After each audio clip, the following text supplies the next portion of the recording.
Double up, 3 or 4 times, I ain't telling no lies, I just run it up. Never let a hard time humble us. Double up, I ain't telling no lies, I just, yeah. I ain't telling no lies, I just 5, 4, 3, 2, that's time. I got to you that money, my dreams come true, my life in diamonds. Who knew? Who knew? Who knew?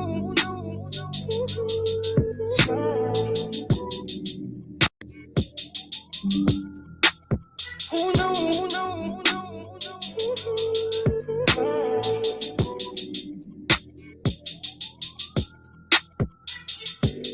Turn 7 to a 14, 14 to a whole thing. Lord knows it's a cold game. Switched up on you hoes, man. Big body take both lanes. Backseat blowing propane. All black, 5 gold chains. Young rich nigga bossed up on his own, man. My new shit sound like a soul train. Tookie Williams over Coltrane. Eric B by the rope chain. RC, we for show bang. Tiny Lokes and they go crazy. What you know about the dope game? Was you born in the 80s? Did your mama smoke cocaine? Have you ever seen the whole thing? Was you drove to the streets cause you grew up on show change? Fucked up when the dope age. It remind me when these rappers drop duds and they quotes change. Had to part with the low fade. I was standing in front of Knicks with my sack for the whole day. Drive-bys, I was road rage. We park and hop out, learn levels to this whole thing. Old school play the OJs, trying to make a slow change. Mama still slaving for a low wage. Trying to double up, yeah. 3 or 4 times, I ain't telling no lies, I just run it up. Never let a hard time humble us. Double up. I ain't telling no lies, I just, yeah. I ain't telling no lies, I just 5, 4, 3, 2, that's time. I got to you that money, my dreams come true, my life in diamonds. Who knew? Who knew? Who knew?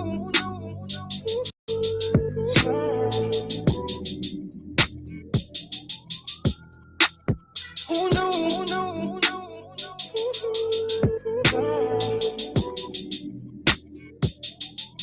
I leave it behind if you let me. Ironic, I drown just to hold you down. I jump off the ledge if you're with me. I break you up, you just let me down. Let me down. Get my own money in the chain too. Let me down.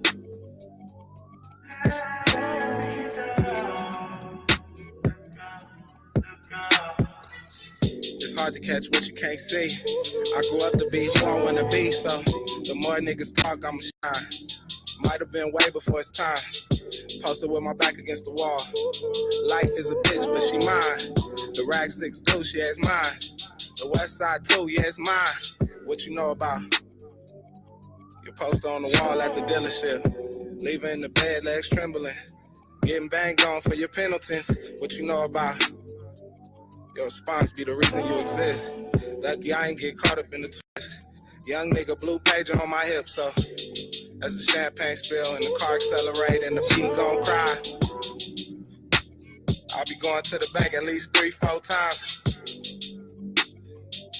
Get handshakes from the branch managers. We keep doing fly shit when the cameras cut.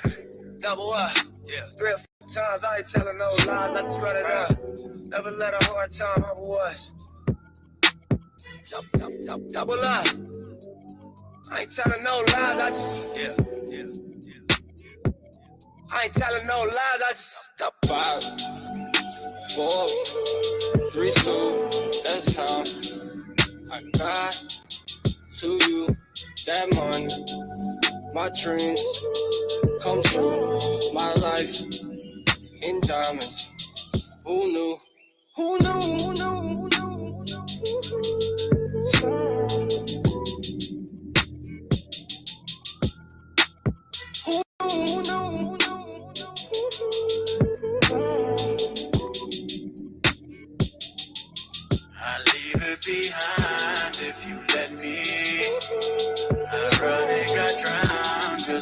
hold you down. I jump off the ledge if you with me.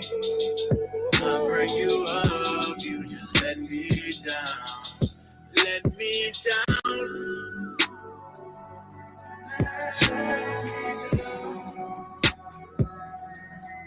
Let me down.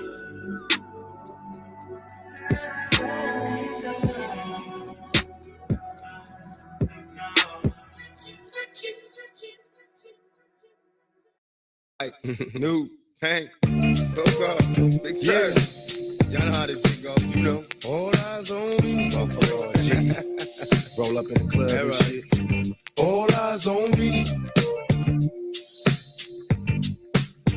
All eyes on me.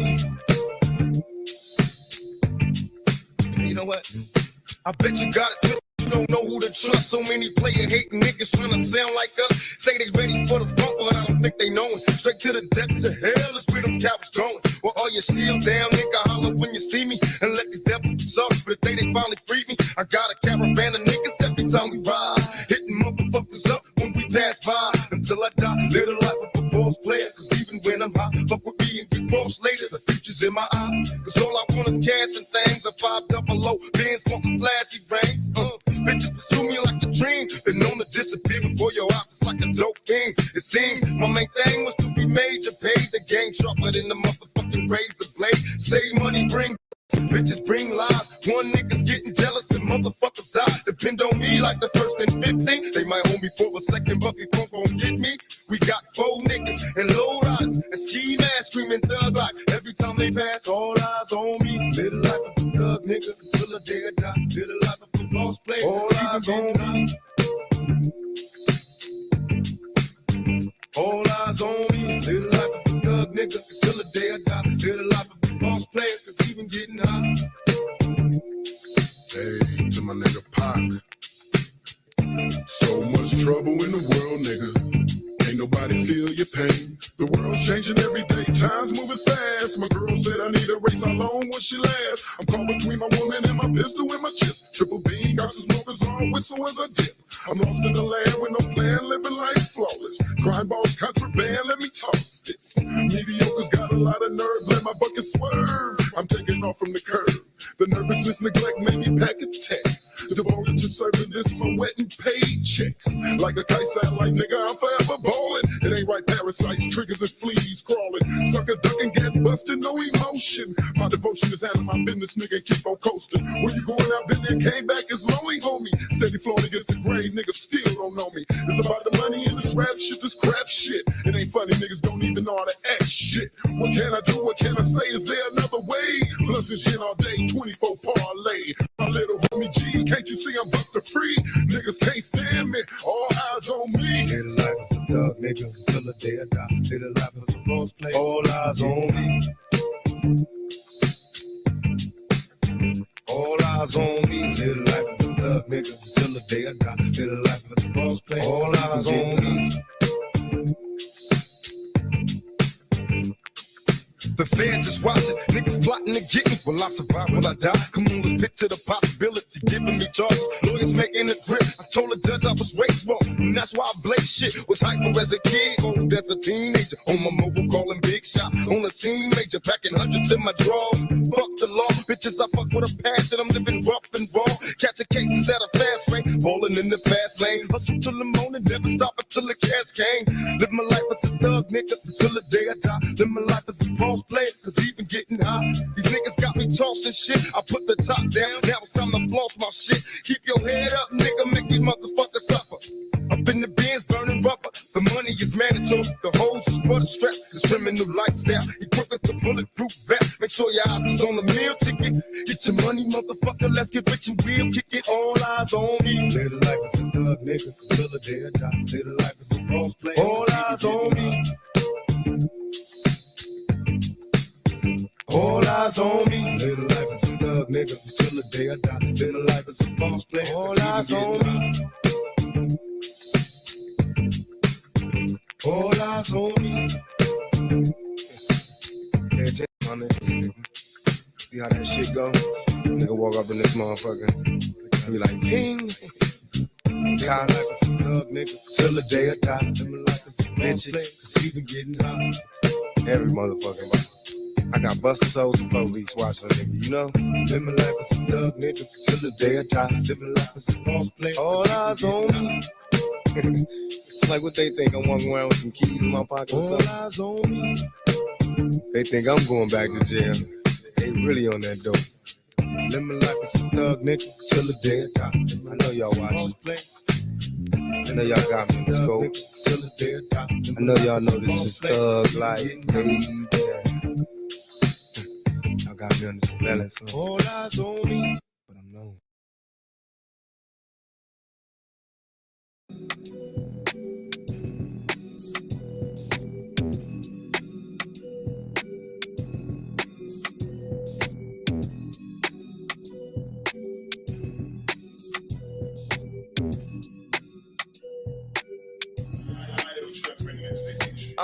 Wedding cake, gelato, blue sherbs, I'm sparkle. From you see me in my shades, I'm high. He had some regular weed, some lemon and me or cheese. I told him hit one of these and get right. Chillin' watching Narco, big zoo, I'm sparkle. Feet up on a Friday night. I get high with my homies, I get high on my lonely. Smoky, I'm on a Friday vibe. Birthday, give me wedding cake, yeah, loud, just turned 28, G, that's an ounce, Neighbors complaining, car, it's always so loud. That's the music and the weed, yeah, they know when I'm about, Monday when she hit me, play mode, in the clouds, Friday now it's shorty, one link, said I'm down, Bougie little baddie started moaning about me smoking, baby, hate the smell of weed, you better go back to your house, Cancel that John and call up a next chick, Nothing like a big spliff, neck and Netflix, Start with your food, yeah, I for shot the next thing, Cali in the country, got some shutters, X thing, Used to smoke amnesia, had to leave that in the past, Might forget your birthday, still remember all my bars, Women like we got different flavors on me, dog, Crush that, strap that, light that, bark up. Wedding cake, gelato, blue sherbs, I'm sparkle. From you see me in my shades, I'm high. He had some regular weed, some lemon and me or cheese. I told him hit one of these and get right. Chillin' watching Narco, big zoo, I'm sparkle. Feet up on a Friday night. I get high with my homies, I get high on my lonely. Smoky, I'm on a Friday vibe. Hopped out the ride to the smoke from the car, dog. Chippy, I'm a star, dog. Cali over star, dog. Niggas wanna start arms, too high for that, I don't wanna talk, I get too high to chat, Shotters can't give me shy food, my name's Chippy. If it's light for the price, boy, I got my own digits. Chippy, you ain't a trapper, though. How you know this weed stuff? Niggas can't bump me, only for a speaker. If you love Bill Spliff, keep a bill kit, I never ever ask a nigga if he's got chip, I hit this stank, they say it's bad for my health, but no one's got me like I got myself, I don't really see myself quitting these times, nah. I can see me 70, 2, 3, 5s up. Women like we got different flavors on me, dog, crush it, then we strap it, then we light it, then we bark up. Wedding cake, gelato, blue sherbs, I'm sparkle. From you see me in my shades, I'm high. He had some regular weed, some lemon and me or cheese. I told him hit one of these and get right. Chillin' watching Narco, big zoo, I'm sparkle. Feet up on a Friday night. I get high with my homies, I get high on my lonely. Smoky, I'm on a Friday vibe.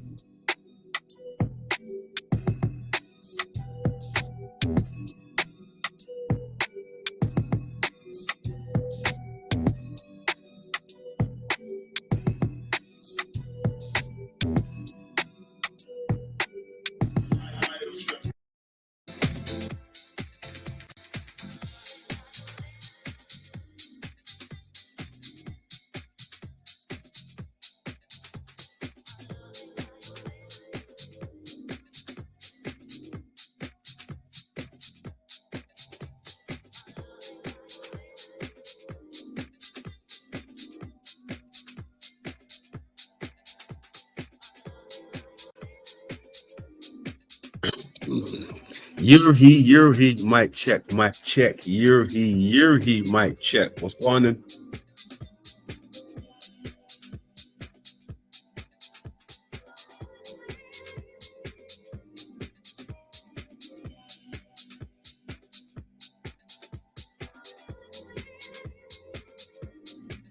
Yeah, it's not too bad. Not too bad.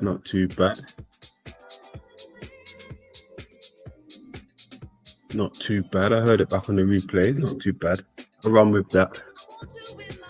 Oh man, how we doing, folks? Happy Friday. First of all, happy Friday. We finally here, right? Back here again. No particular order. Lord Racer in the building. Mr. Racer, rum rum. Yeah. What's happening? Son in the building. What's going on, son? Much love, much love. Shawnee boy in the building, letting us know he's present. He's back in the building. Salute. Much love, much love. Who else we got down there? Who else we got? Alchemos in the building. Much love, Alki. Mr. Infamous Grill Sniper in the building. Good stuff. CC in the building. She's in and out. She's got work. I love a working lady. Keep up the good work, CC. Good stuff. Who else we got down there? We got Woo by Satan. There you go. That's a good guy right there. Some good folks in the building already. Not even half an hour in and we got some good folks in the building. I love that shit. I love that shit. Good stuff. Good stuff, man. Day one in the building. How can I forget my day one? Day 1S. Day 1S in the building. Yes, sir.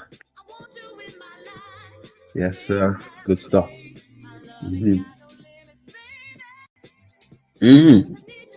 So we're back again on this Friday evening. Friday evening. For most of you, it's probably Friday afternoon.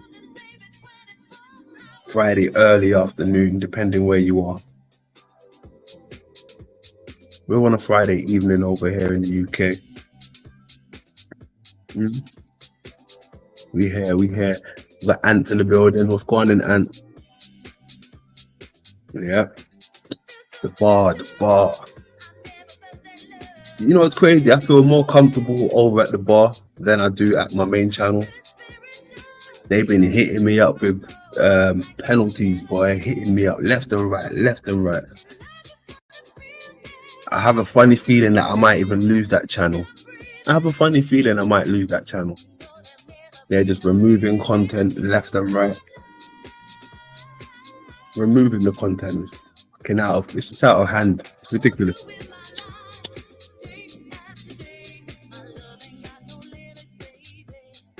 Jen in the building. How we doing, Jen? Much love.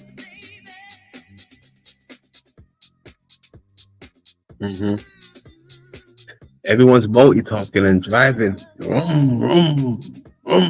Everyone's driving. Both hands on the steering wheel, right? Seat belts on. You're not too cool for a seat belt, okay? Put that seat belt on, ladies and gentlemen. Alright. So yeah, yesterday was a wild stream. That was a wild one. Mr. Santos Bonacci.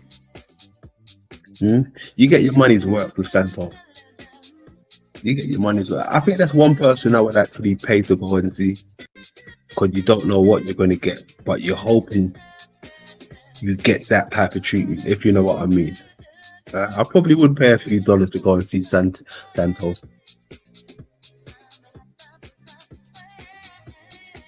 Raw and uncut.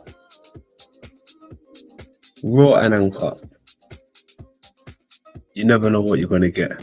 That's what makes for a great interview with Santos, in my opinion. Right? I hope he does come back. I hope that isn't his last interview. I hope he does come back to the platforms and give us more interviews like that. So that's something to look forward to. And that was a job well done with Jesse Howe. That was brilliant work from Jesse once again. The missing link, for those of you who are not familiar with Jesse, that's the missing link. So salute to Jesse Howe. Doing brilliant work. But back to Santos. A lot of fire in that man. A lot of fire. You got to rate it. Got a lot of fire. I haven't seen anybody come with that much fire and passion other than Santos. I mean, you get a few people swearing here and there. he takes it to a different level. I don't know. He takes it to a different level. He takes it to a different level. It's a level that I'm unfamiliar with. It's a level that I'm unfamiliar with, but I can get used to that level. I can get used to Santos' level.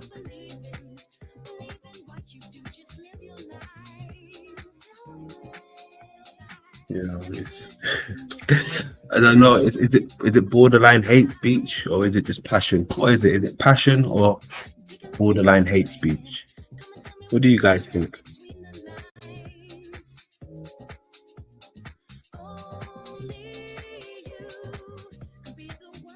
Yeah, it's very wild. But other than that, his formula seems to be working.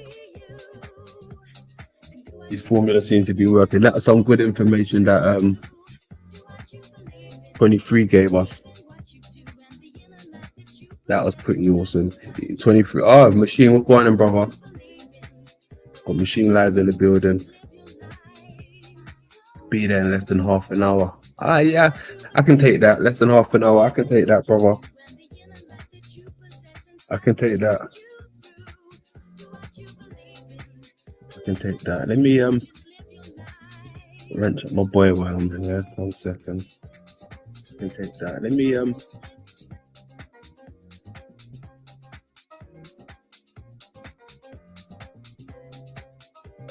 there you go.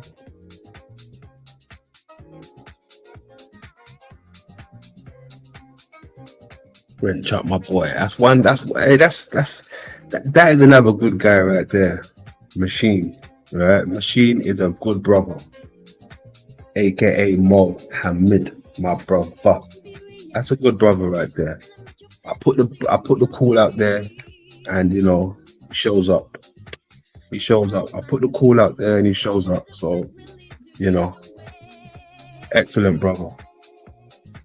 Excellent brother. Deep brother, may I add, he's a deep brother. So for those of you who are not familiar with Machine, watch this space. Right? Watch this space. He's a deep brother. There's only few people that, you know, I'm willing to collaborate with in this day and age, and Machine is definitely one of them. Excuse me, the Machine Live.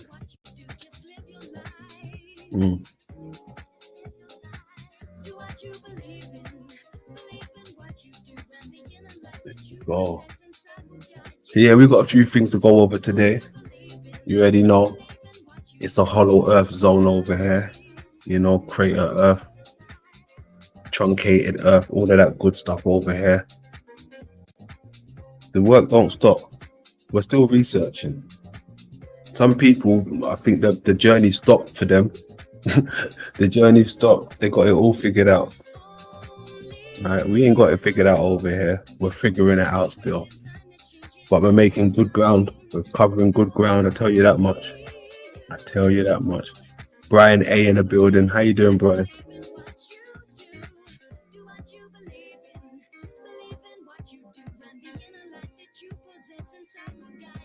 Yeah, good stuff.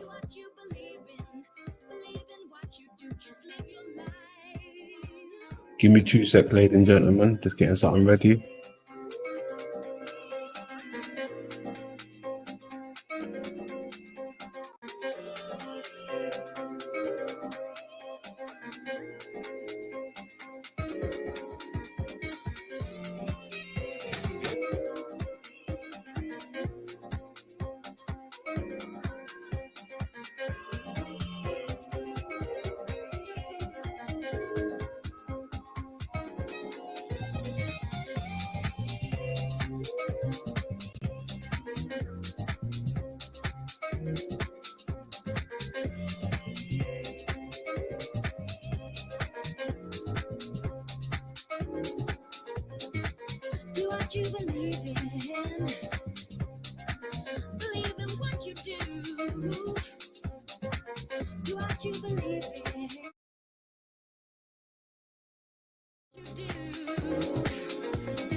Do what you believe in what you do. So perfect. I love it. I love it. I love it. So where are we? Oh yeah, just in case if some of you like ain't up to speed, I'm gonna be over here much more now because they're removing content from my main channel. Just keep on doing it. They want me to sit through some type of class. I forgot what type of class it was, but for strikes to get removed and all that stuff. So I'm gonna give it some breathing space over there. We will be covering much more topics over here. So this will be the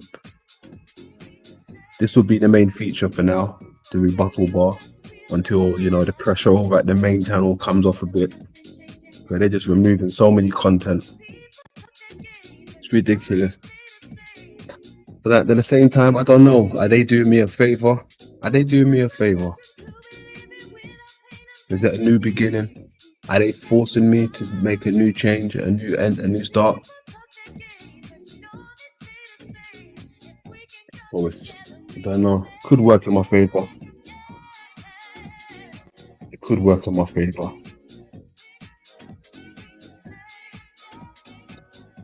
But yeah, let's have a little quick look at something while we wait for people to join us on the panel.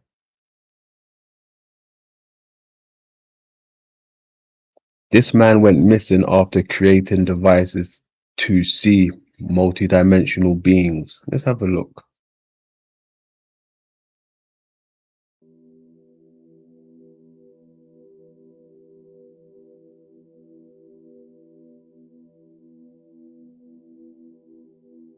In the vast and often mysterious world of scientific research, few discoveries capture the imagination as profoundly as the concept of entities that exist outside of our realm. Dr. Daniel Nems, a pioneering scientist and researcher, stands at the forefront of this intriguing field. Nems is renowned for his creation of an innovative energy device known as energy vision, which, according to his claims, can photograph these mysterious entities. Dr. Daniel Nems is a scientist with a background in quantum physics and energy research. Nems devoted his career to exploring the intersections of energy, matter, and dimensions beyond our conventional understanding. He soon became fascinated by theories of parallel dimensions and alternate realities. Oddly enough, despite publishing these findings, there is a scarcity of information available on him, and the majority of his work has been wiped from the internet. As a result, some have suggested that shortly after sharing these discoveries, he vanished. Whoa, he vanished. Okay. It always happens when people put a nice bit of body of work out there and they might be onto something. Their channel vanishes, just like with what's his name, God give himself.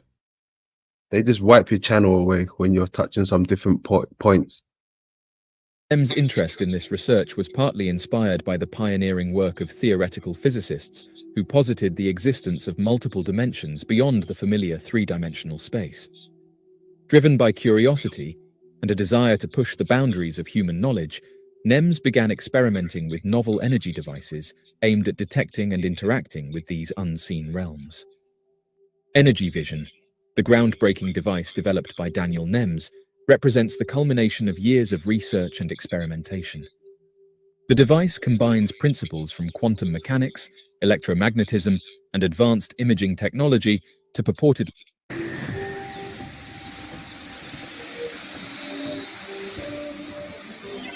capture images of entities existing in dimensions parallel to our own. Energy vision consists of a sophisticated array of sensors and emitters that generate and detect specific frequencies of electromagnetic energy. These frequencies are theorized to resonate with the energy signatures of these beings, making them visible to the device's sensors. The captured data is then processed by advanced algorithms to produce visual images, which are displayed on a high-resolution. Wow, look at that. I see a face in that one. Is that supposed to be the sun? I don't know what that is, but I see a face. Yep. Screen. The device operates by emitting a controlled burst of energy into a defined area and then scanning the area for any anomalies in the energy field. According to Nems, these mysterious beings interact with these energy fields in ways that are detectable by energy vision's sensors. The resulting images reveal shapes and forms that do not correspond to any known physical entities, suggesting the presence of beings from other dimensions. If the device's capabilities are validated, the implications for science and our understanding of the universe would be profound. The ability to photograph these entities would provide tangible evidence for the existence of parallel dimensions, supporting theories that have long been speculative. This breakthrough could revolutionize fields such as physics, cosmology, and even biology, as researchers explore the nature and characteristics of these beings and their interactions with our reality. The discovery of these entities also raises significant ethical and philosophical. I see Jesus in that one, boy. Bull bird. He's kind of got the Z look with the beard and the mustache.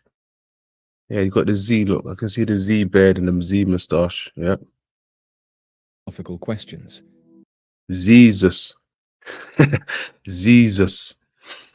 Despite the exciting potential of energy vision, NEM's work has faced significant skepticism and criticism from the scientific community. Critics argue that the device's claims lack empirical validation and that the images produced could result from technical artifacts or environmental factors rather than genuine beings. To address this, Dr. Nems's research has led to the capture of several compelling images of humanoid figures that, according to his analysis, exist between worlds.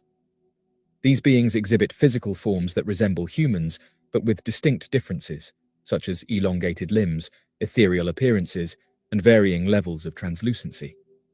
The humanoid beings photographed by NEMS are characterized by their striking appearance and otherworldly attributes.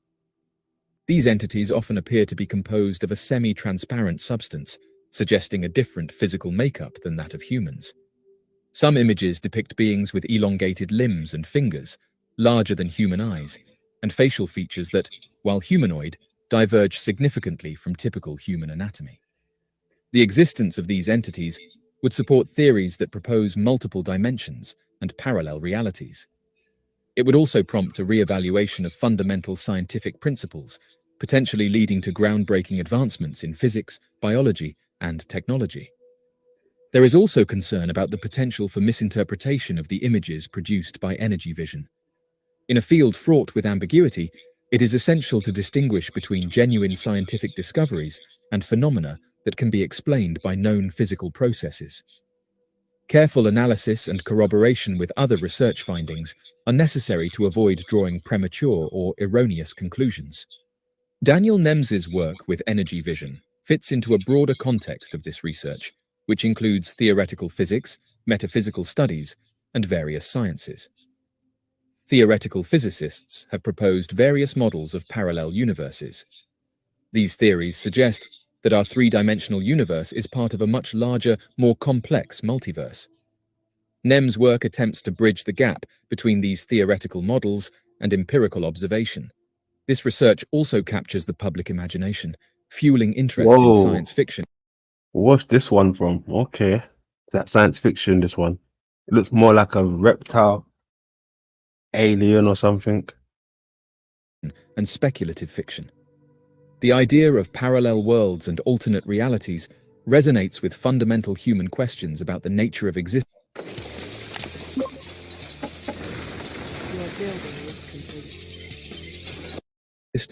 and our place in the cosmos.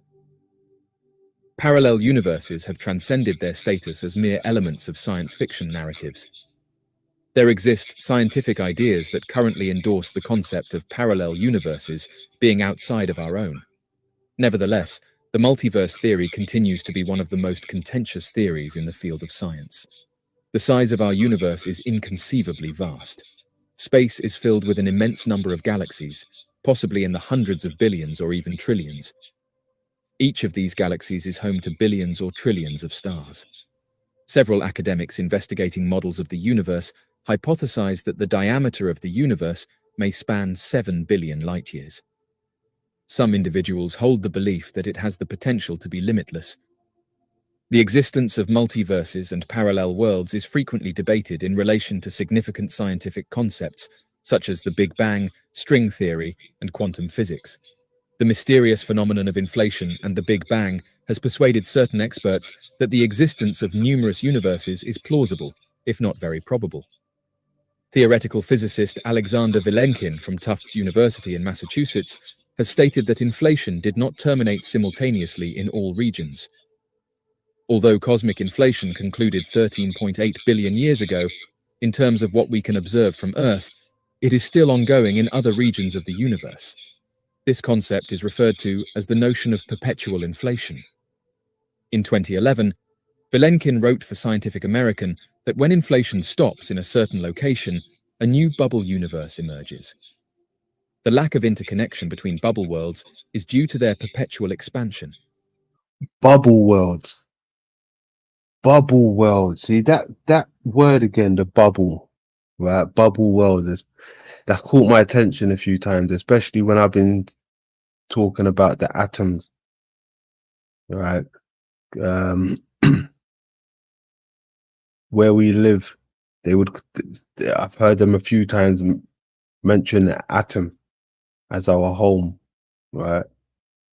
And we're in the center of the nucleus. Bubble world. Interesting. That's just every time I think of the bubble and the atom, I think of the eye. I think of the eye.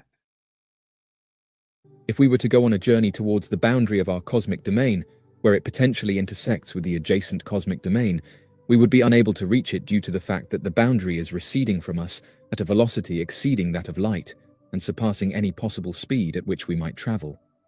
However, even if we were able to access the adjacent bubble, based on the concept of perpetual inflation in conjunction with string theory, it is possible that our familiar universe, with its specific physical constants and conditions suitable for life, may be fundamentally distinct from the hypothetical bubble universe. Certain scholars derive their concepts of parallel universes from quantum physics, which is the mathematical representation of subatomic particles. And even when I hear bubble universe, it don't even seem too far-fetched when I consider the waters, right? When I consider the waters, especially the waters above, the waters beneath us, waters all around us, right? It's not too far-fetched to think about a bubble world or a bubble universe. Like this, what we're only seeing is the micro level of it. Even space, I have heard people say space could just be the waters. And through the research that I've presented, there's water within the body. So wherever you get waters, you get bubbles, right? But what scale are we talking about? What scale are we talking about with these bubbles? Bubbles trap light also. In the realm of quantum mechanics, it is conceivable for minuscule particles to simultaneously exist in numerous states, with a wave function including all of these potentialities. Nevertheless, upon closer examination, we consistently witness only one of the potential outcomes.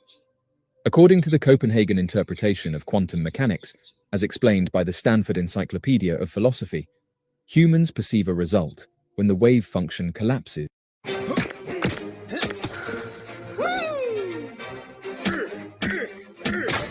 into a single.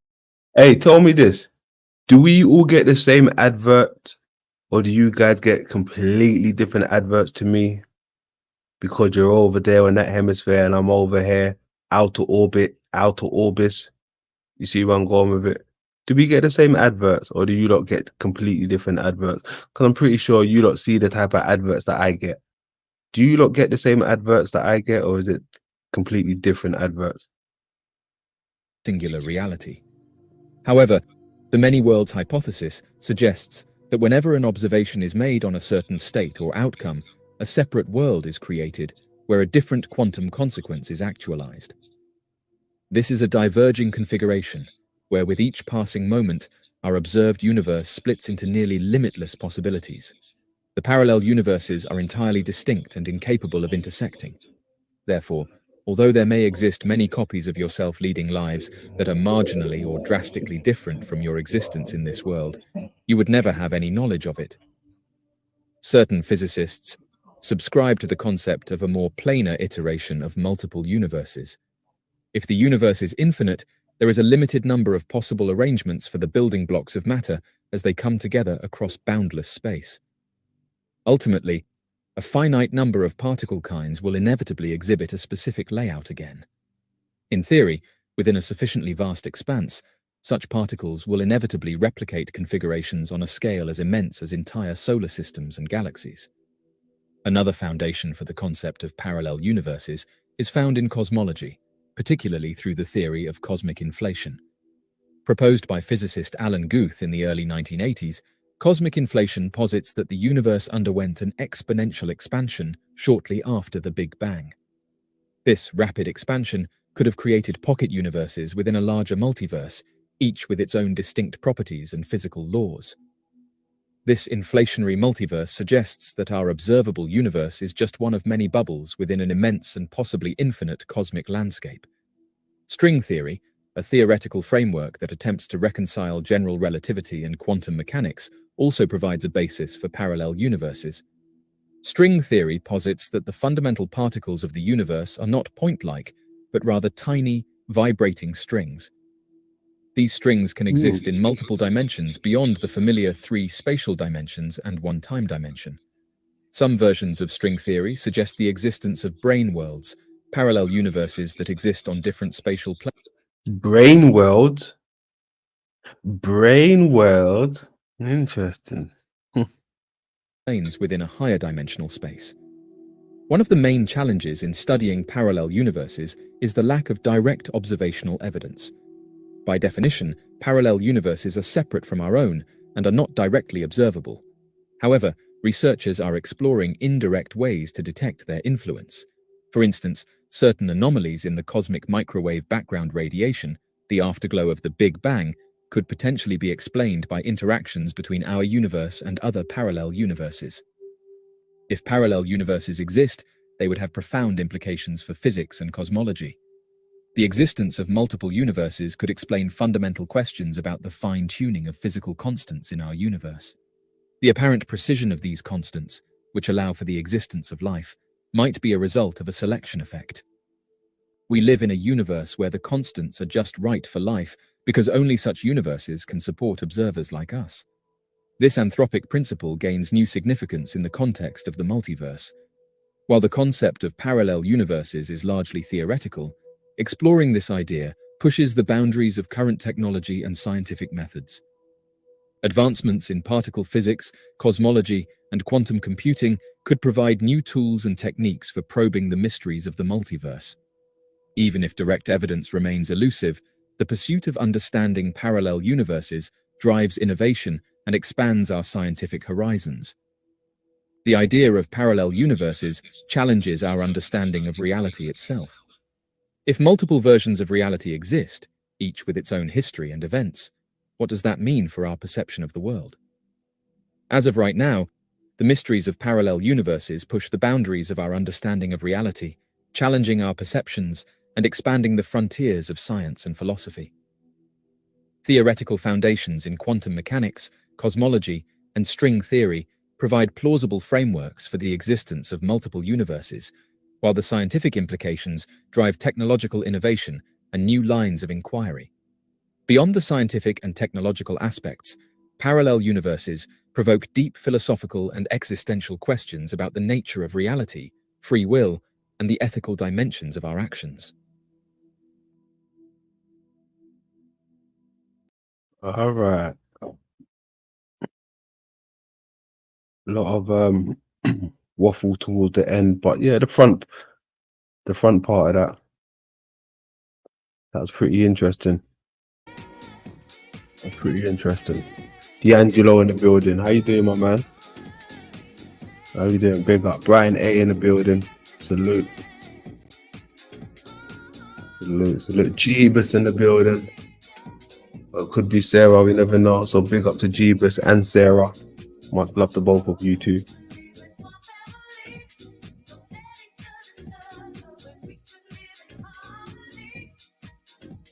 Good stuff. Good stuff. Yeah, back to that guy who went missing. Back to that guy who went missing. Why does that always happen to people when they go missing? They always leave with a bit of work behind. They go missing and leave their work behind. What happened? What's going on? Austin Murphy in the building. How you doing, my man?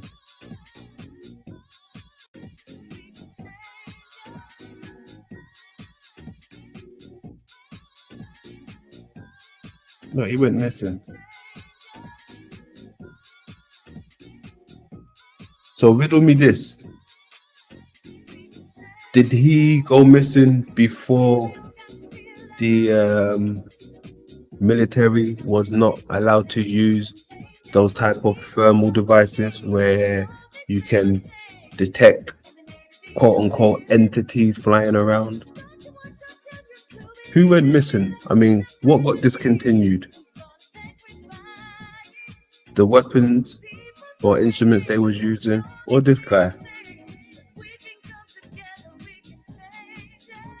Did he manufacture the same type of equipment that the military was using to see these type of entities from a different dimension? Apparently, I don't know. But I find that interesting. Whenever it's, you know, quote unquote out of this world stuff, people seem to go missing. Why is that?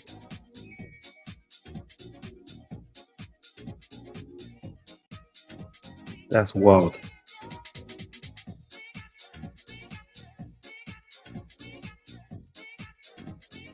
So he reckon they reckon they could see beings from other dimensions. What type of device was he using?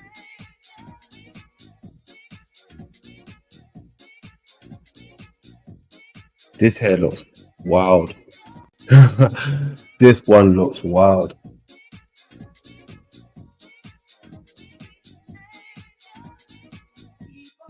Look at that. Is this what he was seeing?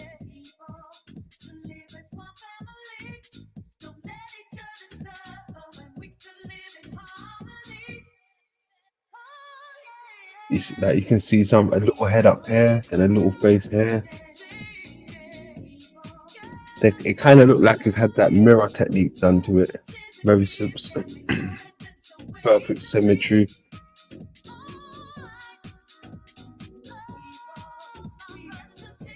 Look at that.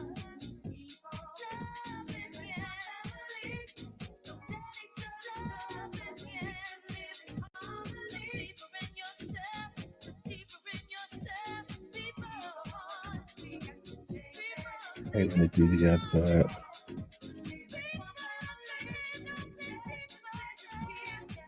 Jesus. There you go.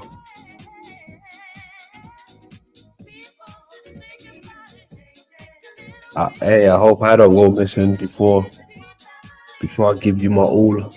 My body of work. I hope I don't go missing. I mean, it wouldn't really matter, would it? I'm pretty sure most of you are aware of what's going on now.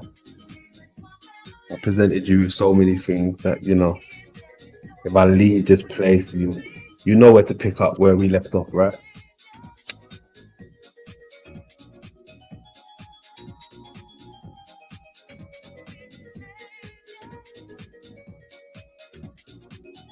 Yeah, I'm pretty sure of it. I'm pretty sure.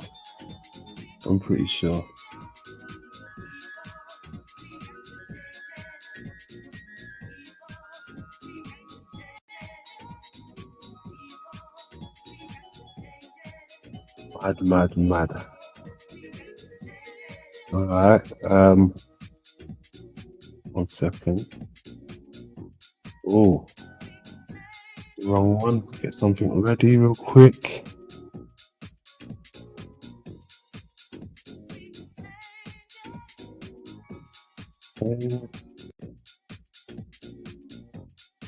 Anyone got any new work for me? New info? Regarding the topics that we cover over here. Maybe it might not be about what we cover. It might be something different that we've yet to cover. Hit that link, show us your work, or forever hold your peace. Forever hold your peace.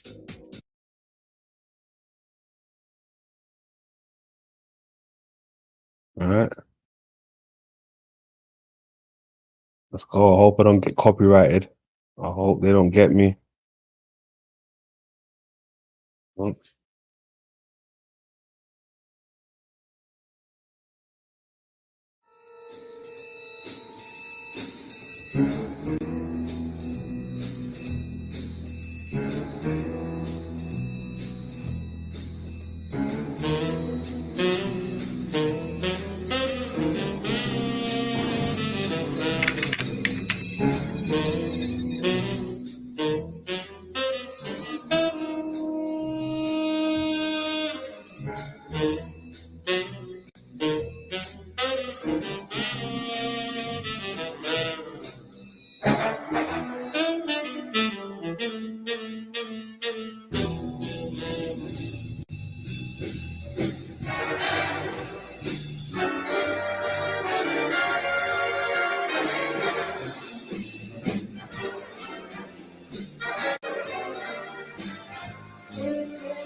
Astronomical images. The Lunar Dragon. P-style equals text-align. By Erasmus Reinhold. Printed in Wittenberg by Hans Luft in 1542. Subsequently, in 1556, Charles Perrier published a new edition, copied from the revised edition printed by Luft in 1553, which contained additions to the theory of the sun. I Theorici, Aucti Novus Scholius in Theoria Solis ab ipso autorth I. This diagram is an improved version of a traditional figure. The original edition of Feuerbach, circa 1474, and the fine edition, Paris, 1525, contained a first version of it, with only one epicycle drawn. The Appian edition, Ingolstadt, 1528, and the Wittenberg edition, 1535, represented a second epicycle. In the 1551 Wittenberg edition of the I Theorici Novi, this Reinhold diagram has been introduced. The diagram shows the position of the ascending and descending nodes, the head and tail of the lunar dragon. Generation monarch? Third. It runs in the family. That's incredible. I don't suppose your family has any tips on slaying dragons, do they? Slaying dragons is a Western concept. In the East, they are sacred, divine creatures who brought wisdom, strength, even redemption. This oxygen destroyer, why wasn't Monster Zero affected? I mean, I'm no scientist, but I think it has something to do with his goddamn head growing back. I've never seen anything like it. It violates everything we know about the natural order. Unless he's not part of the natural order. What do you mean? I was able to piece this together. Well, he looks vaguely familiar. It tells of a great dragon who fell from the stars. A hydra. Hi, John. Let's give it a second. I don't want to get. I probably am getting copyrighted already, but let's give it a bit of a breathing space. Let that bitch breathe. 420 if you got that shit.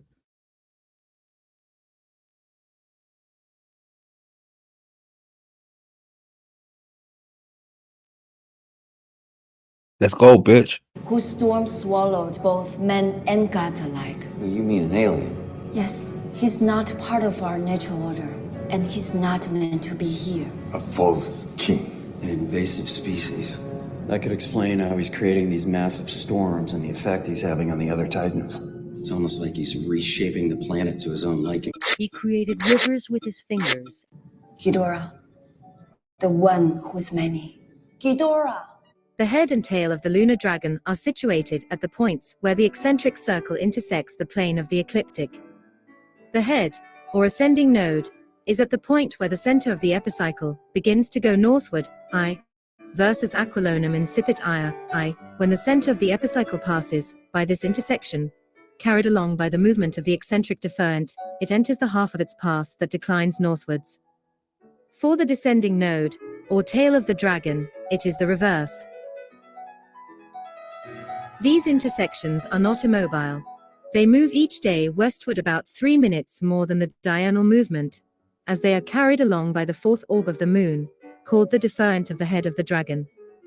The mean motion of the head of the dragon, I medius motus capitis draconis, I is the arc, measured westward, I contra successionum, I on the ecliptic, from the beginning of Aries to the line drawn from the center of the world passing through the head of the dragon.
Now, below this eagle is a whole city of bird and deer formations in the Sedona area.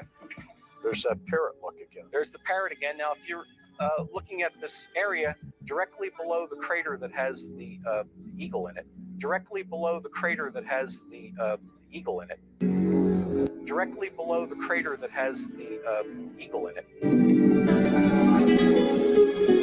The origin of the moon is in the Earth's shell, a sphere of energy derived from the planets, and from the energies generated in the concave crust of the Earth. The moon we see is projected, or reflected from the great concave mirror, the metallic laminae in the circumference.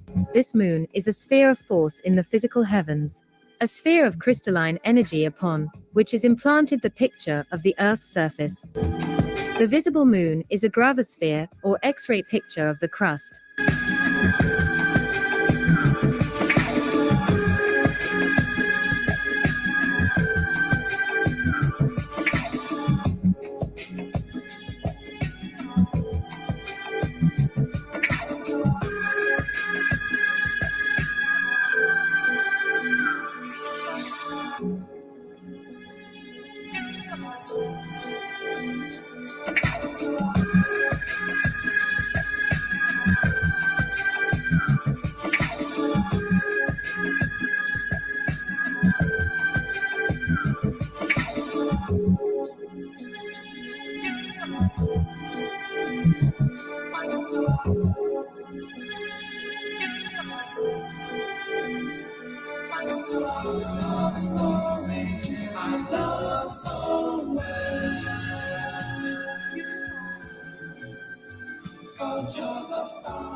Moon. According to three people from the United Arab Emirates and Pakistan, the name Zoni is of Arabic origin and means moon.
On today's episode, we will be talking about Dambala.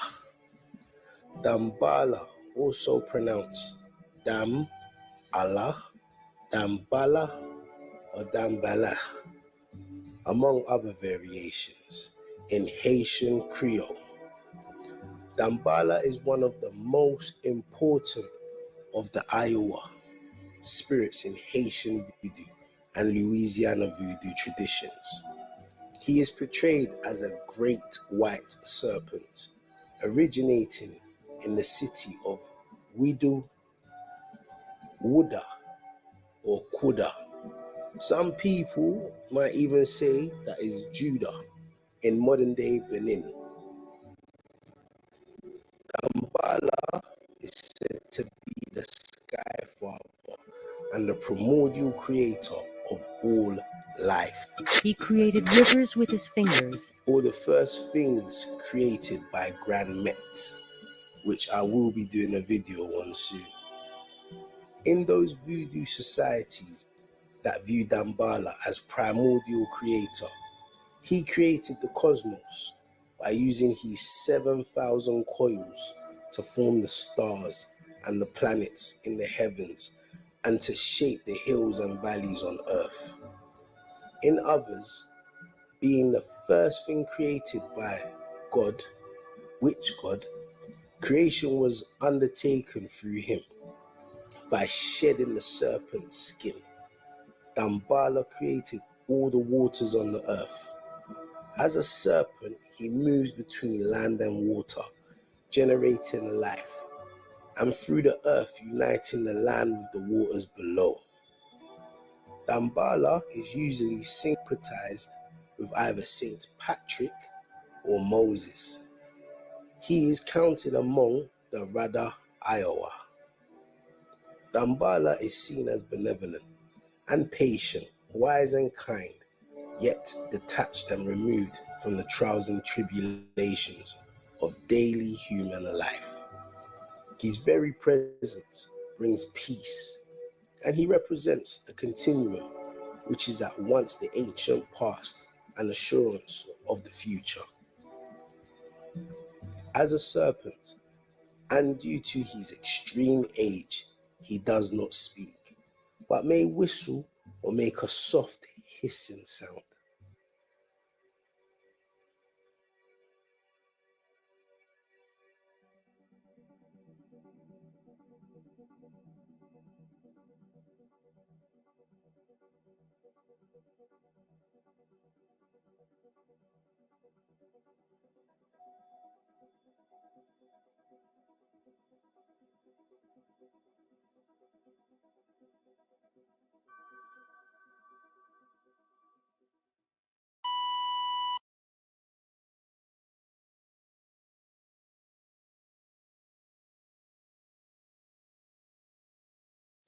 There you go. There you go. Hope you enjoyed that. I hope you enjoyed that. That was a little something I put together. Thank you, Ant.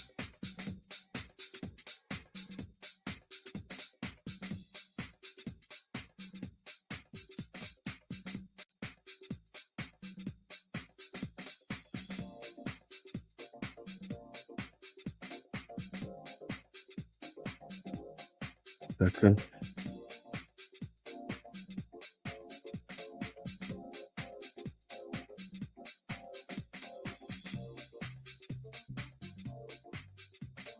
Is it gone?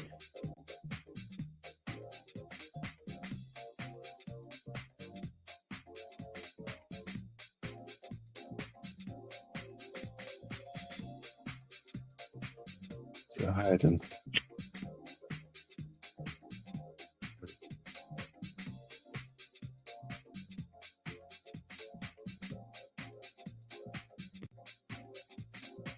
Check my file. Give me a second, Funk.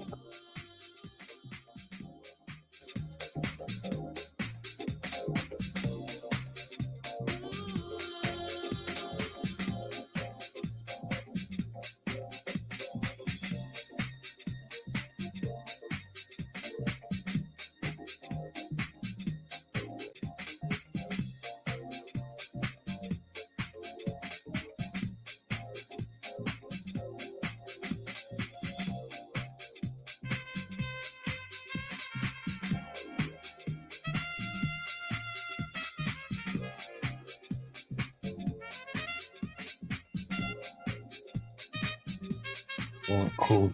Got it.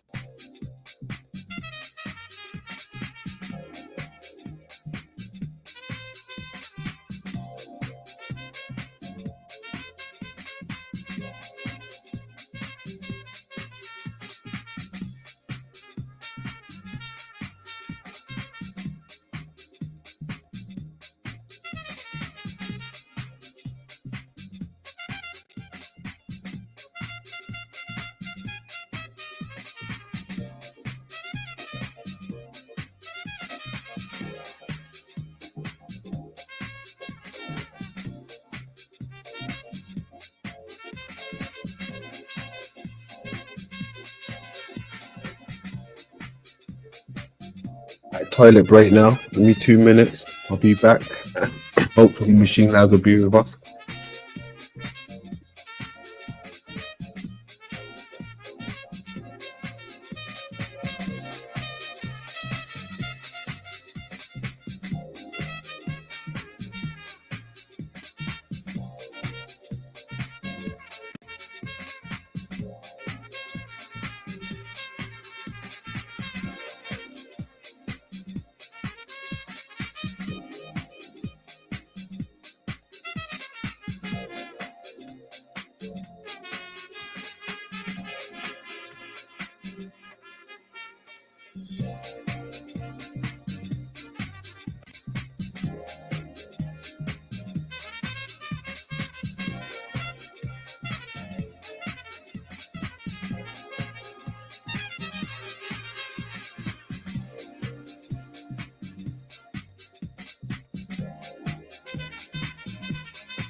I'm back in the building. Back in the building.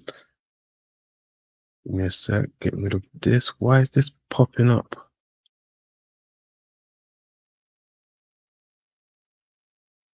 That's weird.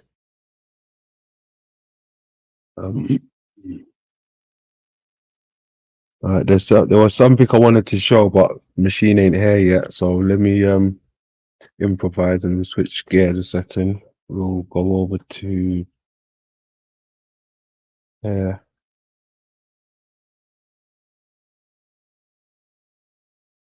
creepy TikTok reactions, but there's something in particular I wanted to have a look at. Let's keep going. Like, there's nothing else around. I don't know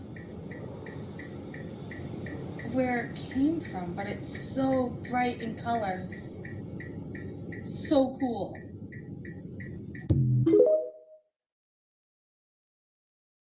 Check out what they got in New York, y'all. They are always sending us a message, and for some reason, they're always putting in New York. Check this out.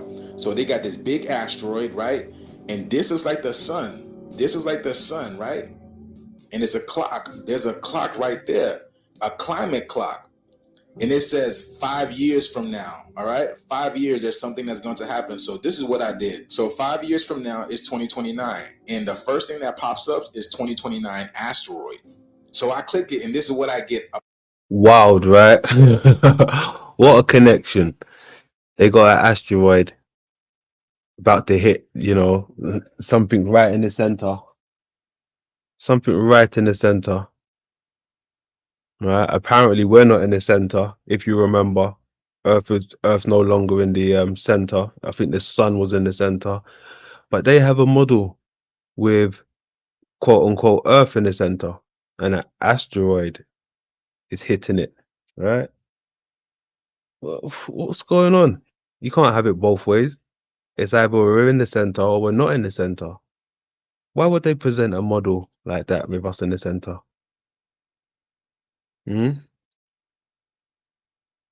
Apophis, right? It says asteroid 99942 Apophis, right? As it zooms safely past. Apophis. We touched on the Apophis before. Apophis is tied in with the snake, the serpent. Apophis is tied in with the snake, the serpent. That's from the Egyptian pantheon. So, it's wild.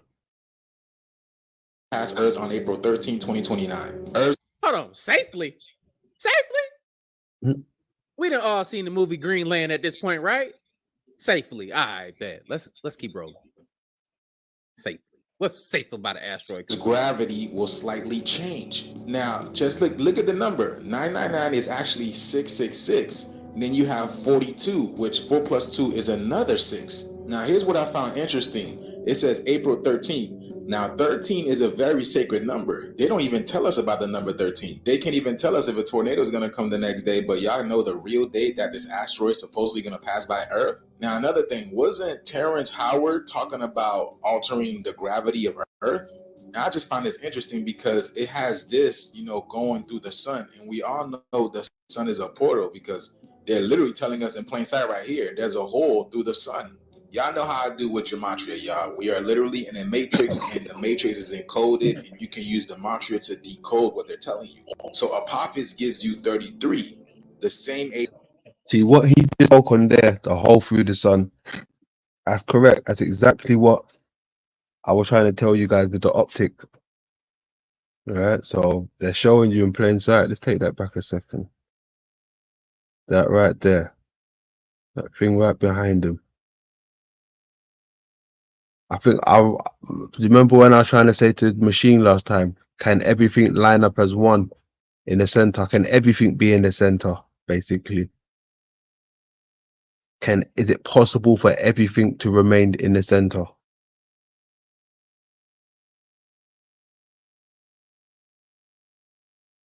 All right, hold on. Let me go over here a sec. But this is what they're showing us.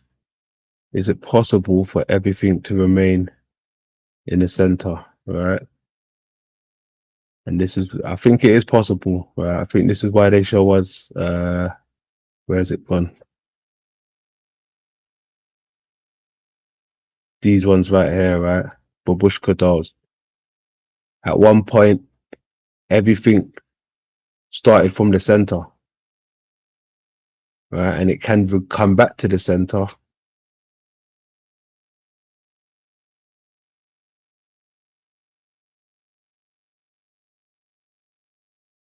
But that's the reason why they even made these. To show you that everything fits into one. And everything lines up, it's all in the center. It's all in the center. Put all of them into one, it's all in the center. It's exactly what they're telling you. With here as well, the sun, the earth, everything in the middle. Everything in the middle. Look, even got the black dot. Everything in the middle.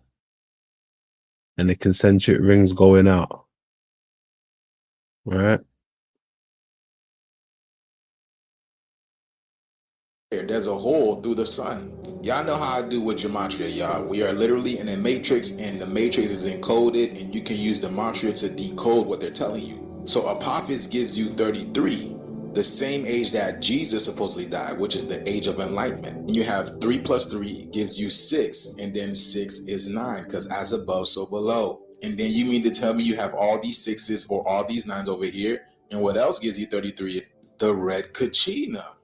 Red kachina also gives you 33. Could this be another key word for the red kachina? Because as we've known, the blue sun has been here. Remember, Andre 3000 made an album saying New Blue Sun, letting us know that it is here. So could this be the transition of the red kachina coming through? And if you look at the layout, it's all red.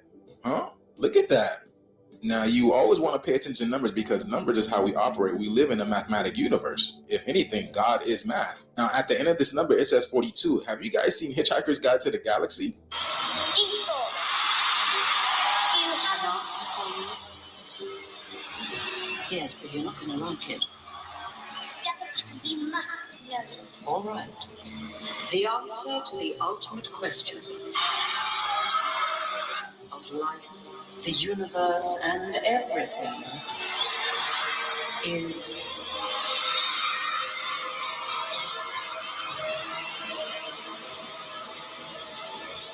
42. Look at that shirt, telling you to think deep. 42? Yes. They're literally telling you to think deep. Now, if you look at the environment, it's all red. Just like this over here, it's all red.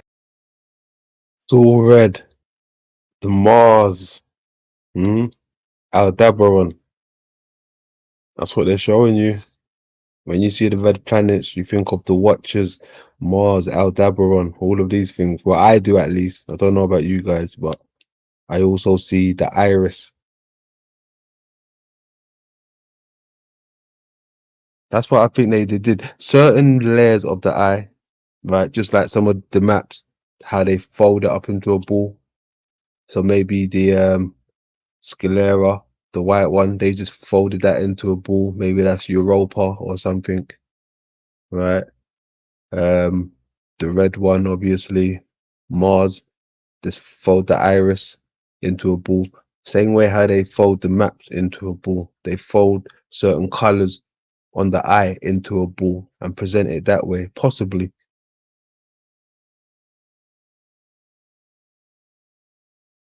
You know, the blue and green parts, the waters and the earth, they fold that into a ball, right? Come to find out, it's the eye or the lens. Let's keep going.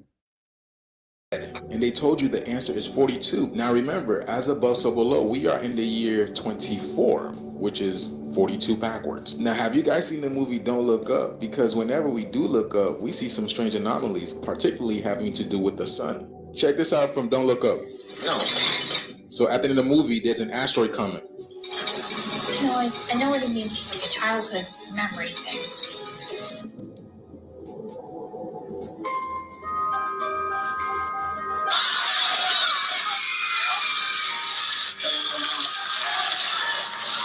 Now, in all these movies, like when it has to do with the end of the world, they show people and animals going through like a transition. Y'all see that?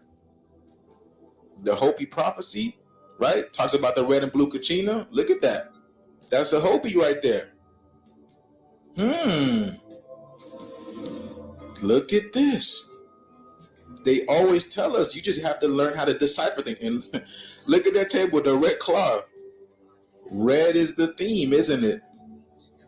Yeah, that's kind of a coffee dub. Serious, every time you have coffee, you should grind beans. So again, this is the movie Don't Look Up. So Google said this asteroid is supposed to pass by in April 13, 2029, all right? So what's interesting, when you add, 9 plus 2 plus 2, you get 13. So another 13. And then when you flip the word April around, because this is what we're supposed to do. We're in a video game. You're supposed to flip words and all this type of thing. You're supposed to learn how to decode things. You have the real 13. You see that? The real, because a D and a B and a P is the same thing. So it's the real 13. Y'all see that? So could this be what they're really telling us? That, this asteroid is coming to alter the gravity of Earth, and what happens and Don't Look Up is what's happening here. Now I can take this deeper and connect more dots, but I'm gonna stop it right here, y'all. I'm gonna leave this for a live and I'm gonna go on later. But what do you guys think, y'all? You know what I'm saying? Nothing is far-fetched anymore.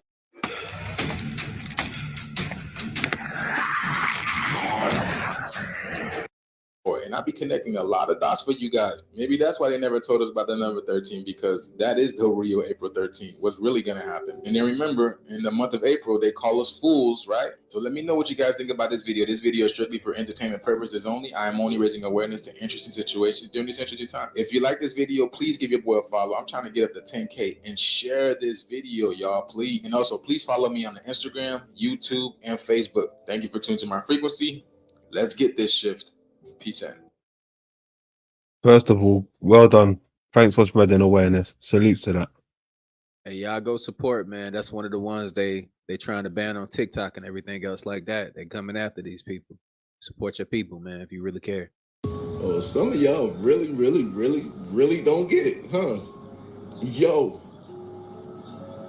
the Chevron doctrine overturning means that you get your power back. Means that the administrative state, aka the deep state, cannot just make rules and regulations over your life. Do y'all not get that? Do y'all not know who this is trouble for? The FDA, the FBI, the CIA, child support, the MVA. This is trouble. Very, very big trouble for them, because What they told y'all a law and a regulation was not the constitutional rights. Therefore, they are unconstitutional. What don't y'all get yet? I don't understand what y'all be talking about. I just seen a couple people post talking about people don't understand it and their feelings are very misplaced. What they're talking about does not. That's scary. I'm not gonna have my old lady living in no tent because I'm gonna fabricate this lifestyle for her and make her seem like this is the best option. That's not the best option, but do what's best for you though. It's crazy. So I'll get on Look, those guys, things. gone in 2021. Wait. It's a wild guess why, but What we're running binary codes? binary codes here, guys, off the thing. Get away from me. Wow. Binary codes. You see the ones and zeros, right? Jumping. Guys, we're right here at the cemetery. This person was gone in 2023, and we're collecting binary codes. We have both of our phones on airplane mode, so it collects no binary codes at all. But when you get close to her grave, look, you had a number right there. Get close. Look, 2022, guys. Binary codes up the ass right there.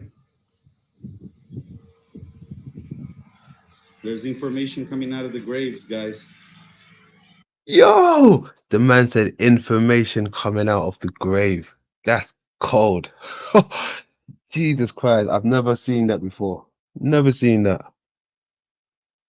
Jesus Christ. Jesus Christ. And doctor, just so everybody knows, because they think.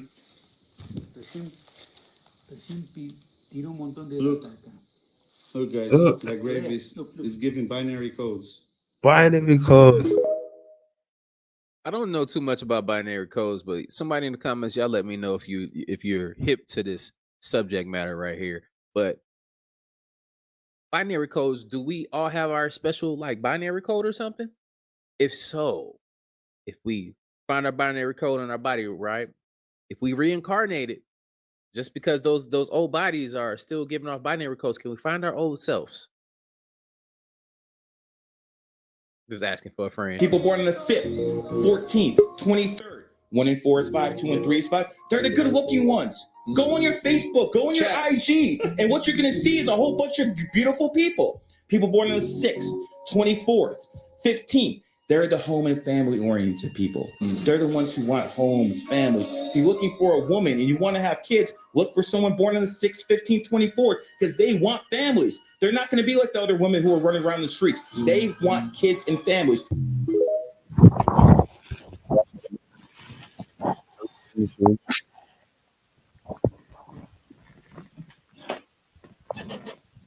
Yo. How you doing, my bro? Yo, what's going on? What's poppin'? Chilling, kicking it with my folk.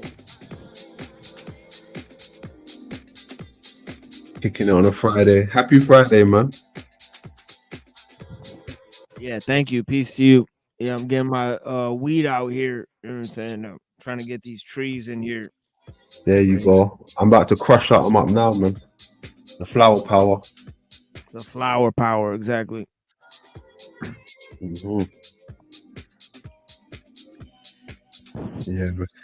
Yeah, we just been here chilling, man.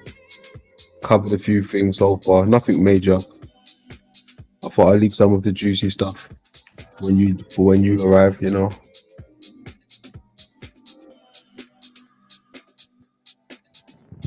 That's what's up. Yeah, I've been making these remixes on my show. You know, these music remixes. All right. Okay. Let me show you one of the ones I made.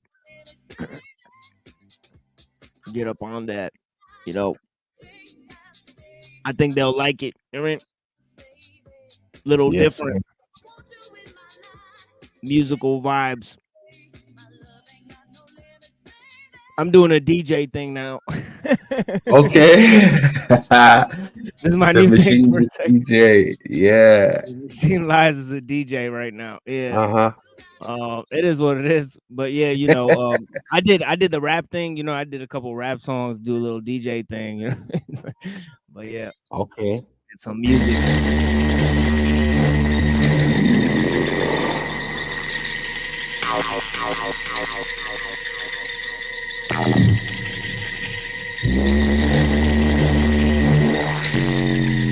Petty thugs, hide your cake, never teasing me. I show love to all my bitches hustling ones. Tussle with thieves, making moves second to none. I lied dead, made a sudden move, you got bit. Flooded with the double law, real street shit. The blonde hair bandit, you got guns handed. Turn my face when I bust a cannon. Cause I don't wear sunblock. Ass drag if the fire is Flame hot. on, Shit baby. pop, shells go 3 feet all over and stop. We warn niggas that we come Hey, what's that apple total the seed? block. We scorn niggas like they mothers did. We wet up they socks. Red dye, escaping on a red eye. Seashore and hide out and buy out balls till we see ball. In this game we beat y'all. You got money, keep yours. But I be tearing trying to out. Then apply your Come features. see me if you trying to get some grams tonight. Cause I could get it for you raw, gray, tan, or white. Fuck rap, yo, I'd rather be planning a flight. Somewhere hot on a wave runner, tanning with dice. Blowing the haze while all of them giving me brains. One at a time, y'all start from the front of the line. But everybody wanna contact me and get with me. And still end up being mad cause I charge 50. And as for you sucker, you can keep those raps and screw your awards. My son can't eat those plaques. I never was shit, but some things I never forget. Like if you spend 3, you guaranteed to make back 6. Drove the Benz off the lot and just dusted her off. 10 trim stash, took the governor off. Even the cats that be hating still be loving the dogs. Cause they know that the double R's coming for war. You ain't ready to die, then why should you live? Cause when I start busting the guns, you hiding the kids. And the beard's still riding with clips. Surviving with bricks, we beefing on the 4th, got the down the 5th. Like I wasn't hustling dope, or robbing the block, starving the knot, carving the cheek, palming the Glock. I figure which nigga could I watch for the watch. I like to knock off my crack, then I pull off a heist. Put it together, double it twice, this shit is my life. Catch me with a 45, hot pair of nights. And 3 red dice like, give me the bank or give me your face. Give me a shank, it's holiday. The hoopie's in the front, but the truck is a mile away. Niggas wanna ride tomorrow when they probably die today. Cause the P.O. hollow the gun, the holler at son. And when they go to holler back, you swallow the one. And Y'all them bust in the crowd niggas and hit whoever. When you should ain't for the niggas that took your leather. They right there, but you scared that they gon' bust. Cause they crazy, but crazy niggas bleed like us. See, I'm one shot through the heart like Cupid. Y'all niggas might be crazy, but y'all not stupid. It's 9-9, I'm killing you, woman and kid. Fuck Scarface, watch me, I'm more action to see than the motherfuckers that y'all see on TV. And fuck what you heard, check out Sheik it down. Comes a gun, shit, I'm rhyming with one on me now. You never know what clown gon' walk in the studio talking shit and it's gonna be more than an Amstel blow. I pour gas on your skin and watch your shit detach with a book of matches. Now that's when you met your match. And the worst thing for you is for me to have a gun when I'm thirsty. I turn niggas more holy man than Eddie Murphy. And I deal with more bricks than that city doing Jersey. I got core cops niggas, I got on tops niggas that'll bust you and slide and some old 6 drop niggas. Revolver pop niggas, easy ops niggas, get knocked, saying smoke detox niggas. Drug program, hit the streets and cop 56 more grams. That's it. It just ends abruptly like that. I didn't fit. Okay. Got you. Yeah. Got you. Hey, was that apple seed? What you talking about? The video? Yeah, the animation. Was that apple seed or something else? It was Gundam, I think. Gundam. Gundam. Okay, Gundam. Okay. Yeah, it's one of the Okay. newer ones. Yeah, where they really stepped up the animation quality. It's crazy. Yeah. Okay, I feel you. Yeah, cause that would look new to me. I used to like watching Gundam, Appleseed, and all that stuff, but And many they years got all back. these videos with animes and shit, like awesome anime videos with fight scenes and shit. But the music is straight ass in them. You know, like the music just sucks. So I'm like, yo, this music is straight trash. It'll be like one of those new school rappers or something like that. Whereas I'm starting to put electronic music that's coming out now with the 90s hip hop. You know what I mean? Yeah, I'm making a bunch of mixes with that. I feel you. Mm. Let me roll up my thing. I got it here. I need to roll this bitch up. Give me a sec. Cause that's what I found. I'm like, yo, like this new rap music, like the beats are dope as fuck, but the lyrics are straight ass. And I was Yeah, thinking if you could just take the old lyrics and put it with the new beats, like we'd be golden, you know? And that's exactly what I'm gonna do. You know? It is what it is. that's it. If you got the skill to do that, man, you can revamp so much stuff out there and make it Ain't sound no, how you want it to ain't no sound. skills. I literally open up 2 tabs at once and played acapella. Yep, Ah, straight up. my boy. Yo, Yeah, I cold, ain't never. cold. I ain't produce or edit anything. I mean, that's. My I'm the boy, my machine. boy. Yeah, I wrote my book by hand. I mean, right? So I don't even know how to use a computer. It is what it is. Cause you know what? You know what's wild? I was sitting here thinking, how would I even get the vocals from the tune, right? Because I know you can get instrumentals, but I didn't think you could have just vocals out there. Well, think about it. If you go search up acapella songs from the '90s, they got tons of them already made. Okay. You know, because they got software that'll cut you the acapella. People cut up the acapella and then put that shit online. Ah, They're already available. You know. got you. Because I suppose is that okay? Is that another way how people will get paid of that? You know, like okay, is that a way? How can I put it to you? You know, like royalties, right? Certain places you play a music tune and it's like royalties. Is that the same with the vocals and all that stuff? You think, or No, I think this is a new thing because if the software can do it, then yeah, I mean it'd be crazy. I mean if they have the vocals copyrighted, you know what I mean? I mean I don't even know. I don't know. You know, interesting? All right. because they have the AI software that could create an acapella off any song. So, you know what you do with it. I mean, I wonder. I mean, the legalities of it. Yeah, I feel you there. So yeah, I wanted to slide over to towards more of the inverted shit now, hollow earth, if you know what I mean, inverted stuff, right? Yeah, let's watch a video.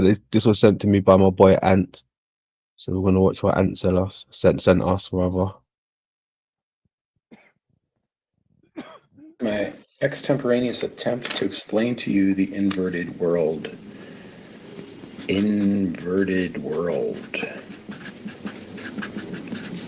This is the true nature of the universe, the inverted world. Okay? That means Earth as you know it, as you've learned to understand Earth, even from a little toddler in grammar school, you have been taught wrong. Earth is not a planet. Okay? Earth does not spin. There is no spin to the Earth. Regardless of what you've been told a lie. It's not true. There is no spin to Earth. Earth is inverted. What does that mean, inverted? Well, that means that the surface of the Earth on which you stand on curves upward. So if this is you,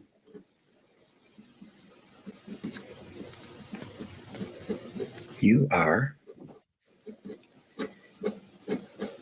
standing on the inside surface of the Earth. This is called concave, okay? The concave side of Earth, which means Earth is not solid. Earth is hollow. However, it's not hollow in the way in which the more popular version of the hollow Earth theory is. Earth is a shell. It's just a shell, okay? It's not solid, and it's just a shell. The shell, I'm not sure the thickness, but it's not very thick, I would imagine. Because firstly, man has not even drilled more than 10 miles beneath the surface of the earth. Did you know that? And yet they can speculate. All their so-called knowledge of the center of the earth and the core is all based on speculation. That, let me get a circle here. Nice circle for you guys. Oh, not too nice, actually. Oh well. That, from a smaller circle. That means the earth contains the entire universe, which means that The earth contains the entire universe. He just said it. Someone's done their research. Someone's been doing their homework. All right, let's keep going. everything that we know, everything that we've been taught about the universe is actually false. There's a vast scale difference and a vast distance difference than what we've been taught. It's because we know that Earth is 8,000 miles wide, right? But I'm saying the water, the oceans are on the inside. The continents are on the inside of the Earth, okay? So, what's up in the center? Well, in the center is the celestial sphere. There's a sphere up in the middle of the Earth. And I'm drawing these dots to signify stars. All the stars are very tiny, okay? Stars are created by a term called sonoluminescence. Sonoluminescence, which is basically nuclear fusion, but at a very small scale. Nuclear fusion at a small scale. I'm liking this already. It can be created in a laboratory, in a jar, in a beaker, not a jar, but a glass beaker in water. Okay, so basically, in this beaker, when you are penetrating sound effects, it's creating this little spark of light inside the liquid, inside a beaker. So sonoluminescence is the idea of bombarding the center of this liquid with sound. And it creates a little burst, a little bubble of light, okay? Sometimes you'll see actually what the scientists will tell you, they call it, you'll see like a little surrounding arc that surrounds some of the stars. They call it bow shock. And they'll tell you it's, it's light years wide or whatever. No, it's very small. It's very tiny. This outside surface is actually the bubble of the stars. Look at my shit. Hold on. He's cooking. This is what I've been showing you guys. This is what they're showing you. Right, this is it. The atoms. Right in the middle. That's the same shit. Look. The nucleus.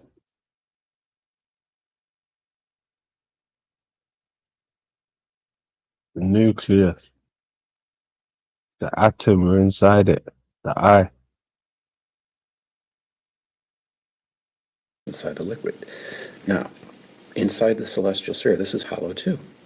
And there's a celestial ocean. Okay? Which actually verifies and validates what we read in Genesis chapter 1, where there are two levels of water. The waters above and the waters below.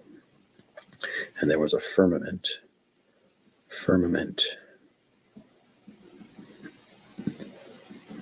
which was created. This is a hard surface, and I believe it's created out of glass, okay? This is the initial firmament. Later, after the flood, there's a secondary firmament that was created. But inside this chamber here, it's hollow, and there's sound being reverberated from the center.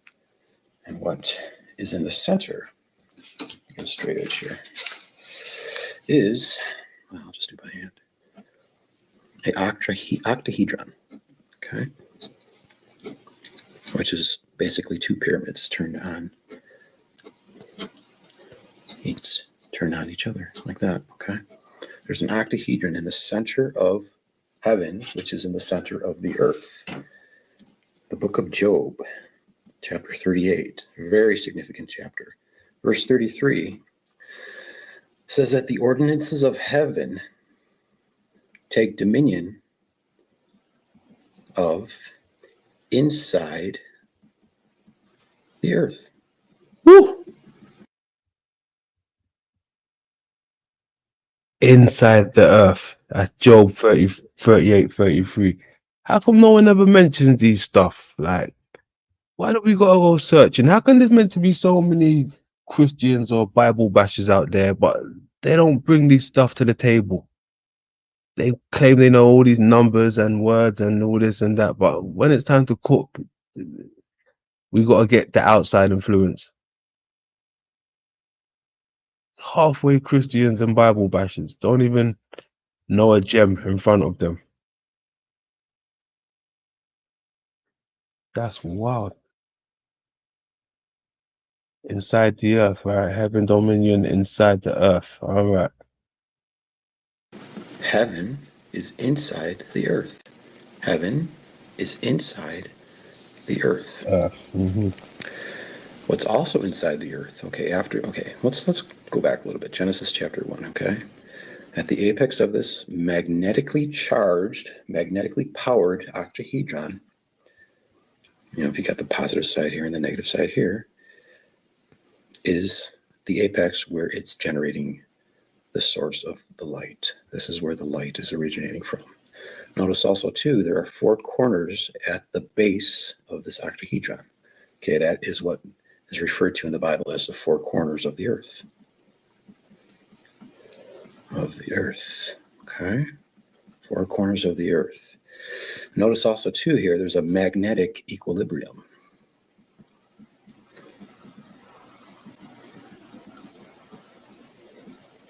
At the center, this is where the equator is. Okay, so basically you can take this 0 degrees latitude, and that's where your equator is. That's why also geostationary satellites can hover perfectly. Another thing, too, about Earth, there is no spin. I told you about that on the first page here, but no spin. So the spin is happening inside the Earth. Why is it happening? Because of magnetic propulsion and the way magnets work, okay? If you place a bar magnet inside a glass beaker, okay, and you put that on top of an exciter that excites the plasma, okay, you put this bar magnet inside this beaker, okay, it's had a positive and negative pole to it, right? But these field lines are returning upon each other. Draw this a little bit better here. So these field lines are returning like that, okay? So what that does basically is that it creates a spin, a lateral spin like that. Spin. Magnets create plasma spin inside glass. That's what's happening in the earth, okay? There's glass, firstly, in this celestial sphere, firmament, and there's glass here too in the, let me get a bigger circle here, in the glass that was formed after the flood.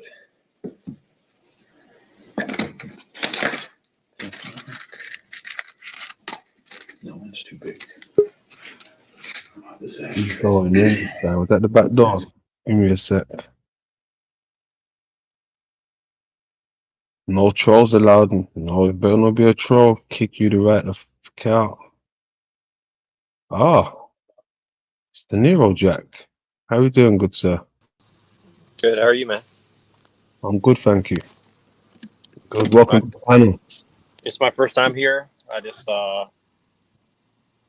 wanted to come and support, and I'm in a little bit of a joker-pilled mood, so this is probably not going to match the energy. So I'll kick myself out if I can't keep up with the topic. There you go. Calling your own self out. Accountability. That's what I like. That's what I like. Yeah, I'm here chilling with Machine Lies. So yeah, man, just pick up a seat and just if you wanna interject while you have something to say, more than welcome. But topic for now is the hollow earth theory and the shape of the earth. So yeah, strap yourself in. It's a bit different. Oh, first of all, actually, where do you stand on the shape of the earth? If you do stand anywhere. I'm one of these flat fence sitters where I'm not really sure, to be honest with you. I'm kind of I think ambivalent is the right word. Not because I don't care, but just because I'm not sure what I can do about it. But I am fascinated that people are so interested in it, because to me it's like there's obviously, I think there's very good reasons to pick either side. That's the kind of crazy part for me. So I Okay. think that yeah, I think you can justify either side depending on what you're trying to do. And I think that there's a lot of occult meanings behind both sides. And I'm not sure exactly which side of those I would agree with more, to be honest with you. So I'm kind of maybe I'm here to kind of learn, but also maybe get some feedback on my perception, because it's almost definitely not correct Mm-hmm. as far as like how I perceive it. So like very briefly, I would say like I think that the idea of the flat Earth is,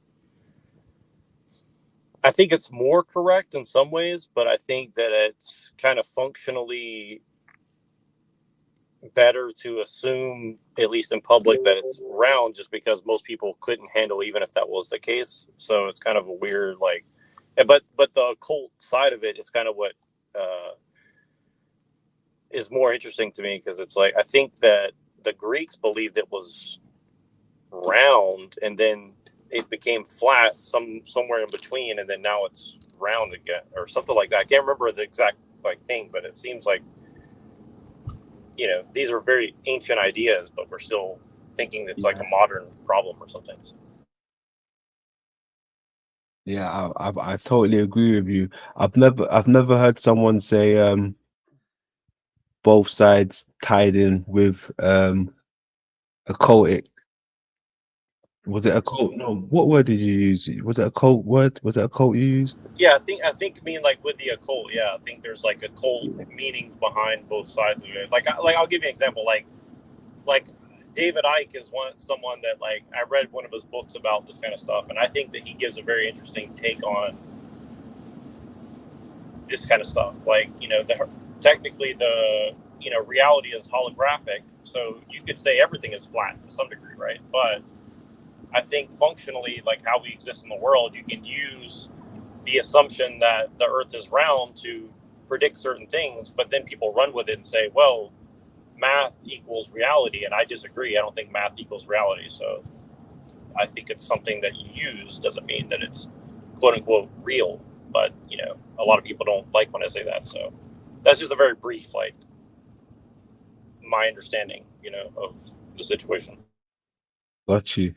It was good. It was good. I appreciate that. I appreciate that. Thank you. Yeah, I think Neuro hit on something important, because it's like if you look at Alex Jones and David Icke, you know, they're calling each other crazy based on Hmm. two different kinds of occult understanding. You know, like Alex Jones is talking about intergalactic demons, right? And then David Icke is talking about reptilians. That comes from the real you know, esoteric Hitler, you know, ideas. You know, so it's almost like they're two different occult ideas that are actually fighting against each other. Right? They Ah. actually came out because the Freemasons, they believe in interdimensional forces, right?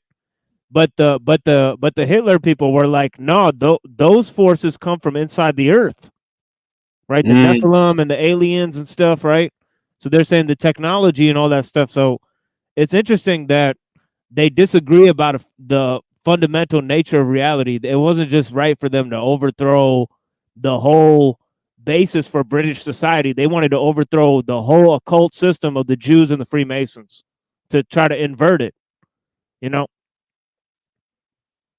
Yeah, that's interesting. I didn't look at it like that until you said it. They're both Yeah. actually, yeah, pushing different agendas, but for the same team, would you say? Yeah, same purpose, which is like, how can we get the technology? How can man evolve? Like all those types of things, you know. Mm-hmm. You know, and how can we leave this place? You know, the people that organize these theories, they want to leave this realm. You know, they hate this place. You Well, know, they hate the people here. yeah, it reminds me of kind of like the Gnostic versus non-Gnostic view of Christianity, and I'm sure it goes back to Zoroastrianism, and even Islam has some commentary on it, I'm sure.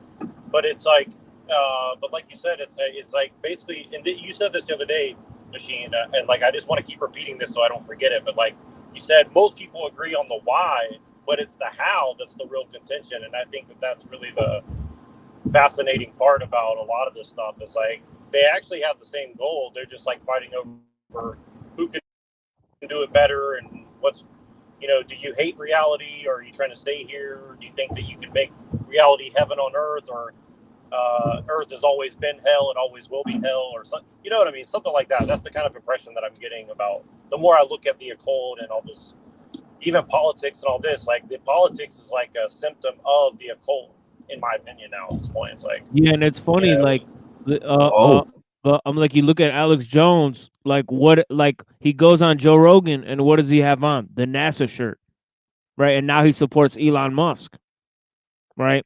So David Icke would never go and support those programs, right? Because he doesn't even believe that that's what's going on, right? It's just interesting. Yeah, and because David Icke, the book I read, it was about like the Saturn moon matrix and shit like that. And like, again, like I'm not saying it's true, but see, David Icke is a genius in a way, because he says even if it's not true in quote unquote factual, he's saying in a sense it's true in spirit. And I think what he's trying to say is like, you know, things in the occult may not be true, but they're functional. And I think that's the same thing with science. Science is the same way. Science does not say this is quote unquote reality, but people mistaken say this is reality. No, it's a functional system that you can use for certain ends. And again, maybe I'm wrong, but that's my opinion. And I think that that's kind of what he's pointing to. And I'm not saying I believe everything Ike is saying is true, but that's kind of the thing that I think I don't know if he's trying to expose or if he's just trying to like trick people into another worldview. But I think it's very useful for combating people's worldviews, because, you know, like I just see that everybody's fighting over the tools of deception, and we're almost at a point where like you can't. I mean, the truth is always good. You know, Jesus came and told the truth, but you know, most people are not going to hear it. So now what do you do? And I think that's what I'm trying to figure out. Like, how, you know, if people reject the truth, now what do you do? Like with the rest of your life? So, you know, I don't know. That's just my thoughts really quick. Now that was good. You made a good point with the connections with how did you put it again? It was something along the lines of him more in tune with the spiritual side of it, where they would more dabble in the technology side. Like for instance, when you said something like, if they was to make something basically and it could produce water, right, but it's not reality, right? They had to make something, like it's not the natural order of things, right? Like the oceans would be a natural thing to some degree, but just because they could make a machine that could produce water, that's not like, that wouldn't be like the reality of things. Yeah, and water by itself is like not necessarily good for you. Water by itself is, you know, kind of dangerous in a lot of ways, and people don't realize that. It's like it can basically strip out all the things in it, because it is, you know, my understanding of it, like if you drink distilled water all the time, you basically strip your body of the nutrients it needs. So again, this is where people just think, you know, water equals good, water equals life. Not necessarily. You know, it's a lot more than that. And you know, that's a very basic, you know, thing, but people just take a lot of this stuff for granted. H2O. It's like, well, H2O is not the way that we use it is not just H2O by itself, you know. So I don't know. It's kind of a basic thing, but I think the basic things are what people need to fight over, I think. But what do I know? You know quite a lot by the sounds of it. It's hey, I took a gamble and didn't even screen check the person, but I think it could be Rants in the building. I just wanted to state that that's not true, Neurojack. Distilled water does not strip your body of minerals. Thank you for correcting me. So, what would you say about the? Well, just for your own knowledge, analogy? because it's really good to appreciate it, drink yeah. distilled water, yo. Well, I just heard if you drink it all the time, then eventually, like, it'll grab stuff out of your body and take it out. So maybe I heard wrong. It's simply the purest form of water. I mean, it does not contain like electrolytes and shit, but like the tap water you drink contains way, worse shit, and it usually doesn't contain any minerals. It just contains like fluoride, rust, fucking lead, arsenic. You know what I mean? Well, I guess. Sorry, the point I was trying to tap make water is is like, way worse. Yeah, of course. But the point I'm trying to make is like, ideally, if you were to drink optimal water, it would be like mountain spring water, not distilled water, like optimally, because mountain spring water is going to have those minerals and things that your body kind of needs to operate at optimal peak performance. Versus if you just drink distilled water, it may be good for you, but it may not provide all those nutrients that you might need, I guess is what I was trying to So the funny thing is, like, we have great spring water here, right? It's 99.98% pure.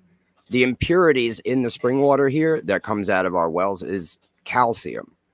Now, the issue is if you drink it solely, right, you will most likely end up with kidney stones. You know what I mean? The calcium builds up in your kidneys. So you have to, you can't just do one thing. Like, one of anything is bad. You shouldn't even just drink one water source. You should drink multiple water sources. You shouldn't just eat one food. You should eat all kinds of foods. You want diversity. You know what I'm saying?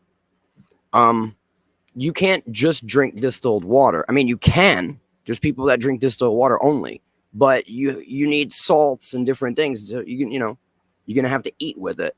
You know what I mean? But most people eat during the day, and you have all these salts in your body.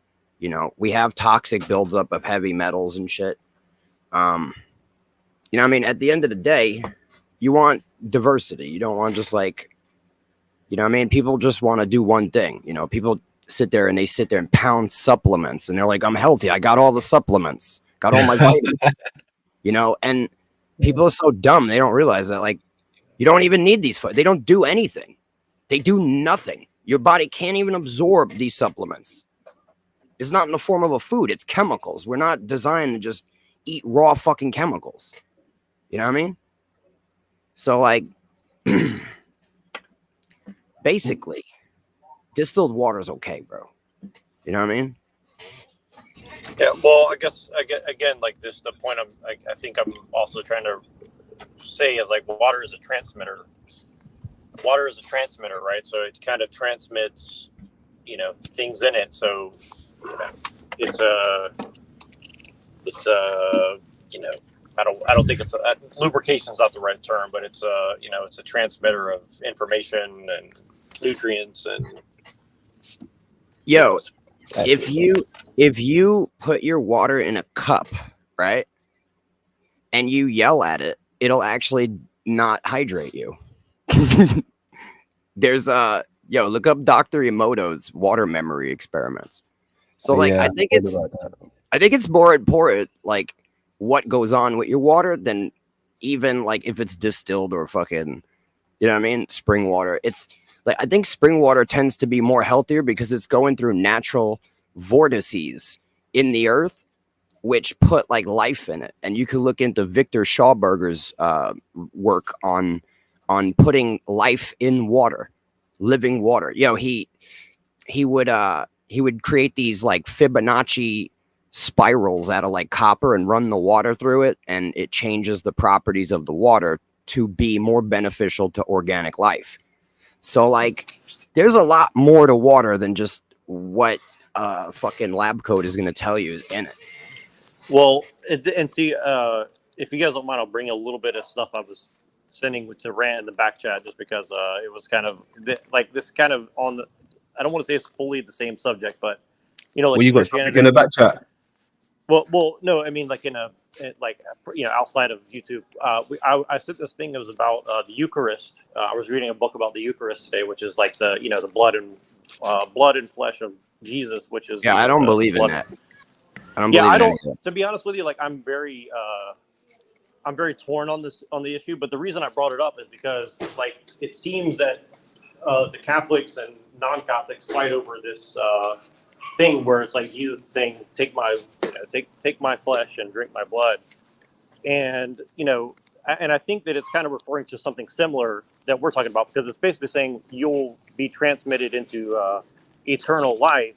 And I am torn on that, but my point is I think that that's also kind of what we're talking about with water and stuff like that, is like transmitting life, like you said. So I think that I just wanted to bring that up because I think it's a very interesting dynamic that is like the basis of Christianity, but you see that how they've made it into this very contentious evil thing in a lot of ways. Yeah, and poisoned it just like Christianity poisoned the world. Oh, nothing. Someone's in the back chat, back room rather. The whole like bread and wine ritual. I'm pretty sure Paul threw that in there. All right, I'm gonna hit play on this. It's a good one. Try that.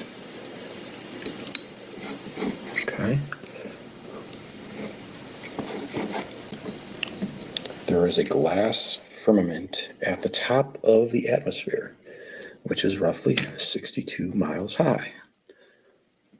62 miles. Glass. That was created after the flood. Okay, let's back up a little bit, okay? In the beginning, My bad, that wasn't Paul. God created the heavens and the earth was without form, which was meaning basically that earth in that instance meant land. So the land was not seen, okay? It was without form. And darkness moved over the face of the deep. Well, yeah, so there was already a spin happening. And the Spirit of God moved upon the face of the waters, okay? So, and then let there be light, okay? Then the light flicked on, okay? So the light inside the sphere is being refracted, because refracted means it's being bent, okay? Light is being bent, especially inside a curve. It's going to curve. Light is going to curve because of the refraction. So at the top of this apex of this pyramid, this light is bending over like that, because initially it's shooting out straight vertically, but it's bending around like that, okay? So the light, the Spirit of God is moving, okay, magnetically charged. So we're spinning already. We're spinning in this lateral motion continually. This is happening every 24 hours, okay? Yo, what is this guy showing us? I didn't see the beginning of it. The description of Earth. It's a pyramid?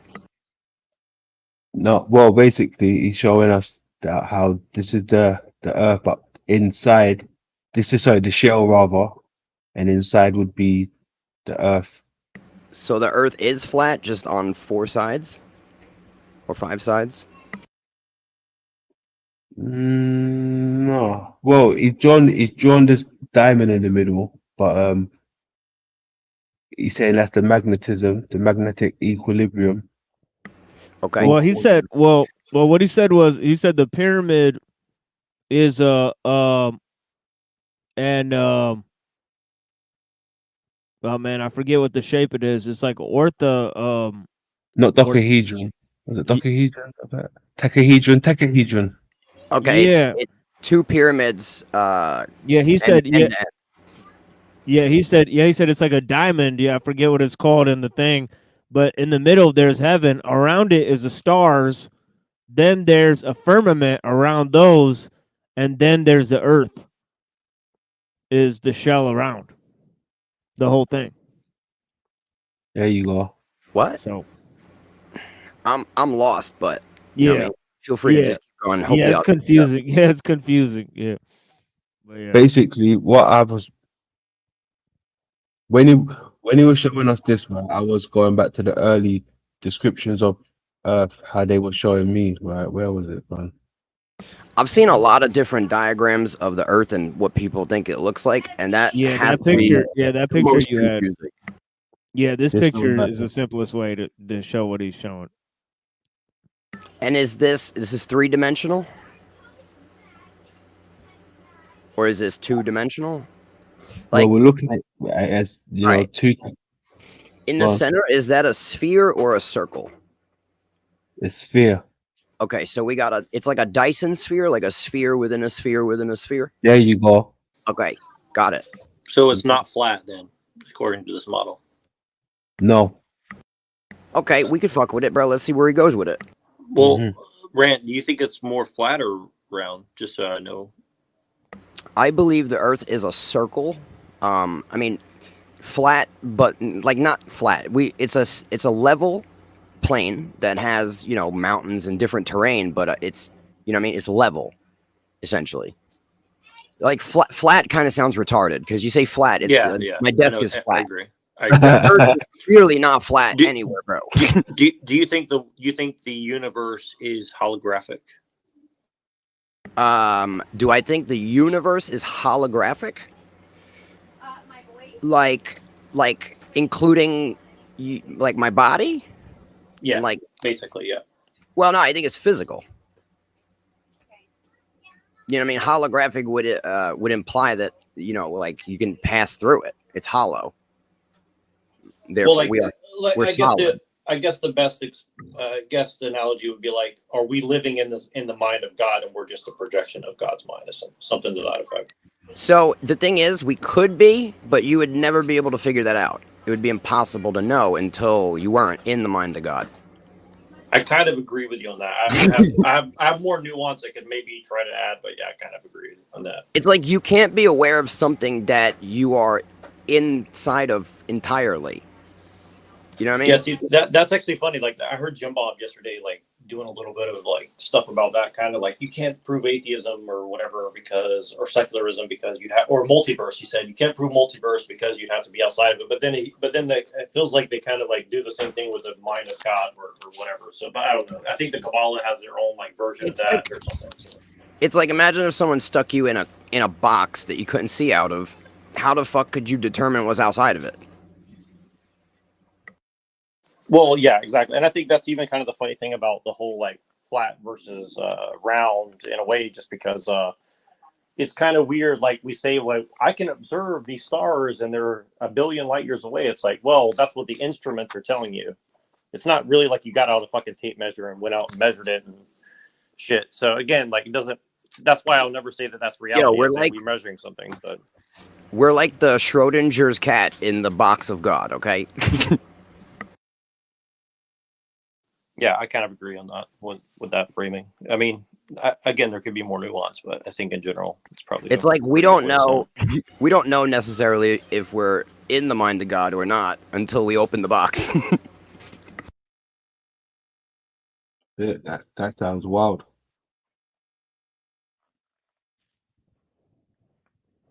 Let's keep going.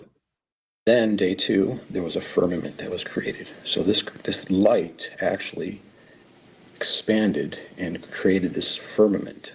There were elements that were already created. Light was not the initial element, okay? In the beginning is not saying before there were any elements whatsoever, okay? This was already here. This was before the beginning. This was built. This is called the foundations of the earth. Go back to Job chapter 38, verses 1 through 4.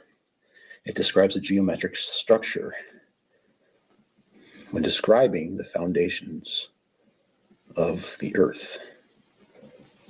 And it's also a pyramidal structure because it talks about the cornerstone. It talks about being laid with measures. Okay. That's what's going on. Okay.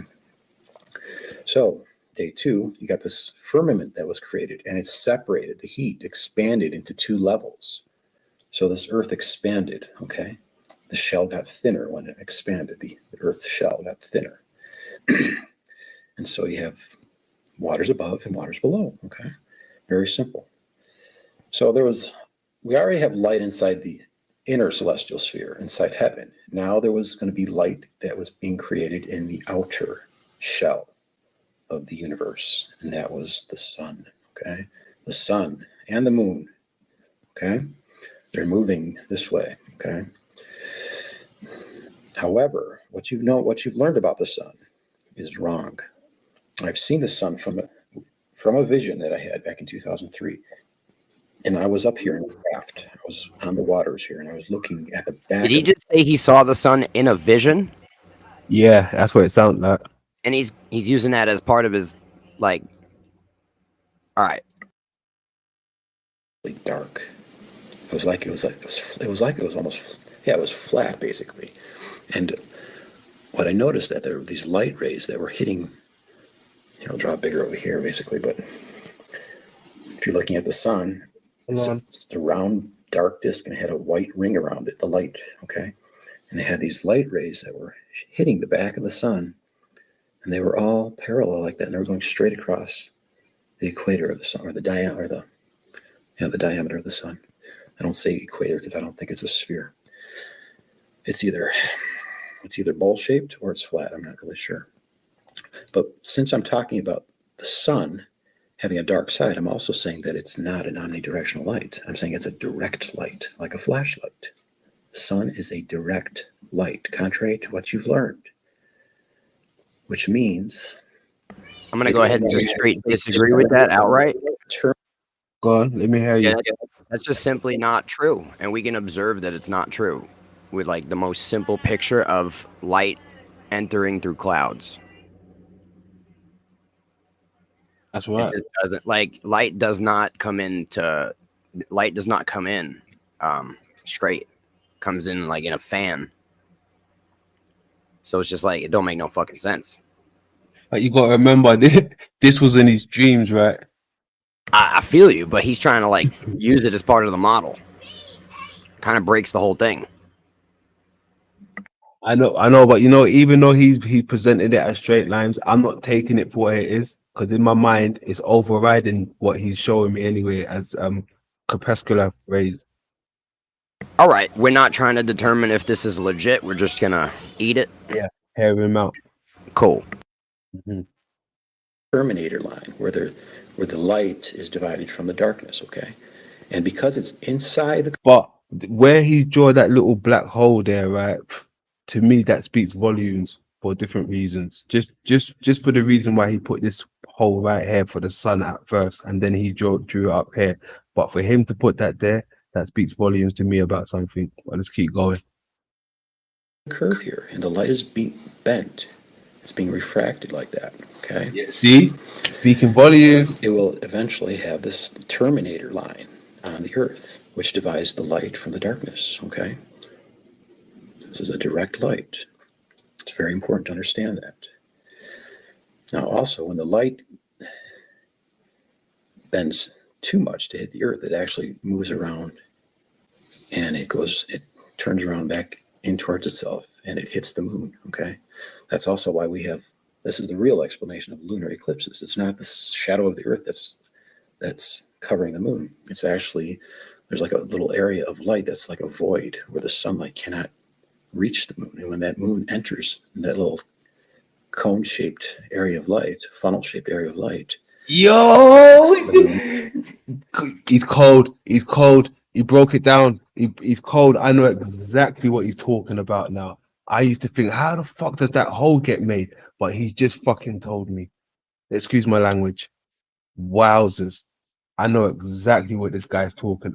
Jesus Christ. Let's keep going. Wow. Gets obfuscated, okay? So, you have the sun and the moon. They're moving around the inside of the Earth. The planets are there too. Earth is not a planet. Remember I told you that, right? Earth is not a planet. Planets are little spheres that orbit around the inside of the Earth. And I believe there are 7 of them because I don't think Pluto's a planet either. So that's 9 minus Earth and Pluto. So you got 7 planets that are also moving. There's an ecliptic here, okay? In Job chapter 38, it calls the ecliptic the day spring. Okay, so they're moving around like that, okay? Okay, now during the flood, I'll pretend this line isn't here yet, okay? It says that the windows of heaven were opened. So the windows, this glass firmament, it broke apart, okay? And water gushed forth down to the lower ocean, the lower level of water. So it flooded. It went over the continents, over every continent, okay? And it also expanded the earth more, okay? As well as the water that came down, sand also came down, silica. And it came down here, and that's how we get this glass bound. It fused together in the ionosphere, where there's a lot of electromagnetic activity. So there's a glass sky here, okay? It's at 62 miles high. Attached to that glass sky is also a mantle of ice. Going back to Job 38, verse 22, verse 29, it's called the hoary frost of heaven. Hoary frost of heaven. Yeah, with the ice part, he's spot on. When I've been looking at these old Islamic depictions of the realm, when you translate what they're really saying, they always seem to be mentioning the icy nature to this place. The ice always seems to get mentioned, but I've also mentioned, could the ice just be an infection on a macro level, right? Could the ice just be an infection? When you look at the eyes, when they're infected with the amoebas, they look exactly like what we would describe as the Antarctic ring or the circle that goes around us. So that's something to think about. Let's keep going. Hoary frost of heaven. Now, the word hoary frost in Hebrew actually connotates that word with the image of a bowl or a basin. I'm pretty sure I've heard them say we came from amoebas somewhere along the line. I can't remember the full description, but that's something to look into on a different level. Yo, someone said this guy said he was Christ. Say that again? Somebody in chat said this guy said he was Christ. Said he was Christ. Wow. He said he was Christ, and that's why we should believe his like that. They said that's why he said we should believe his vision, because he is Christ. Where is that? Where do you see that? It's Here I Am said it at 521. It says, well, you know, he says he is Christ, hence his name LSC. Oh, and that's okay. why when he says he saw it in a vision, we should believe. Okay. Okay. Interesting. So we're seeing it through his eyes, through the lens of Christ. We're seeing it through the lens of Christ. The crucified one. The cross. The cross in the middle. I think we went over that not too long ago. So we're seeing it through the lens of LSC. Let's keep having a look. This hoary frost is attached to a bowl or a basin-like structure, okay? Or a womb, out of whose womb came the ice. Job 38. Or it's also called the treasures of the hail. Treasures of the hail. Treasures as if meaning that they are hidden. We don't understand that there's a layer of glass and a layer of ice connected to the glass up in the sky.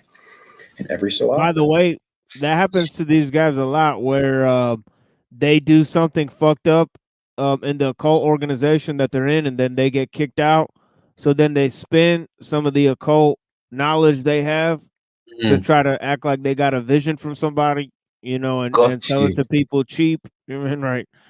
You know, so you know, it just so happens that his vision matches up 1-to-1 with esoteric Hitlerism and the Hollow Earth theory. What are the odds? I mean, right? That hundreds of other people have already thought of it. But yeah. Yeah.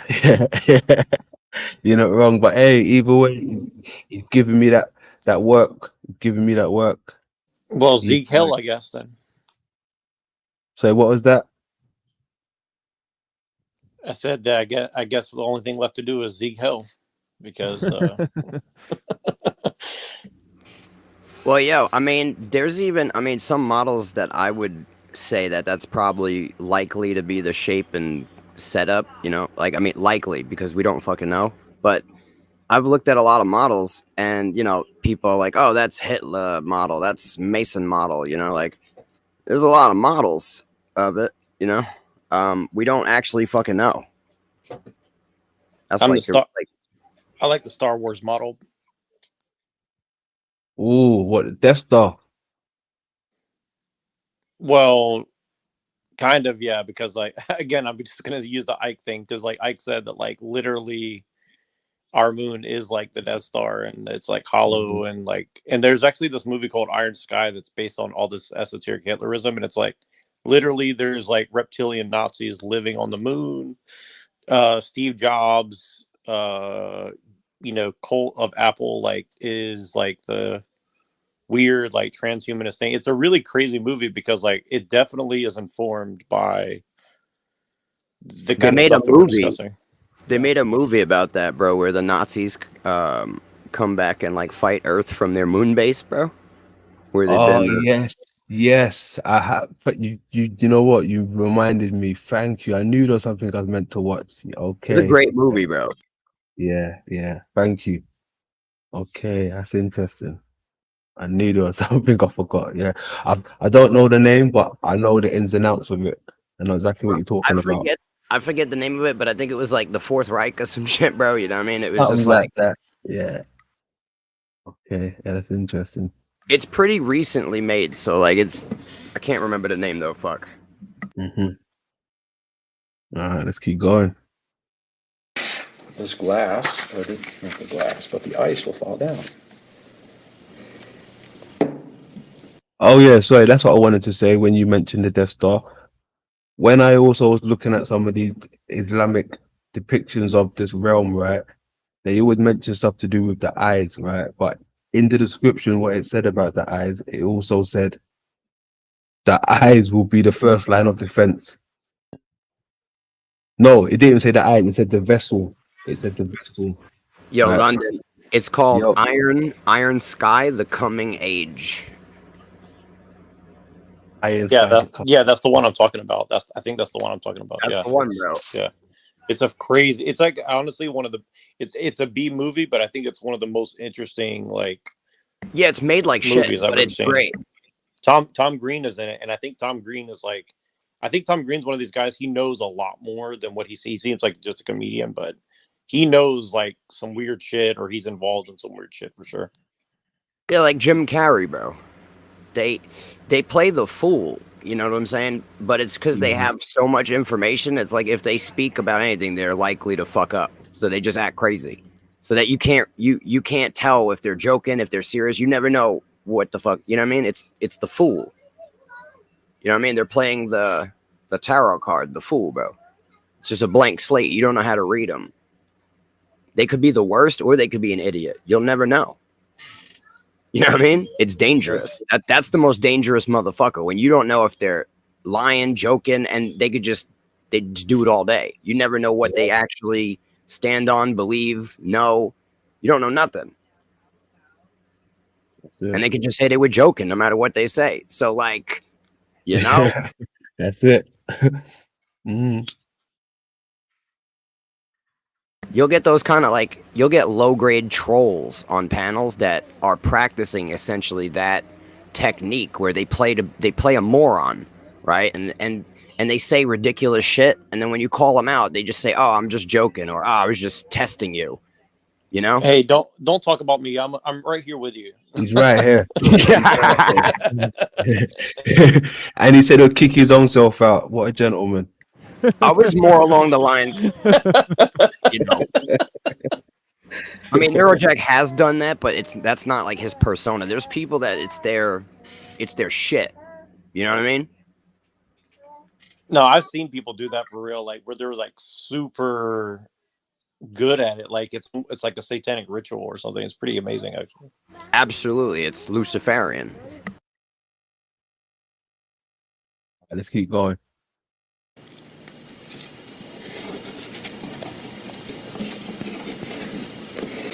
And they call those, they have a fancy word for it, they call them mega cryometeors. Ice chunks. Ice chunks. Mega cryo meteor.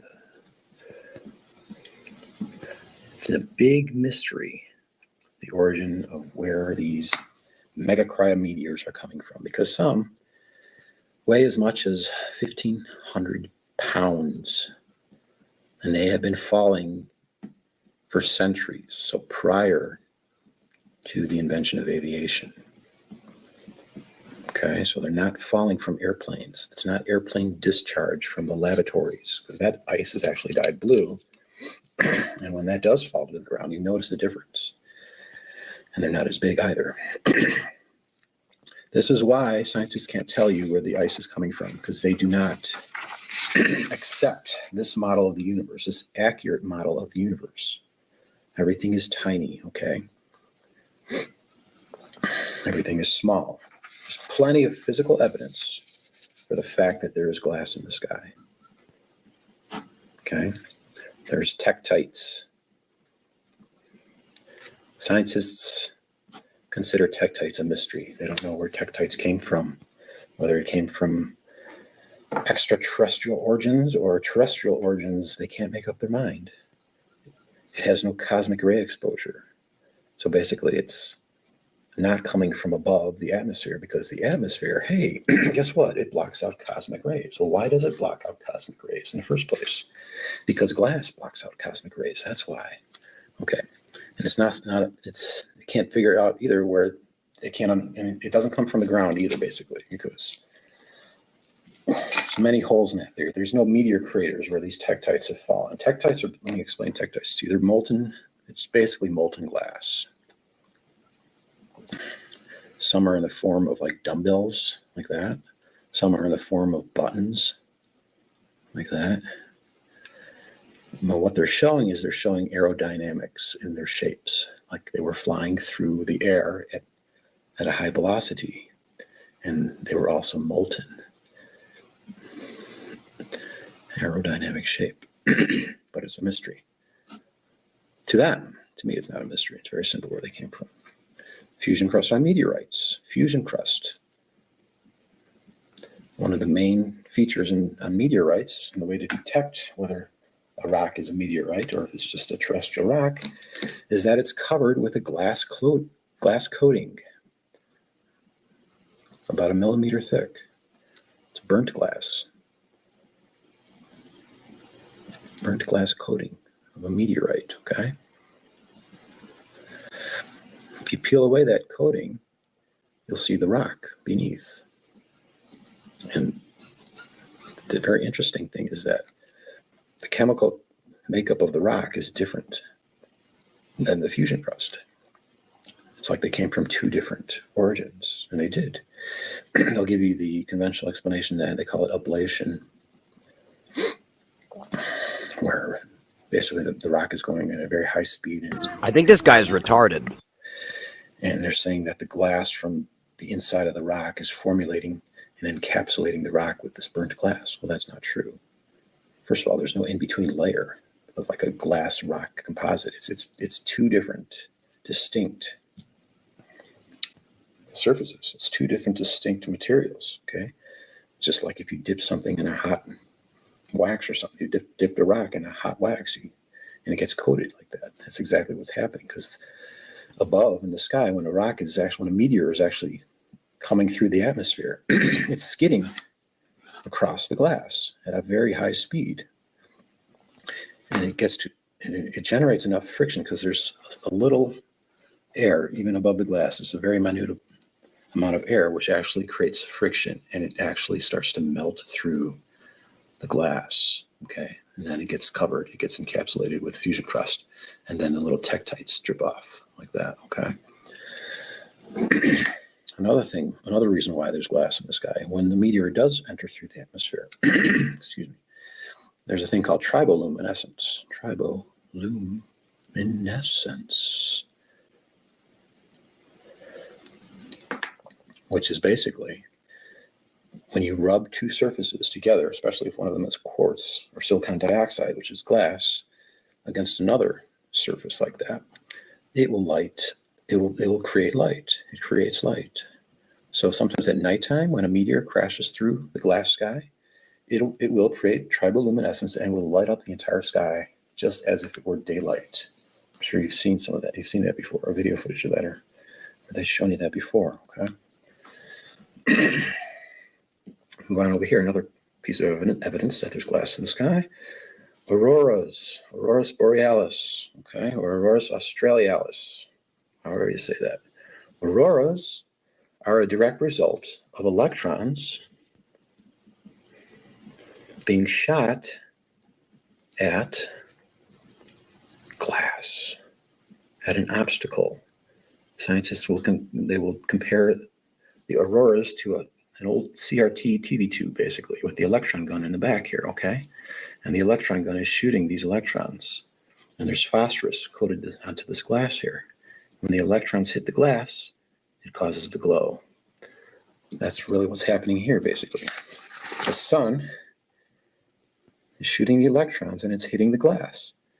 And at the higher latitudes, it's creating the glow. You see the glow there. I'm not really sure why it's happening at the higher latitudinal regions, but maybe you guys can tell me that. Okay, so auroras are created because of glass. Ozone generation. The glass. Ozone generation. You could smell the glass in the sky, okay?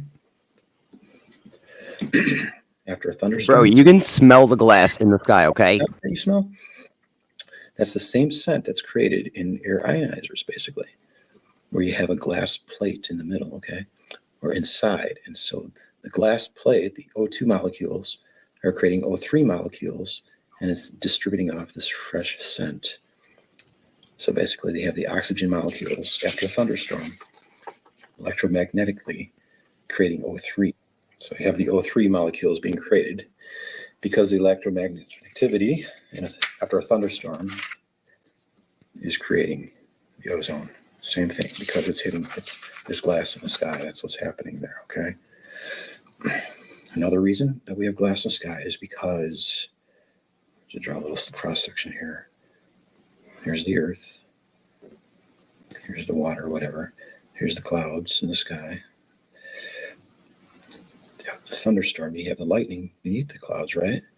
But you also have upper atmospheric lightning. Upper atmospheric lightning. Sprites.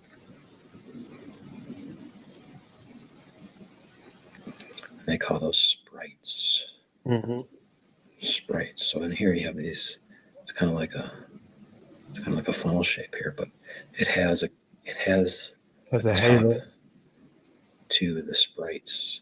Basically, it gives off this disc-like plasma discharge, and they call those elves. Elves, rather. And the altitude of the elves is 62 miles high, or 100 kilometers. That's how we know the height of the glass ceiling. Same thing with auroras. They say the bottom, the lowest part of the aurora, basically, is at 62 miles, 100 kilometers. So that's where we get the 62 miles from. Another reason why there's glass in the sky is because glass blocks ultraviolet light, and so does our atmosphere. Coincidence? I don't think so. There's also the greenhouse effect, okay? We have a literal glass ceiling, just like in a greenhouse. This is true.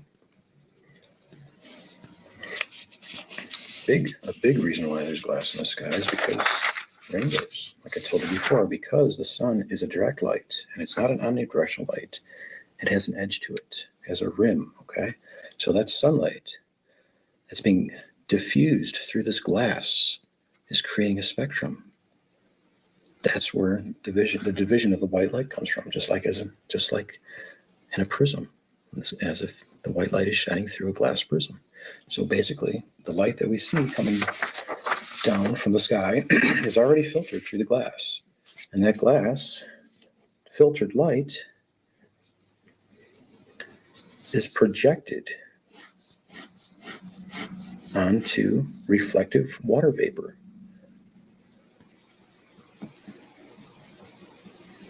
Or clouds. That's all it is. The clouds are not the source of the rainbow, folks. Clouds are only the surface of projection. Same thing with a garden hose. If you're holding a garden hose, okay? You're spraying out the spray. That's not the origin of the rainbow. The reflective water is just the surface of projection. Surface of projection. Surface of projection. Now you can understand why the rainbow is arced. It has nothing to do with any kind of weird explanation that they tell you. The rainbow is arced because it's just mimicking the arc of the sun. It's mimicking the edge of the sun. If you shine sunlight through a square, like if you're inside a room and there's a square window and there's water vapor inside the room, you're going to get a square. You're going to get a straight edge rainbow. That's all it is. Same thing, you can shine a flashlight. Some flashlights, you can actually create a rainbow. If you shine a flashlight onto a white piece of paper in a dark room, you can create a rainbow on paper because it's just mimicking the rim of the light source. That's all it is. That's also why the inside of rainbows are brighter than the outside, because that's where the sun is. The sun, it's the projection of the sun, of the light of the sun. This is the true reason why rainbows happen. And now you can understand, okay, well, this glass diffused light is projecting all the colors of the rainbow onto clouds. It can also colorize the sky, right? In the morning time, you'll see the nice red clouds at the horizon. It's filtered. It's glass filtered light. You're getting the red end of the spectrum. At the moon, the moon at the horizon, when you see the moon rise, okay? Sometimes the moon is orange. It's because it's being gelled by the glass filtered light. If the moon is up in the middle of the sky, it looks more blue. Well, it's being gelled too. Now you can understand stellar spectroscopy.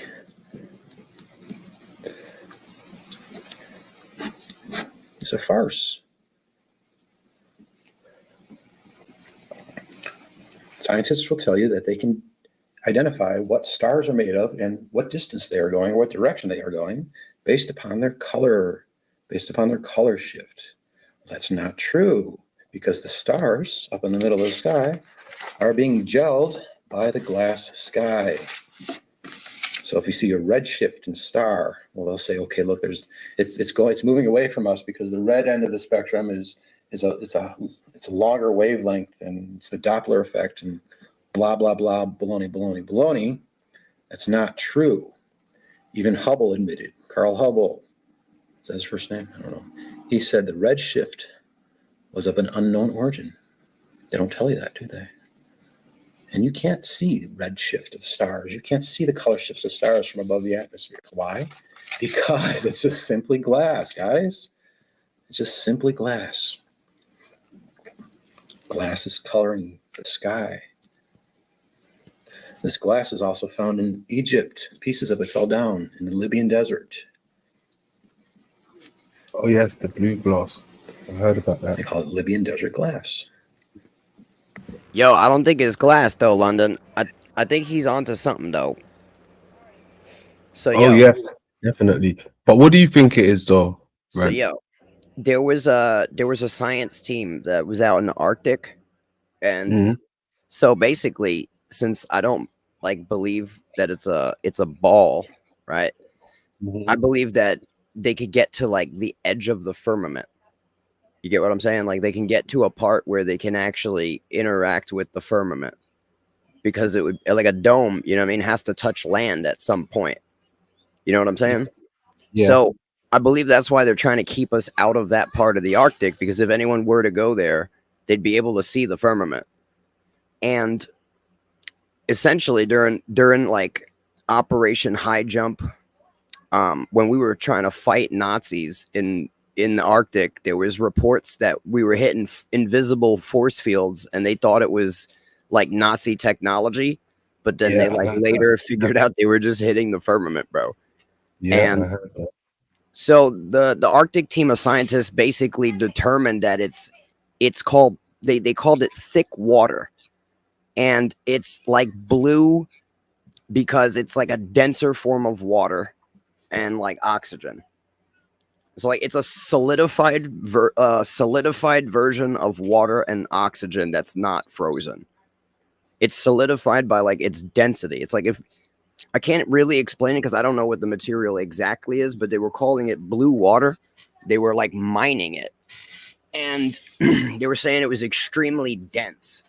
So I'm just imagining like if you were able to like hyper compress water into a solid that does not require being frozen to remain solid. Mm-hmm. That would be some instant change. I mean, it could be considered like a glass, right? But I don't necessarily think that it's made out of like just regular silica glass. You know what I'm saying? Mm-hmm. So like imagine a glass made out of water. They call it thick water. Thick water. Okay. Very interesting. But yeah, no, this guy's kicking that. He's kicking that stuff, man. I'm definitely paying attention because it's stuff that I'm not aware of. But then there's things that he's said so far that I needed to hear it because I've had stuff and it wasn't making sense until he's just drawn a little few diagrams and he said a few things and I'm like, okay, now it makes sense what they're showing me. So yeah, it's interesting. Let's keep going. I mean, yo, he could be right. I don't know. I mean, he's either right or he's like the most ultimate gaslighter ever created. Ultimate, yeah. Ah, shit. Let's keep going. Where did this come from? Where did this glass come from? It's yellow. It has the highest silica content of natural silica in the world, 98%. Okay, there's no bubbles in it when it was formed. It's very dense. It's very, I don't know. There's no bubbles in it, basically. So basically, and it melted quickly, and it also cooled quickly. Okay, it didn't come from the surrounding sand because when you try to do that to the surrounding sand, first of all, you're not going to get this high of a silica content, and secondly, you're going to have these little air pockets and bubbles in the glass. This Libyan desert glass it's a mystery to them. They don't know where it came from. Well, because they don't understand that there's a layer of glass in the sky, 62 miles high. And probably what happened was very simple. It's a very simple explanation. A meteor probably came crashing through the glass sky again. Here's the Earth. Here's the glass sky. Okay, this meteor, or a couple meteors or whatever, it crashed through, it melted through, got encapsulated with fusion crust, had some tektites drip. Well, maybe not. Maybe it wasn't tektites because it wasn't hot enough. Maybe it slammed in at a higher angle like that, so it didn't really have the chance to melt or to melt the glass, and maybe just like crashed through, just like a ball crashes through a window, basically.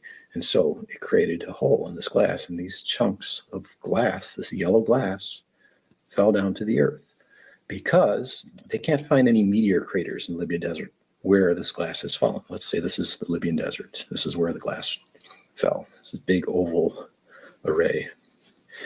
There's no meteor craters there. Well, if you understand physics and velocity, this meteor is going very fast, okay? So it's going to fall very far away from where the glass fell because the glass is not moving, okay? So the glass falls here, the meteor falls there. Very simple explanation. Okay, now let's talk about the ice. I did talk about the ice a little bit.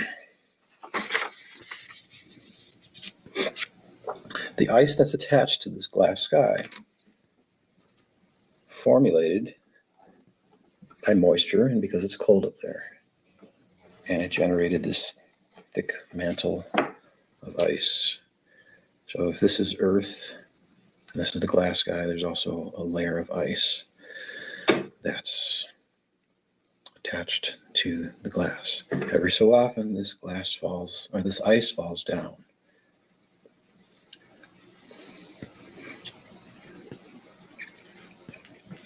Usually, probably due to man-made generated heat that's created in metropolitan areas. through exhaust fumes or whatever. That's why they spray the skies with contrails. They're not chemtrails, they're contrails. They want to block the heat, the man-made exhaust fumes, from reaching the top of the glass sky. They don't want these ice chunks falling down. So now they'll spray the skies with this webbing because the exhaust fumes will create heat. Megacryate meteors are, like I said before, they're a mystery. They don't know where they're coming from. I even called I use that term loosely, Dr. David Travis, who studies these, and I told him where they're coming from. They're coming from the top of the glass sky.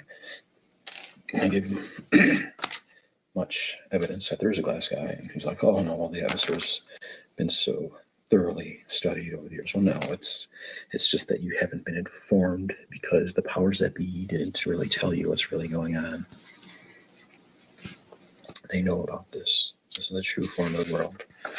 Okay, let's go back to what's going to happen prophetically based on what happened in the past. Because everything is moving electromagnetically, and gravity is, for the most part, a fictitious force. It has nothing to do with gravity. It's all electromagnetism, basically. They can stop. The celestial orbs can stop in the sky if there is an abeyance, if there's a halting of the electromagnetism. And that's what happened before 3,500 years ago. There's legends all over the world that talk about a mysterious time where there was like a double day in history, or a double night. Double night? Or a double night. It's recorded in Egypt. It's recorded in North America by Indians, South. Is anyone familiar with the double night? I mean, Alaska has some double nights. They have months of nights. That's a good point, yeah. I'm just saying.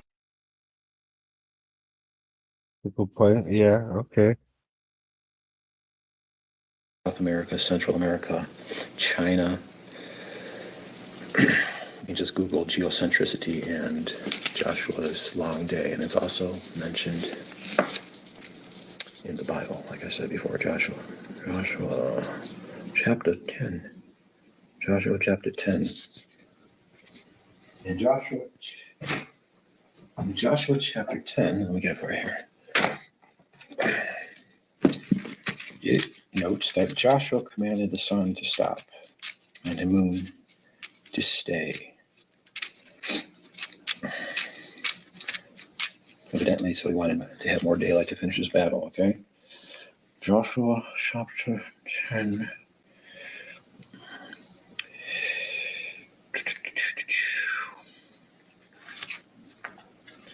Okay. So basically, it says, and spake Joshua to the Lord in the day when the Lord delivered up the Amorites before the children of Israel. And he said in the sight of Israel, Sun, stand thou still upon Gibeon, and moon in the valley of Ajalon. And the sun stood still, and the moon stayed, until the people had avenged themselves upon the enemies. Okay, so it's recorded in the Bible, and it's also recorded in various countries throughout the world. I would say this actually definitely did happen. And it can't happen if the world is spinning, like I told you before in other videos. If you have a theoretical universe where Earth is a convex spinning planet, and the sun actually literally stopped in the sky, which it has already been testified by many different people, theoretically, you would have to conclude that the Earth would have to stop spinning. And if that actually happened, if the Earth was spinning in the first place, there would be a major whiplash of all the oceans covering continents. That's not how it happened. The sun didn't stop because the Earth stopped, because the Earth doesn't spin in the first place. The sun stopped because the sun was actually moving inside the Earth, and it stopped due to an absence of electromagnetism. So, going back to Joshua chapter 10, the verse before that, it says, and it came to pass as they fled from before Israel and were in the going down to Beth Horon, that the Lord cast down great stones from heaven upon them, unto Hezekiah, and they died. There were more which died with hailstones than they whom the children of Israel slew with the sword. So hailstone and sun stop, okay? If the sun stops, hail falls. There is the connection. Okay. If the sun stops, hail falls. If the sun stops again, you can conclude that it's very likely that hail will fall again. Now, let's look at some of the verses in the Bible where it talks about hail falling, okay? Go to Isaiah chapter 28. Isaiah 28.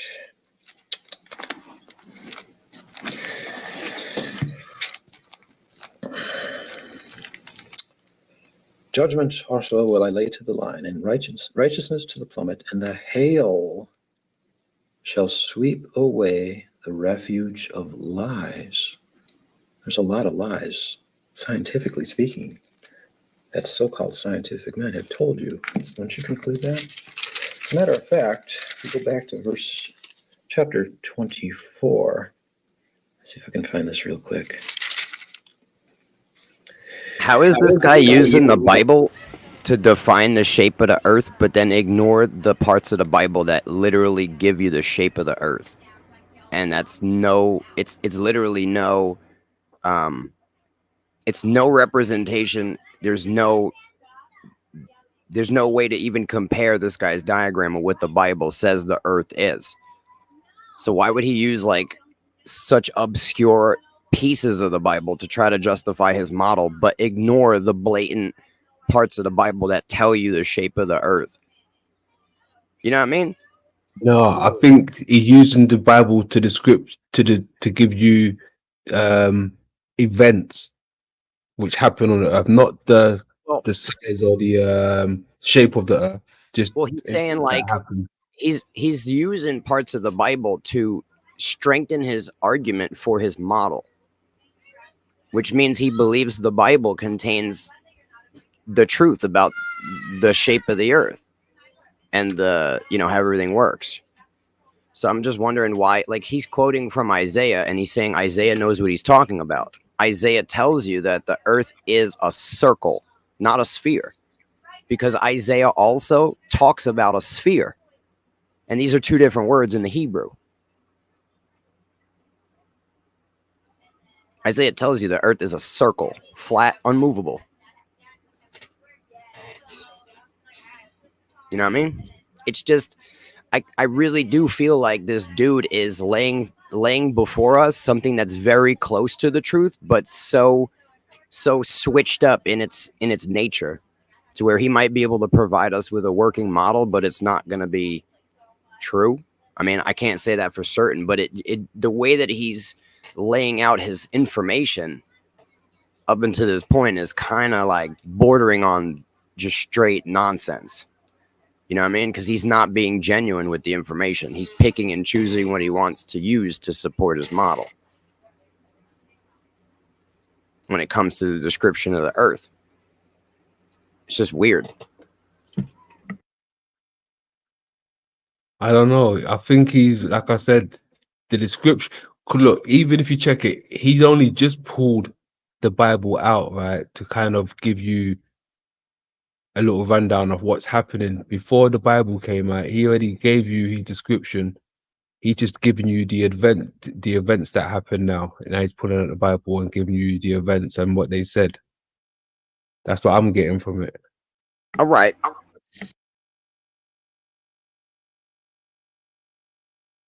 There's something in this Bible I was just reading over, right? It's weird because even just stopping it here, there's a few things that I've seen here that caught my attention.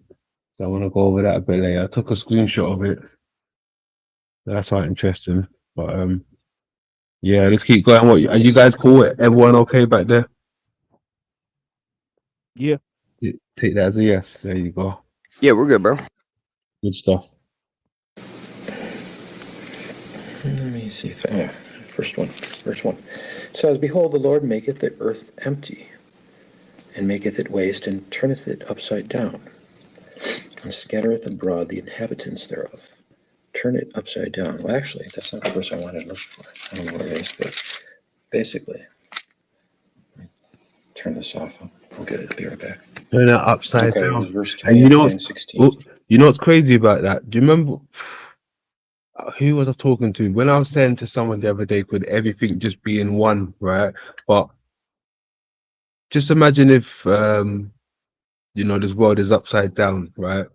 Keep in mind, I think I said you know, we could, all of the locations could just be on this one plane with us, right? So if that's possible, I've heard them say, I think it's Venus is upside down, right? That's the only planet that's upside down, apparently.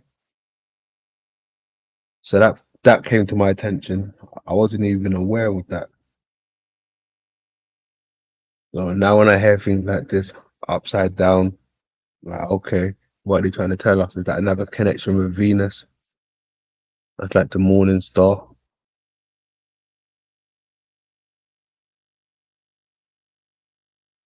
Yeah, it's an inverted world, upside down. Surely your turning of things upside down shall be esteemed as the potter's clay. For shall the work say of him that made it, he made me not? Or shall the things framed say of him that framed it, he hath no understanding? So basically, man has turned things upside down. Man has turned the world, the earth, the universe, inside out and upside down. Inverted. Okay, going back to hail falling. Okay, we got Isaiah 28.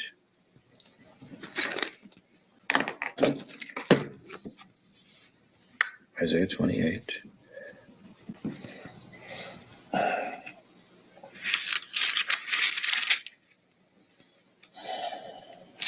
Isaiah 34 says, heaven shall. Verse 4, the heaven shall be dissolved. Well, what gets dissolved? Ice gets dissolved. And they shall be rolled together as a scroll. So now you have a scientific Needed to hear it. This guy's confirming my model for me. That's fucking crazy. Right? Because I check this out. If we This shit is are definitely crazy. Say that again. This shit is definitely crazy. Yeah, check this out. If we are in the center of the lens, right? That's the nucleus. They already tell us that's what the lens is made of. The nucleus, right? Like I was saying with the atom on the outer shell, and in the center, which they say the soft spot, the nucleus, the lens where we would be, right? But above us would be the iris and everything, right? If we're in the lens, above us would be the iris. Now I forgot the name of the disease, right? But if the heavens is above us, right, it will roll back like a scroll. There's a disease where it makes your iris roll back like a scroll. Right, so imagine looking up at your ceiling, the iris, and it's rolling back even further due to the disease, right? But then imagine if that's your roof and it's rolling back, and you've got ice on your roof that's frozen. When your roof scrolls back, your ice is gonna break in and fall into your lens. Jackpot. I'm not sure if you understand, but yeah, it's wild. This guy just broke it open to me. That's fucking mental. Fuck. Yeah, okay. I don't think you guys understand what this guy explained to me, but yeah, it's mental. It's mental. It's mental. Yo, the Bible says, "For whosoever toucheth you touches the apple of my eye." Oh, it says, "For thus said the Lord of hosts." For thus said the Lord of hosts, after the glory had sent me unto the nations which spoiled you, for he that toucheth you toucheth the apple of his eye. What is the apple of the eye? The apple of the eye would be the lens. The lens, like the outer part of the eye, or the No, pupil? inside the pupil, inside the interior. Is there a What we lens see. inside the pupil? Yeah, that's where we are. The crystal line. That's why I've always been saying the crystal earth. It's made of crystal. The lens is made of crystal. Hmm. The lens and the outer shell is two different things. It's a Oh yeah. nucleus. The lens is a nucleus. Oh, you're talking like the inner lens. Okay. Mm-hmm. Mm-hmm. Mm. I always imagined that we would be on the iris. To be honest, I have seen pictures like that where we're on the iris, but the whole description of it seems like, look, here we got terror again, right? Meaning Earth.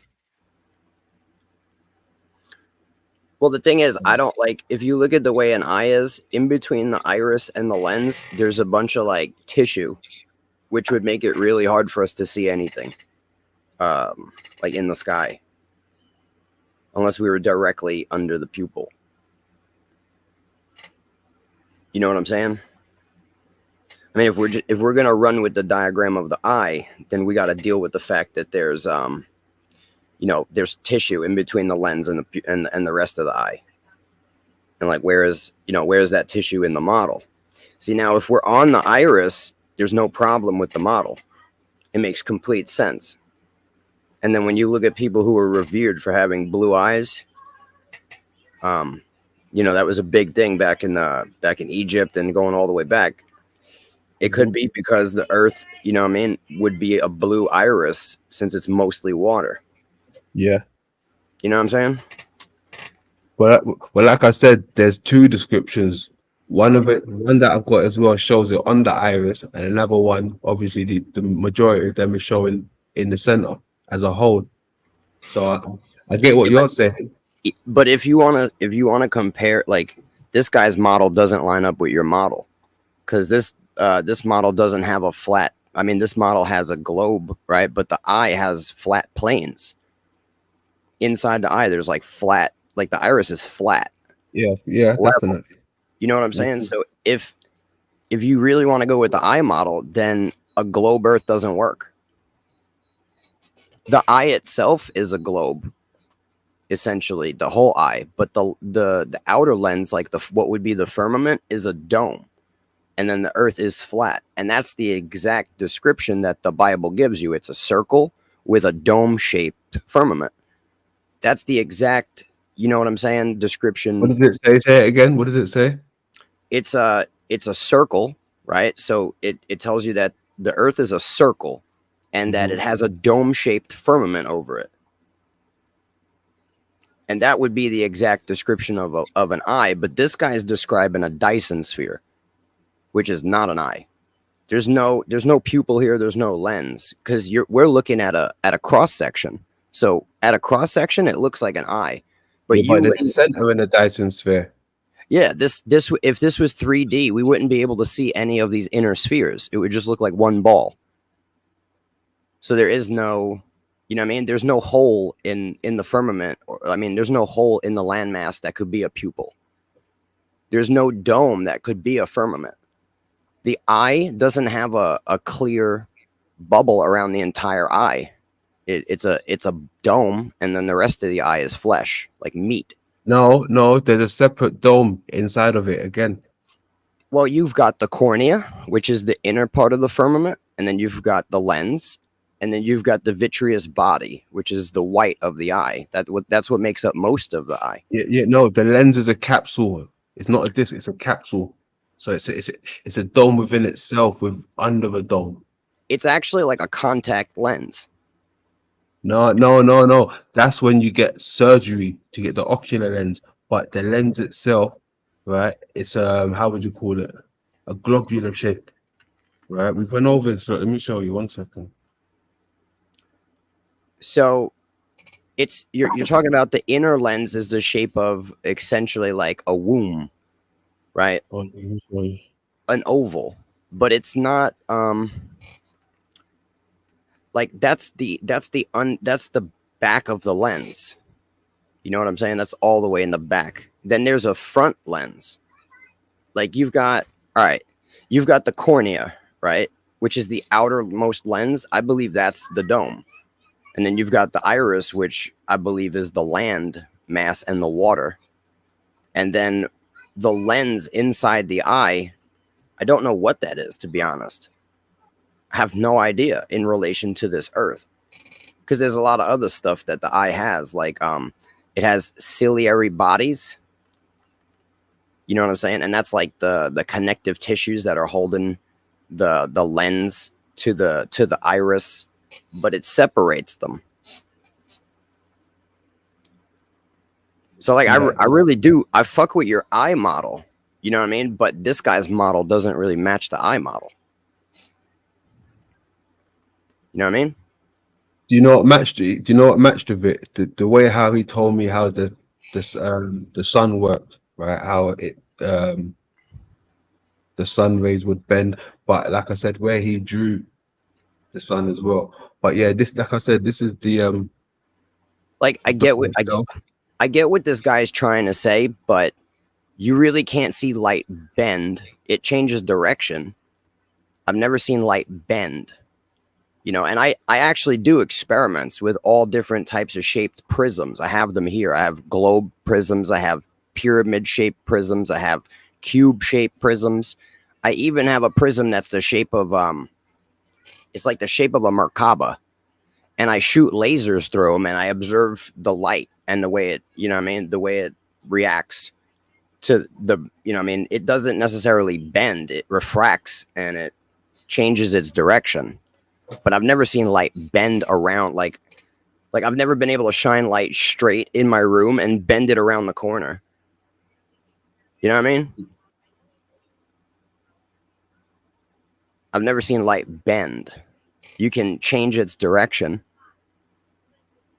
You know what I'm saying? Like, there's a lot of stuff this guy says that's kind of like, it's kind of like not possible at all. But what kind of? But you got to remember, your walls would be different to a convex wall. Huh? You've got angles on your walls, so you're not gonna see light bend how he's describing it. He's describing it in a mirror, basically, a crystal. Well, yo, if you take a dome, like let's say your ceiling was a dome, right? Let's say your roof was a dome. A dome-shaped roof. It's not a flat wall. You can take light and try to shoot it at that ceiling in a straight line. It's not going to bend to the shape of the dome. It's just going to project a straight line across the dome. It's going to appear to be bent, but the light's not actually going to bend. So he's claiming the light's actually bending. You see? He's not claiming it appears bent. See, he's conflating optical illusion. I said was bending. The aurora was going around. The aurora was bending, I think it was. That's what I'm saying. He's conflating optical illusion with actual things taking place. You know what I mean? And he's using that as a model for the physical reality, which is like, it's an extreme fallacy. But if you, all right, so let's look at the eye model, right? You see how the back of the lens, like I said, it's like a contact lens. It's just inverted.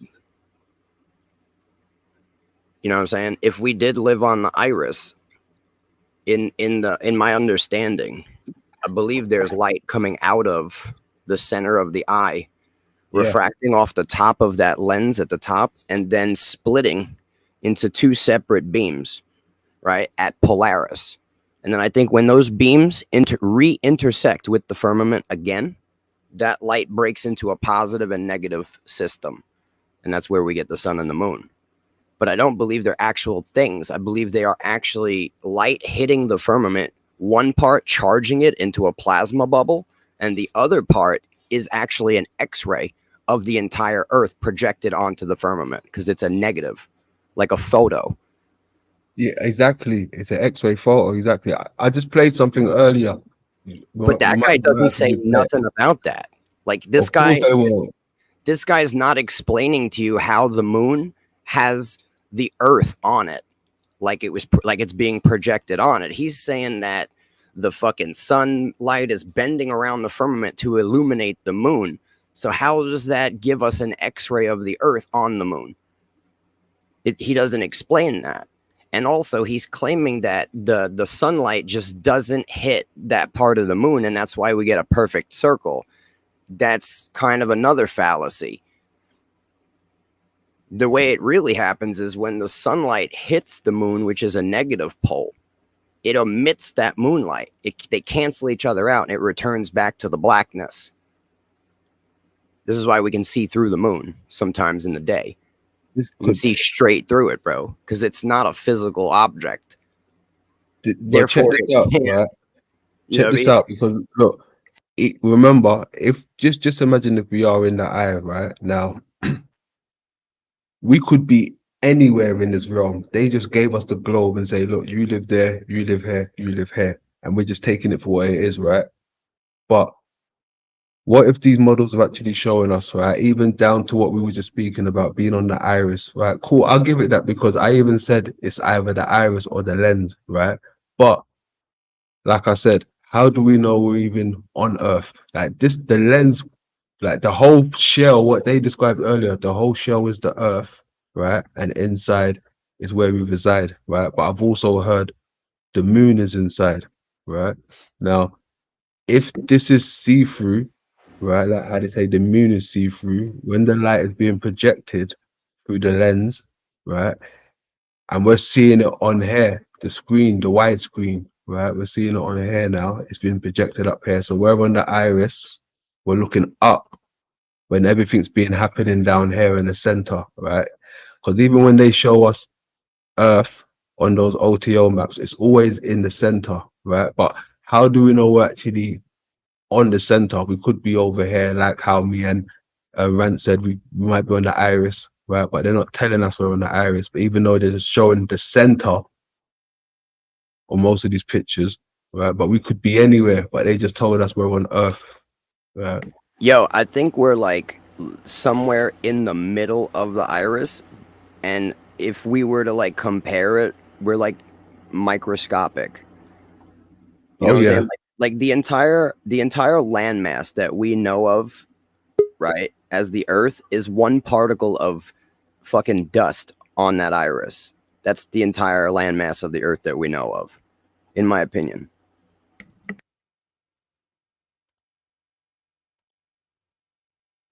So I want to get something clear. I'm sure you do, Hank. I'm sure you have a lot of things you need to clear up. Is the eyeball, is that supposed to be where we live? Is that just supposed to be just the thing we see with? The eyeball would be where we would live. Okay, why haven't we been to the edge of it yet? Just like you haven't been to the edge of the Antarctic ring, I suppose. Other people have. Like who? Give him a minute. He needs to Google it. He didn't look that up before he hopped on. He wish he did. I'm going toilet. I'll be back. 2 secs.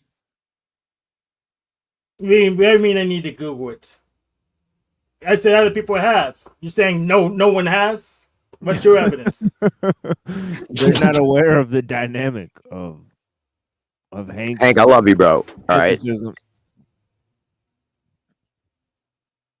You're saying we're on an eye, but I don't see the evidence. I mean, why does the satellites work if they can't get through the firmament, which we have no samples of?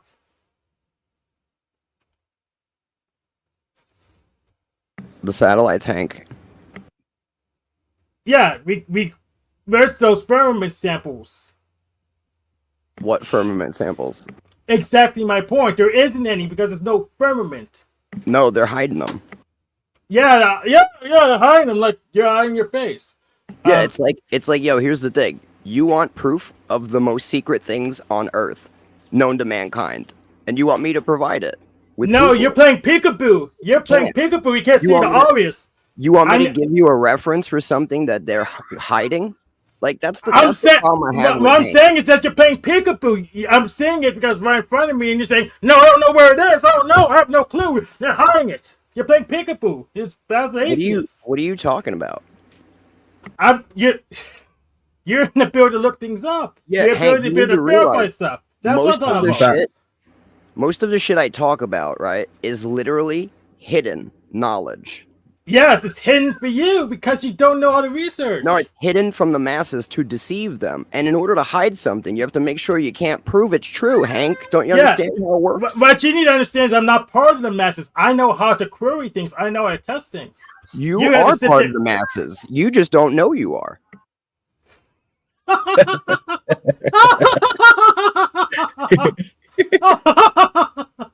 Oh my. You are like the white knight for the masses, Hank. You are the Chuck to the Lindsay of the masses, okay? You're the Chuck to the masses, Cynthia, okay?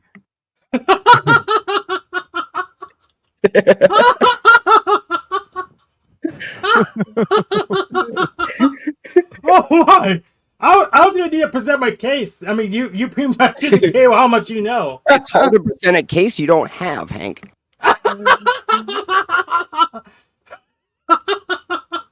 He's doing the Talcott aversion laugh, bro. Yeah, I do it better than Talcott does. This man has become the panel verse. Yes, and you couldn't destroy me. You couldn't destroy me like you wanted to, like 5 months There's ago. no need to destroy you. You serve no purpose. That's you. No, I mean, there's nothing to destroy. That's you. You're not a threat, Hank. Like, I don't just walk out of my house and start destroying the little ants in the garden. They're not doing nothing. I'm not worried about it. Okay, I guess he's just completely under genjutsu. Yeah, we're just that's why I can't even figure out the shape of the thing he lives on. And you can. Correct. Because he went and asked science. Well, that's one way to do it. Otherwise, I could just verify it. How about But this? you wouldn't know about that either. Why don't you go can't and understand ask- geometry? You Why don't. don't You you go don't back to- you go use back Terrence to- Howard's math book. Go back Use to the Terrence school you Howard's went and to. Common Core's math book, so you couldn't Hank. verify if you wanted to. Hank, go back to the school you went to and ask your teachers all these questions. Why should I bother? They suck. Because when they were indoctrinating you, you didn't ask them all these questions. You're just asking me. How did you know that? Because you don't have answers. So you were at my school? What school I'm did I go saying- to? I'm saying What you should school did I ask go them the to? questions that I'm asking you. Bunny Christ, what school did I go to if you knew what question I asked at school? Who said I knew what questions you asked in the school? You did! Just now! We're in this conversation still! It what was kind less of than a minute argument? ago! Are you just here to argue about anything? Hank, your shirt's blue, okay? Let's argue about Okay. that. It's about as Color relevant theory as is just a theory, Bunny Christ. Color theory is just a theory. color theory is just a theory. Yep. Okay. Do you identify as white? When I feel like it.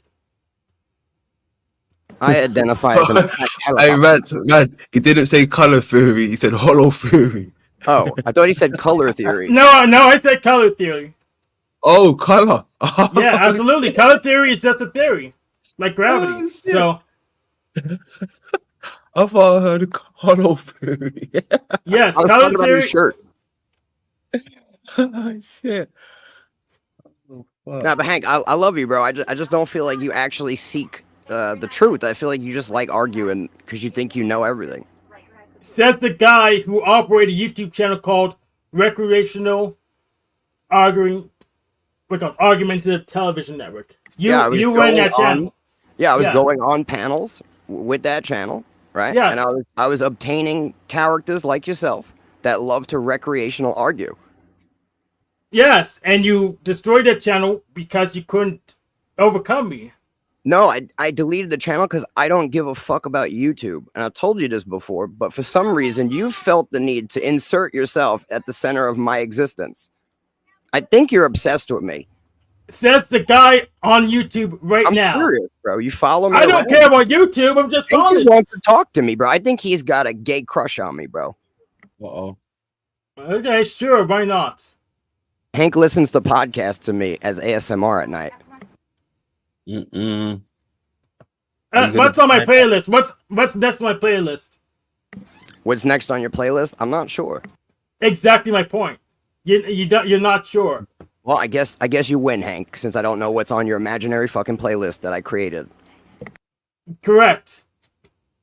Another win for me. Well, go write it down in your book. Give yourself a medal. Print out the certificate. You know what I'm saying? Well, this is already recorded, so I'm Put just it gonna. next to your hats. This is already recorded, so I'm gonna put it on the Hank Oklahoma Panels playlist. The next time you come on stream, bro, I want to see a certificate on that wall that says 1 victory against Rant. But that would be an understatement. No, this is the only time you actually won. Nah, that's an understatement. We could And replay it's those clips only on the because Machine I Lies. let you win. We I can let you replay the have- I clips on wanted- the Machine listen, Lies. I if wanted want. you to Because- have one real victory that I let you have so that you could stop trying to fucking prove something wrong so you could stroke your ego and think you know something. Would Instead you of like a doing that, supercut of all why the don't you times I learn? dominated you on the Machine Lies? Hank, why don't you learn? Why don't you learn Because something? you don't. I have. No, you I don't. have, but you don't. But you're You playing don't peekaboo learn so much you nothing. can't even see it. You don't You can't learn even see what I nothing. learned. You just disagree with everything. You don't learn nothing. How do you know that? Anyone could just ask infinite questions and disagree with everything. Anyone could do it. Anyone could just say, "How do you know that? Can you prove it? Are your teeth real?" I mean, what the fuck, Hank? You're not an honest person with your questioning. It's stupid. Oh, so how do you? So you know I'm lying. My camera's on. How do Is you that know? how you know? you're- You how get do your you face know? reader? How do you know you're not lying, Hank? How do you know you're not lying? Tell me. Because I have direct access to my mind. How do you know you have direct access to your mind? That's what I feel it. I feel it. How do you feel it? How do you know it's a real feeling, Hank? Well, if it's not a real feeling, then there's no real feelings possible. How So do you know it's- that, Hank? It's my best. It's my best guess. It's my best guess. How do you And if know it- it's your best guess, Hank? Because I can't think of a better guess. It's what I Why have can't you available. think of a better guess, Hank? You come up with a better guess. Go ahead. Why It's would a I do challenge. that? Why would I do that? Because you're doubting that this is my best guess. So do you have a better one? Why do I have to have a better one for you to know if it's your best guess or not? Then just trust me then. Why would I trust you, Hank? Well, you're asking me about my best guess. You don't have a better one, so you just go with what I got. Why would I do that? Because you have no other option. Take it or leave it. How do you know I don't have any better options? Go ahead, take your other options. Well, how do you know I have other options? Just show us. Go ahead. What would you like me to show you?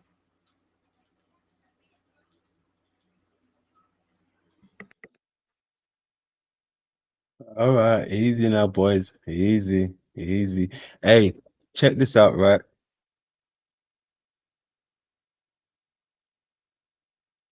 This is the Dyson sphere, what we was talking about earlier, right? Megastructure, right? That encompass a star, right? This thing right here.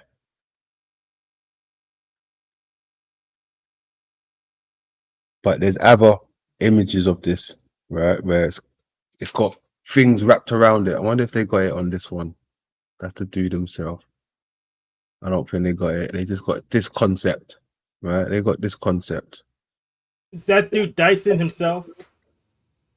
I would believe so. Let's have a look. Freeman Dyson, yeah.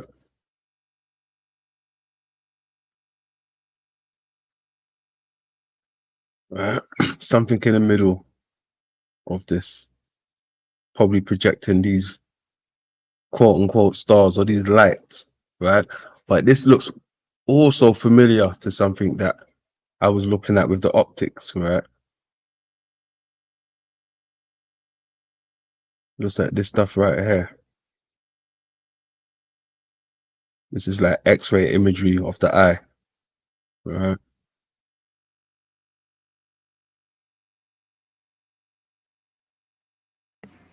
Yo, is that a hexagram in it? I would Obviously. think so.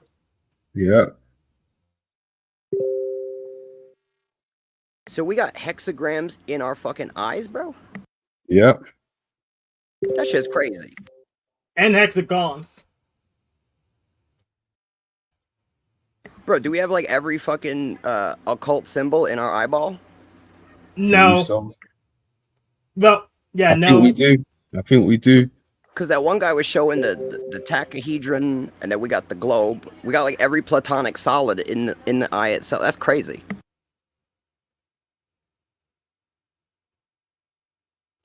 Where's that one they was talking about? Hold on. They was talking some stuff on one of these.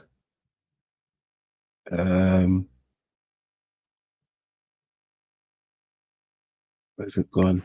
Yo, did you notice the Masonic Royal Arch symbol in the Earth diagram upside down? That's a strange symbol. In which one? The last diagram, so where it says Terra. Yeah. That's a Royal Arch Freemasonic symbol, roughly, but it's upside down. Upside down. That goes back to what I was saying earlier, the upside down world, right? I think it's mentioned somewhere in the Quran as well. The world being upside down. I heard some Muslims say it the other day. But not the world, sorry, Venus being upside down. Yo, Venus versus a pentagram pattern. Sorry, say that again. Venus what? Venus traverses a pentagram pattern. And there's people that believe Venus to be the morning star, aka Lucifer. Yep. Exactly, the morning star. It's Venus is Lucifer and Venus is Aphrodite. Does that mean Lucifer is Aphrodite? Well, I mean, I don't really think Lucifer is Venus to begin with, but that's what they believe. I'll ask they later. I think the definition of Lucifer has been conflated heavily.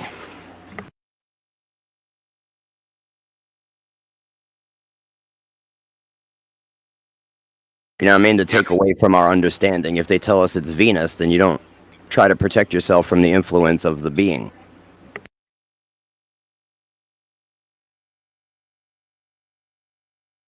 What are you talking about here? Results clearly show that there's 002 islands. Alright. 002 islands exhibit local expectation. Okay. So what is this imagery that they're doing of people on Pacific Islands, or what's going on here? Hey, London man, do you know about Sci-Hub? You know how to get through those paywalls? No. Ooh, you're gonna like this one. Ooh. I'm gonna drop a link in the back for you. So on academic papers that have paywalls, like 80% of them, you can work around it with the Sci-Hub link. You just copy and paste either the article's name and ID or the link, and you can get to the PDF behind the paywall. Respect. Yeah, they're showing you. Look, they're showing you the Dyson sphere, man. This is exactly what they're showing you under the lights, the X-ray. All right, let's go back to what I was showing earlier. All right, I think you guys might have missed it. I'll go back to. Here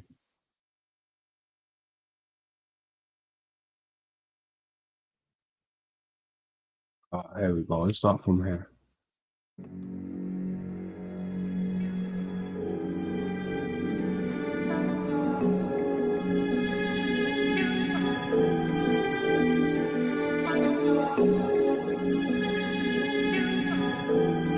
Yeah, this channel is great, by the way. Respect, bro.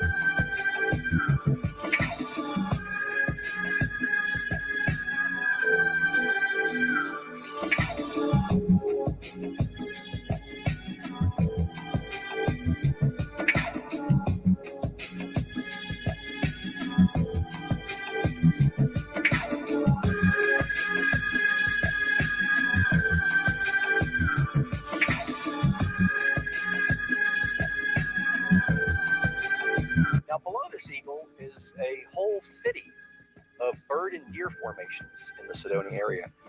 There's a parrot. Look again. There's the parrot again. Now, if you're looking at this area directly below the crater that has the eagle in it, directly below the crater that has the eagle in it, directly below. That's right. The eagle in it. There you go. The origin of the moon is in the Earth's shell, a sphere of energy derived from the planets, and from the energies generated in the concave crust of the Earth. The moon we see is projected, or reflected from the great concave mirror, the metallic laminae in the circumference. This moon is a sphere of force in the physical heavens, a sphere of crystalline energy upon which is implanted the picture of the Earth's surface. The visible moon is a gravisphere, or X-ray picture of the crust.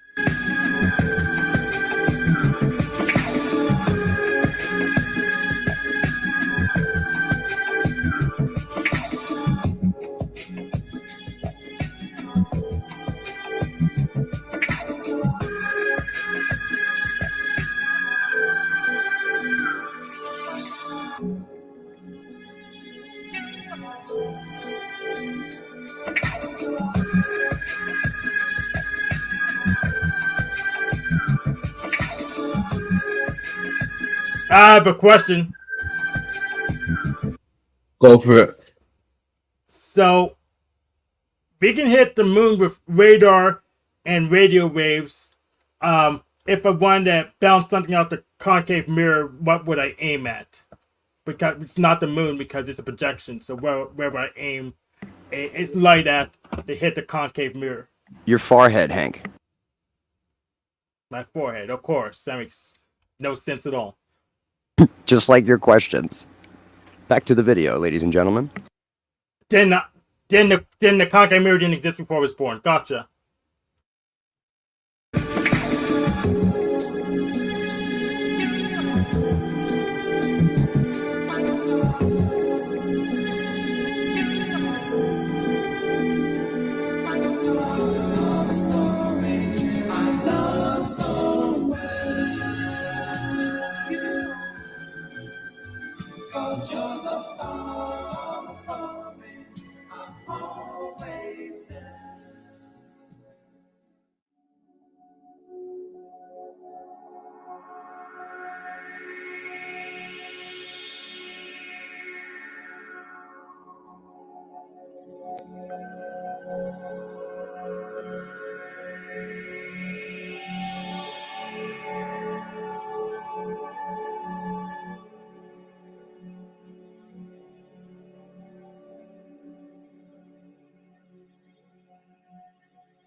Moon. According to 3 people from the United Arab Emirates and Pakistan, the name Zoni is of Arabic origin and means moon.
On today's episode, we will be talking about Dambala.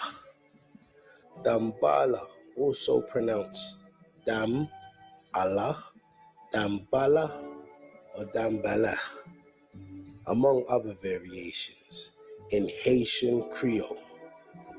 Dambala is one of the most important of the Iowa spirits in Haitian voodoo and Louisiana voodoo traditions.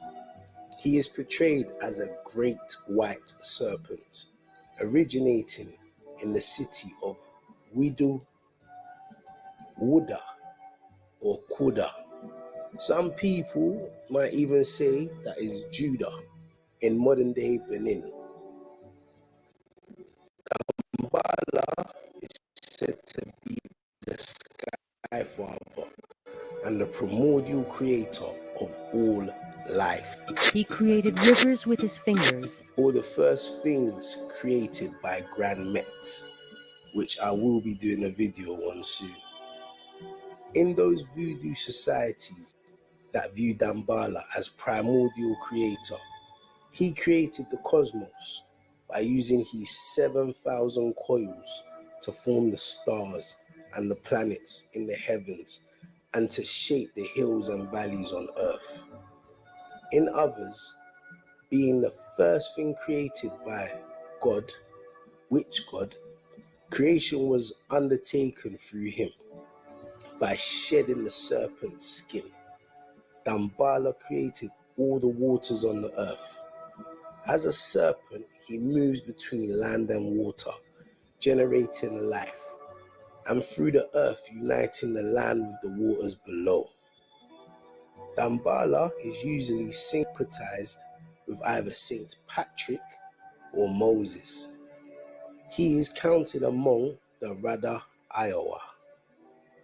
Dambala is seen as benevolent and patient, wise and kind, yet detached and removed from the trials and tribulations of daily human life.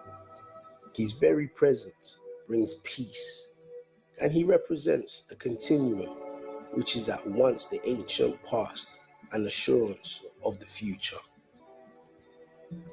As a serpent, and due to his extreme age, he does not speak, but may whistle or make a soft hissing sound.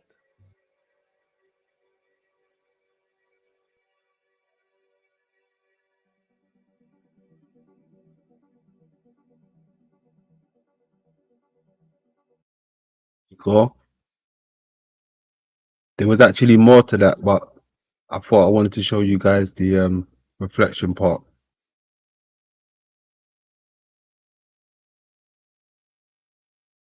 Yeah, Oh, X-ray that we was talking about. It's an X-ray. oh, we're editing video. Interesting. Yes, sir. Yes, sir. Yes, sir. Are you talking about editing video?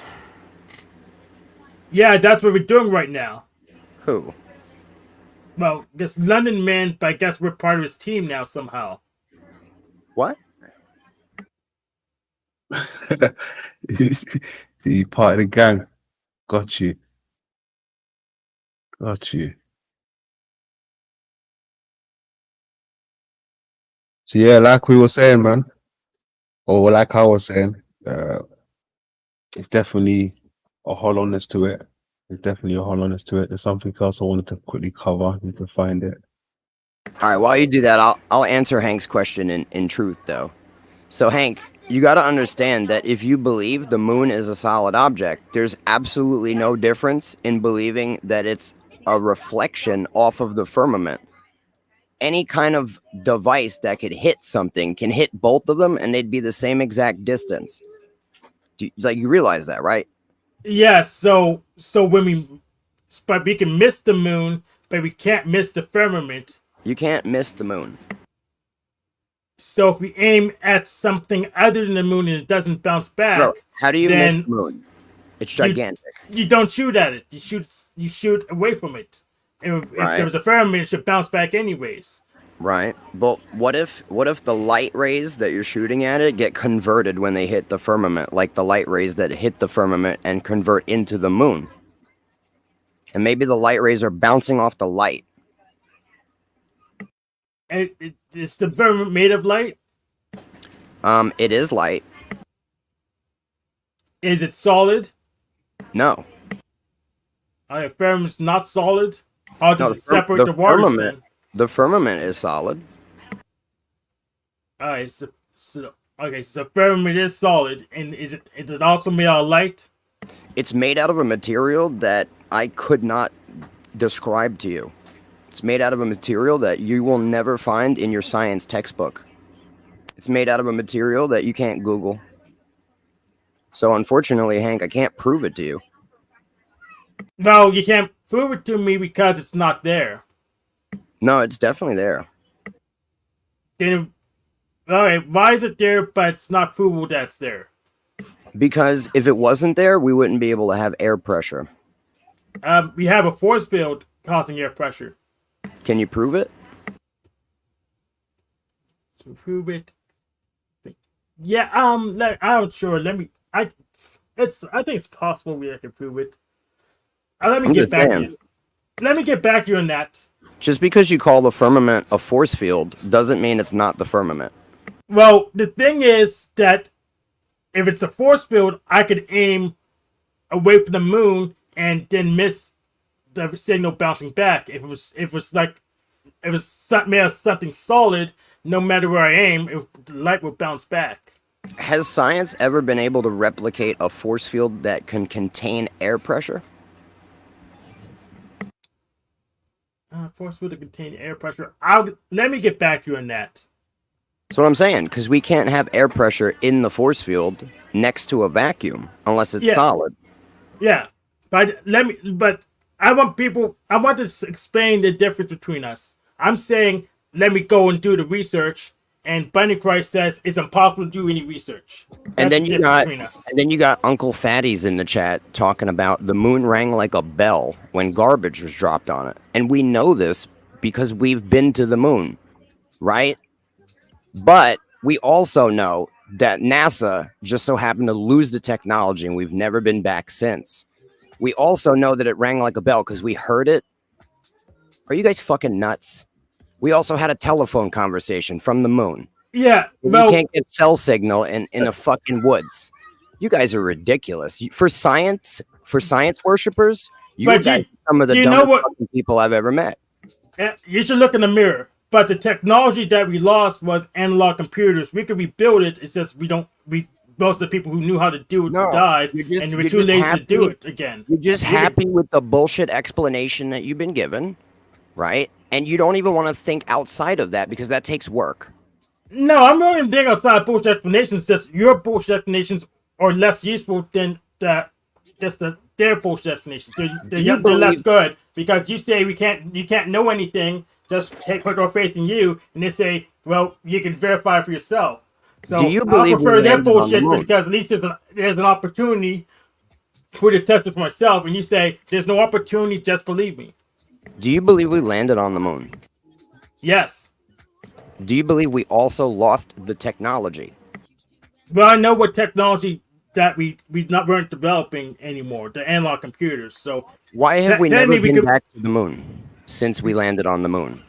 Because we beat Russia already. It's not worth the time. So why would we not go back? Because we're trying to fight wars instead of we don't have to fight Russia. We're trying to take over Israel or something. That's not a good enough answer because we keep shooting people into space, quote unquote. We shoot these people up into space. We got space stations. It wouldn't make sense why we wouldn't just send a few people to the moon. I don't look at the budget, man. This is what I'm trying to say. Your brain doesn't put these connections together because it doesn't actually have common sense. It only has science. Okay. What is your definition of common sense? I couldn't explain it to you. You don't have it. Exactly. You don't even know what that is. I know exactly what it is. So how can you tell me you don't have it if you don't even know what it is? I know exactly what common sense is. I'm just saying you wouldn't What's your understand definition of common sense? Hank, you wouldn't understand it.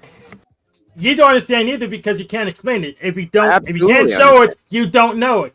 If you can't show it, you don't know it. I'm speaking the common sense, but you don't see it. It's being presented to you. You explain what it is. Hank, I'm gonna repeat myself. All right, let's see if you have common sense.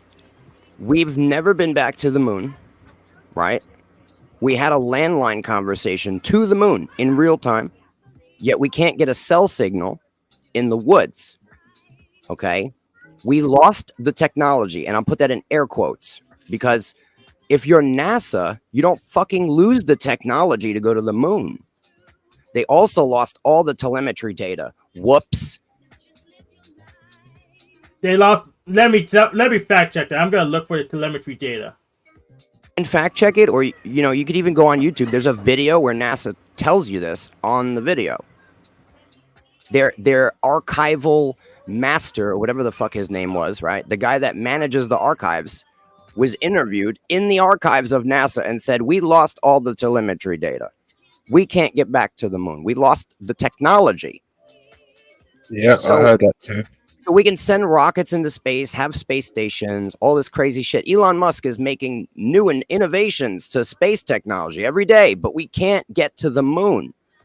Does this make any sense to you, Hank? Because if it makes sense, then you lack common sense. So common sense is when we agree with you. That's the definition of common sense. No, not me. It's not with me. When you agree with something that makes sense to most people. So how do I test if something makes sense? How do I test if something makes sense? It doesn't make sense to you because your brain can't see through the bullshit that you've been fed your whole life. So other than ask you, how do I test if something makes sense? How do you test if it makes sense? Yes. You have to use your brain and think, Hank. Like so I don't know if I'm thinking or not. Am I a pea zombie? Unless I agree with you. Regurgitating bullshit arguments, you need to use your mind to form new ideas and then present them to me. That's how you start to use your brain and think. So far, it's pretty much the only way I can test if something makes sense is to ask you. Hank, we're trying to establish common sense. Yeah. I know we are trying to establish common sense. We got nowhere so far. It's like a matter of practicality. You know what I mean? It's your ability or your inability to perceive and understand and then judge it by our shared experience. Like, do you understand what I'm saying? Not really, because you haven't defined your terms yet. Well, what do you mean by common sense? How do I test it without asking you? I literally just defined common sense, and like I stated to you earlier, you're not going to understand it when I tell you. That's why I didn't tell you originally. But I don't want you to make me seem dishonest, so then I defined it, and you're not satisfied. You're never satisfied, because you belong to a cult, the cult of science. Woo! Oh, do I get a T-shirt or a number?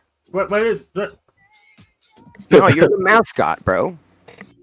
I'm the mascot now. Yeah. I'm the Code of Science mascot. I'm the Code of Science mascot, everybody. Yay! I'll send you a prize, bro. I'll send you a dunce hat in the mail. Send you a prize. And you could just wear the dunce hat from now on. You know, I'll just buy it myself with my science money. Just tell me where to buy one. Where to buy it? Yeah, I'll just buy it myself with my science money. Just tell me where to buy a dunce hat. You've got to go down to your local party city. Copy that.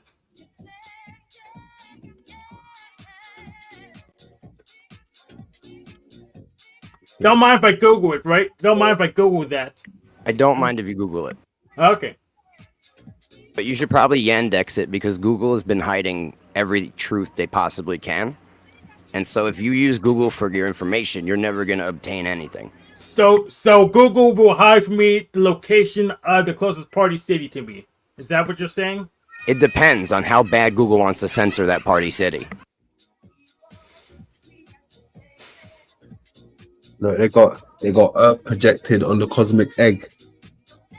Look at that, on the cosmic egg. And that would be the lens. The lens is the egg itself. Wonder why they keep showing imagery like that.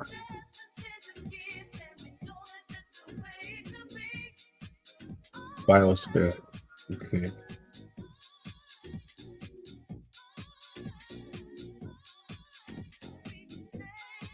So we all know Earth is like that, right?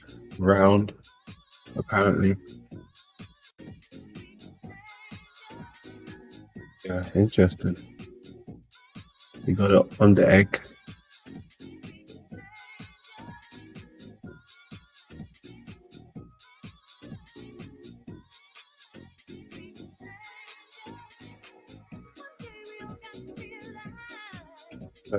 What else did I want to show? There was something else I was meant to show.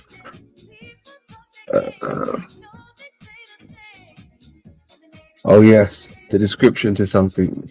That's what it was. All right, where's it hiding? Where you hiding?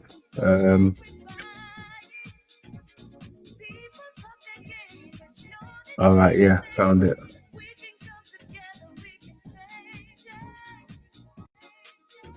Oops. And,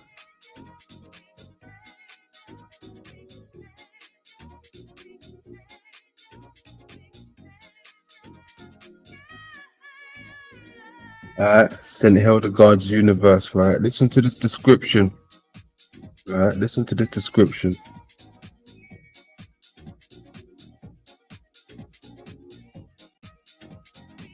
Saint Hildegard's universe.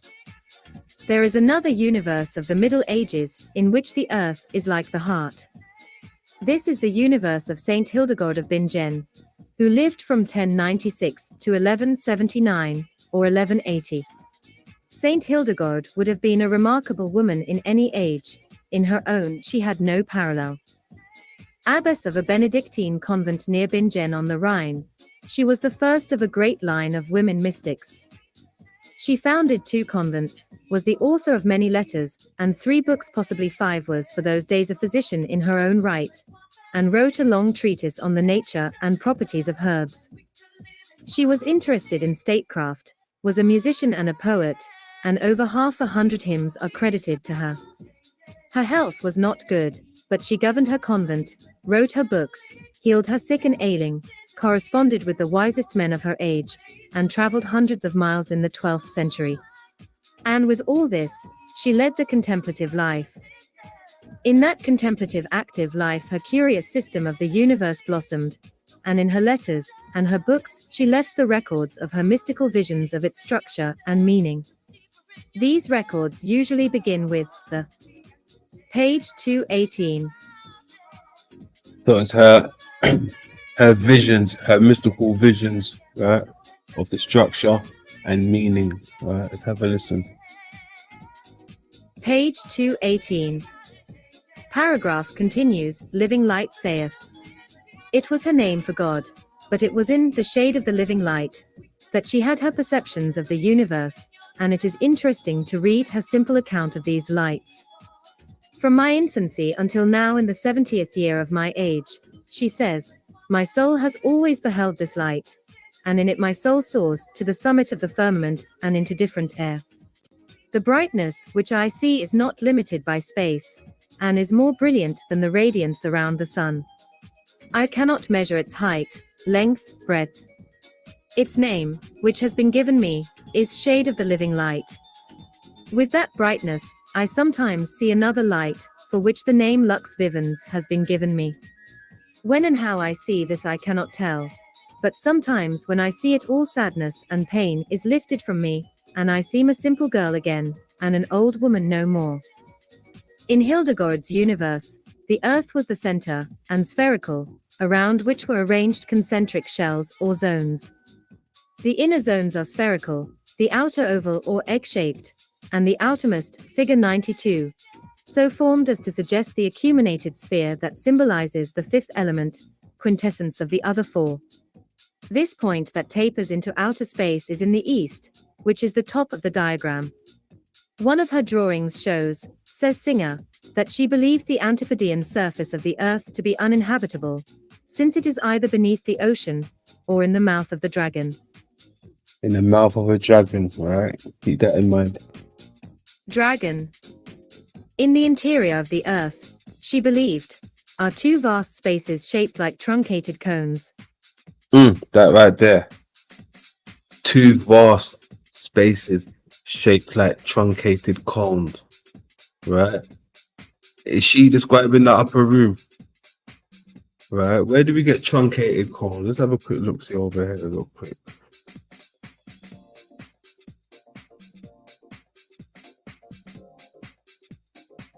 Nuggets. So first of all, what is meant by orbits? Orbits are present bilaterally. That means we have two orbits in the skull, which are these empty spaces which are actually in the form of a truncated pyramid. And these are the spaces which actually house our eyeball along with the various appendages which come along with the eyeball. So if you consider this first picture, this is a picture of a whole pyramid, right? Now, if you cut off the pointed top portion of the pyramid, what you get is a truncated pyramid, and this is what is exactly the shape of the orbit. The orbit is placed in such a way that this uppermost truncated part is actually the apex of the orbit, okay, from where the optic nerve will actually exit the skull, and then this part is the opening of the orbit, and then we have the corresponding walls of the orbit. So this will be the medial wall, this will be the lateral wall, this will be the roof, and the part which is just behind that will actually form the floor of the orbit. So don't get confused at this point. We shall actually be discussing about the walls of the orbit in detail. But what I want you to remember at this point is the shape of the orbit, that the shape of orbit is a quadrangular truncated pyramid. There you go. Truncated pyramid. Squaring the circle, bro. Yeah. Two entrances, as they said, right? When I think of that now, what we just gone over, I think of something like this, like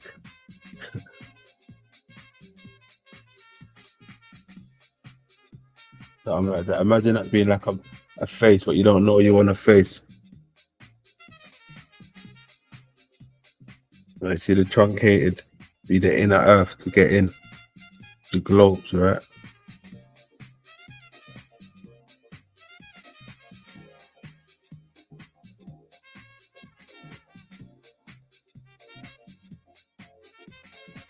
Yeah, that's the truncated. Hold on, where is it gone? Is there time for that? We'll pick up on that one for next time. Sec.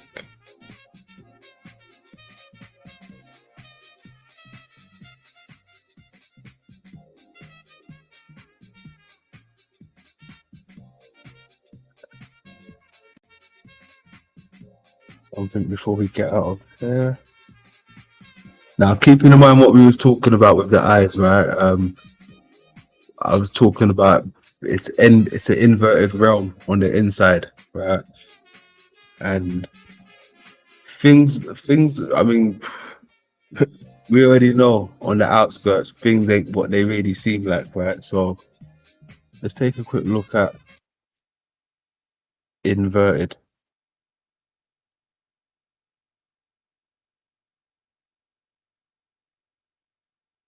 Optical illusion here. So if you photograph it in the right way, as you're about to see, the eye plays extraordinary tricks on you. So there it is, there's Einstein. There he is in profile. And there's the inverted bit, but hello. Your eye tells you that's poking outwards, and yet it isn't. That's the inside bit. And your eye refuses to believe it until you get to that. That's great.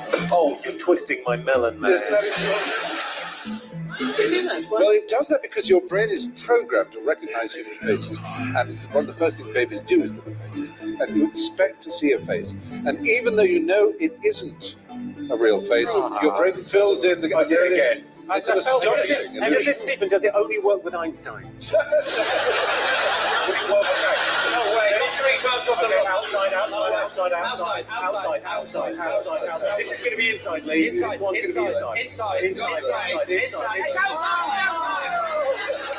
do you do it? Wow. How do you do it? It's so clever. He's so clever. It is literally, we literally filmed it, so you can see, that's all it is. This is a great trick. I might cut my head off and scoop out my brain. It It's really creepy. It's amazing, isn't it? But it's done it. I can't believe it did the song twice. Yeah, I know. The point is, no, listen, we're not going to fall for it this time. No. And yet, Are we going to bother with the rest of the show? Because I could happily do. What? I mean, it's lovely chatting and everything, and I love what we do. But let's just. you're hypnotised. Have you got any others about mine?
Oh, babe, then it fell apart, fell apart. Oh, babe, then it fell apart, it fell apart. Oh, babe, then it fell apart, fell apart. Oh, babe, then it fell apart.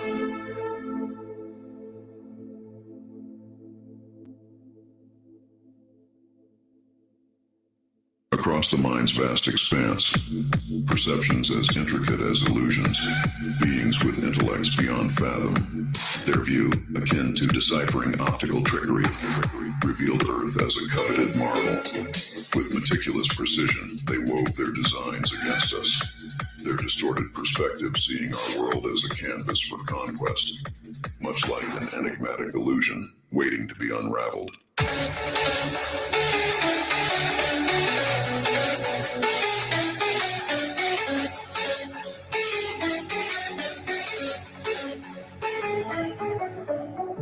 But we who lives in these hollows are deceived into the notion that we are dwelling above on the surface of the earth. For we are the dwelling in a hollow of the earth and fancy that we are on the surface. Plato.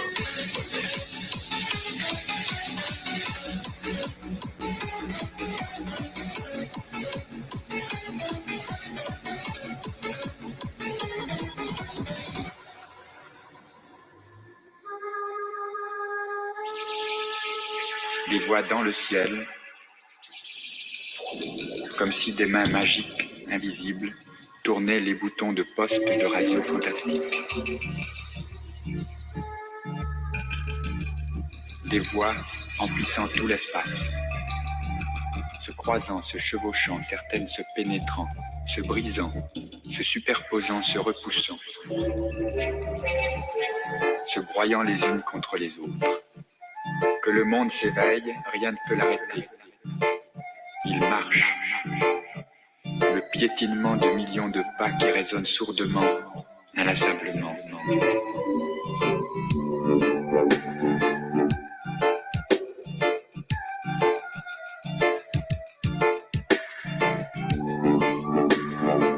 L'impitoyable marche en avant ne s'arrêtera jamais, se projetant dans l'espace. Твои шрамы я любовью покрою, и я за руку войду в огонь с тобою. Это ты, только сильная внутри.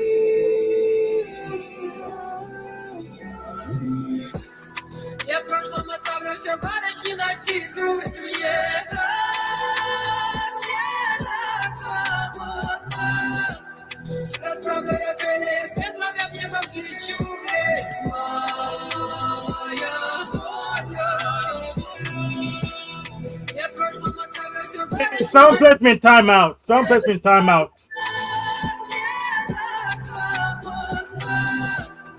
Расправлю я крылья, с ветром я в небо взлечу. your brain refuses to follow simply because it is so much.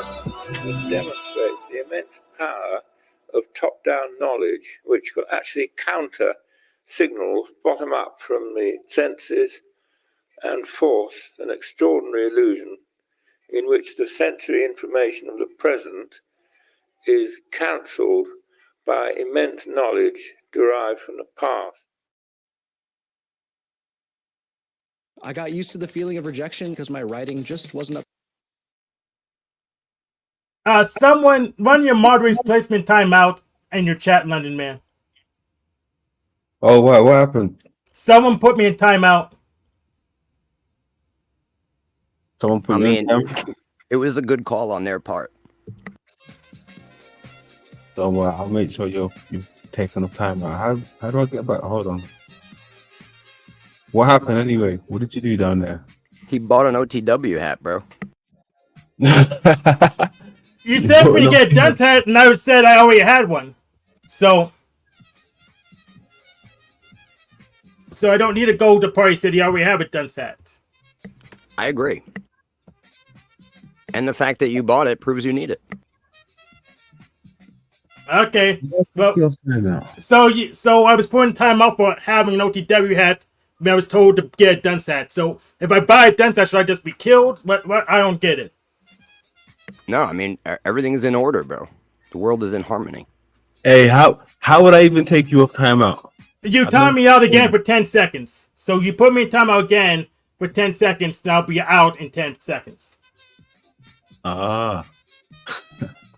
Clever, okay. 10 seconds, okay. Interesting. Interesting.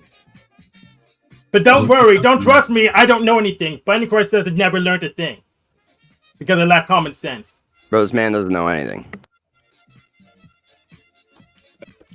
No team. What does that even look like? Have you really got one?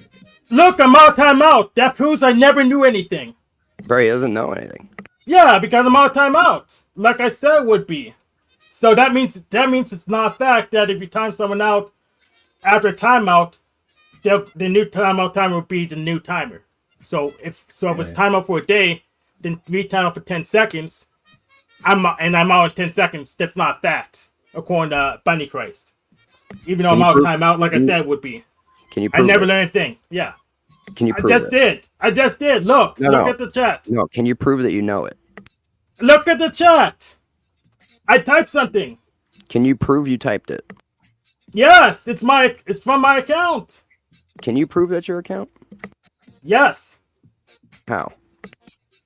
I could show you me logging into it. I could just take a screenshot on my about page. All right, just in the someone else would have access to. In the backstage, send me your password, and I'll log in and see if it's your account. How about you just go with the chat? Prove it's someone else's account. I'll check it out, and I'll let everyone know if it's your account. You know, we can't trust you because you said I didn't know anything, and I proved you wrong. We can't trust anything you have to say. I'm honestly just fucking with you, Hank. I'm somewhat fucking with you. Well, then you're fucking with you. You're me now? I'm being you. Alright. But I'm gonna make you disappear. See you later. Later, Hank. If you're taking a trip with Peace out, Hank. Can't even see this screen anymore.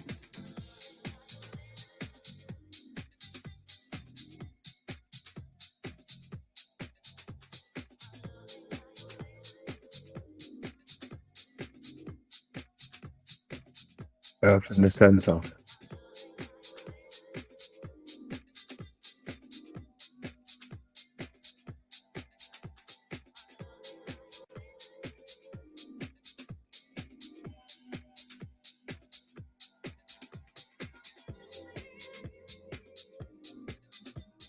Give Earth a ring on that one.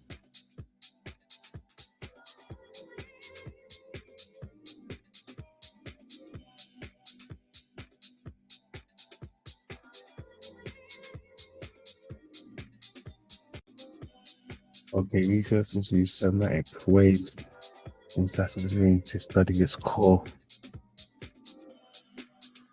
Study what core? What?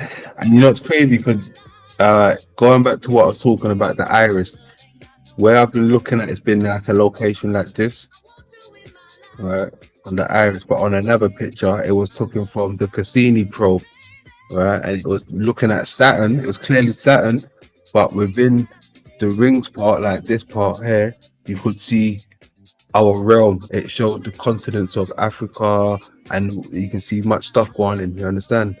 But they're showing you Saturn. Now, this one here, it's got talking about studying its core, but the core would be here, right? Maybe it's a different core or something else, a different crater.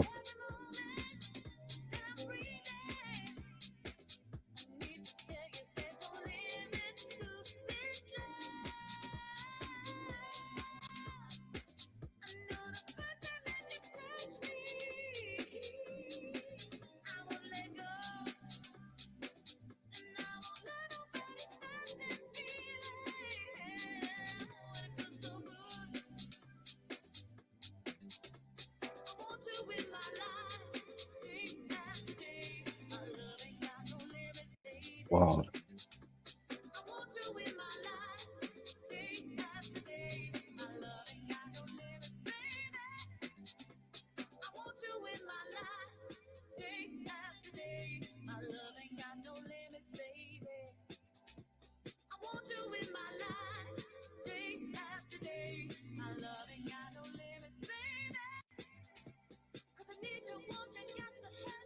That right there, 420 if you got that shit.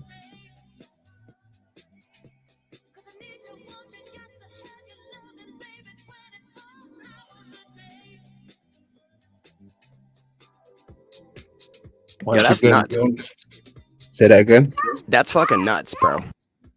Yeah. I don't understand how the fuck they got a hexagram in the eye lens.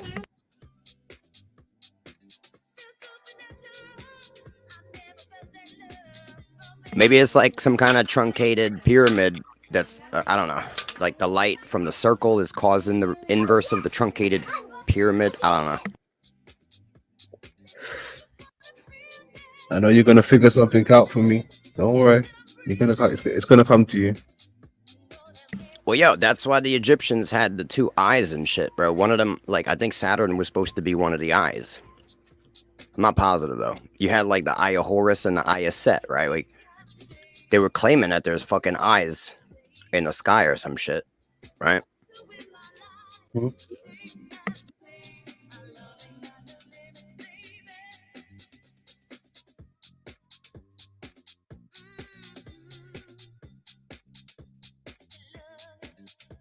Yeah, like I said, I have a crazy hunch. It's the eyes.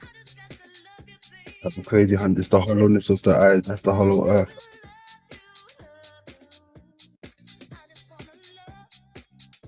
It's definitely really interesting. It is indeed. It is. Lots of connections leading that way. Lots of connections.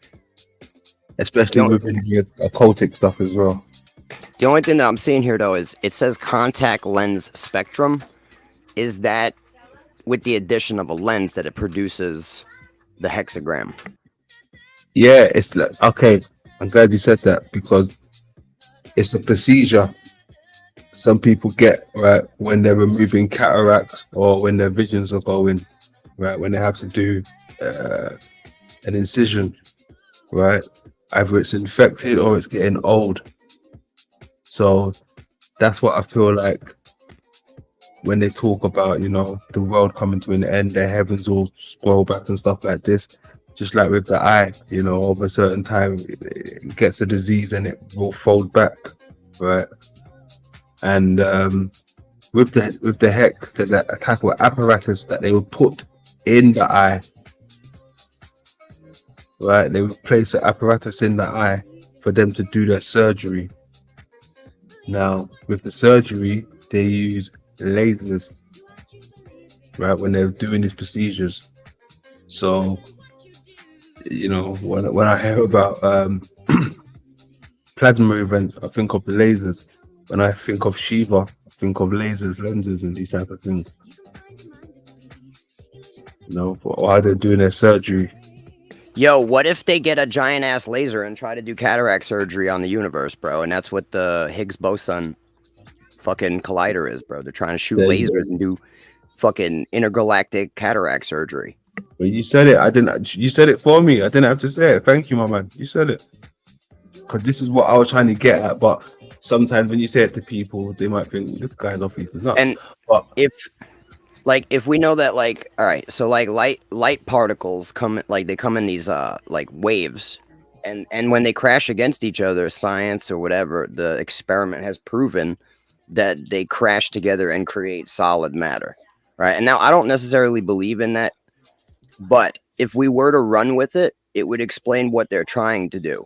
If they believe that light waves crashing together can cause solid matter, it's possible that they want to alter the shape of the lens to alter the solid matter that's being projected, which is reality.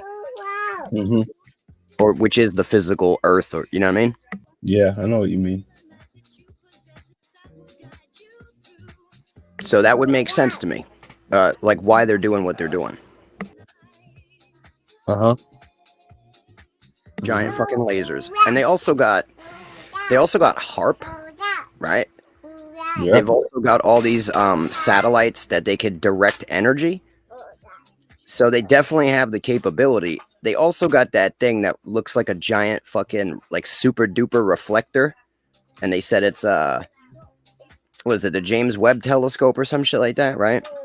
What if that's just a giant fucking like death beam, like a laser, you know what I mean? Like a giant fucking parabolic reflector, bro.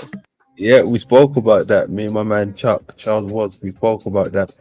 Because I've been looking into the lenses and, you know, the way they've been talking about them and the stuff that we see what we can do with these lenses from through our everyday lives. We can use them for weapons and we can use them for surgery, you know. So when they will talk about lenses and probes, right? The probes also have the lenses, the looking glass. So we've been tying that in as well into the lensing. And some of the probes, they got certain names named after parts of the eye or diseases with the eye and shit. So that's interesting.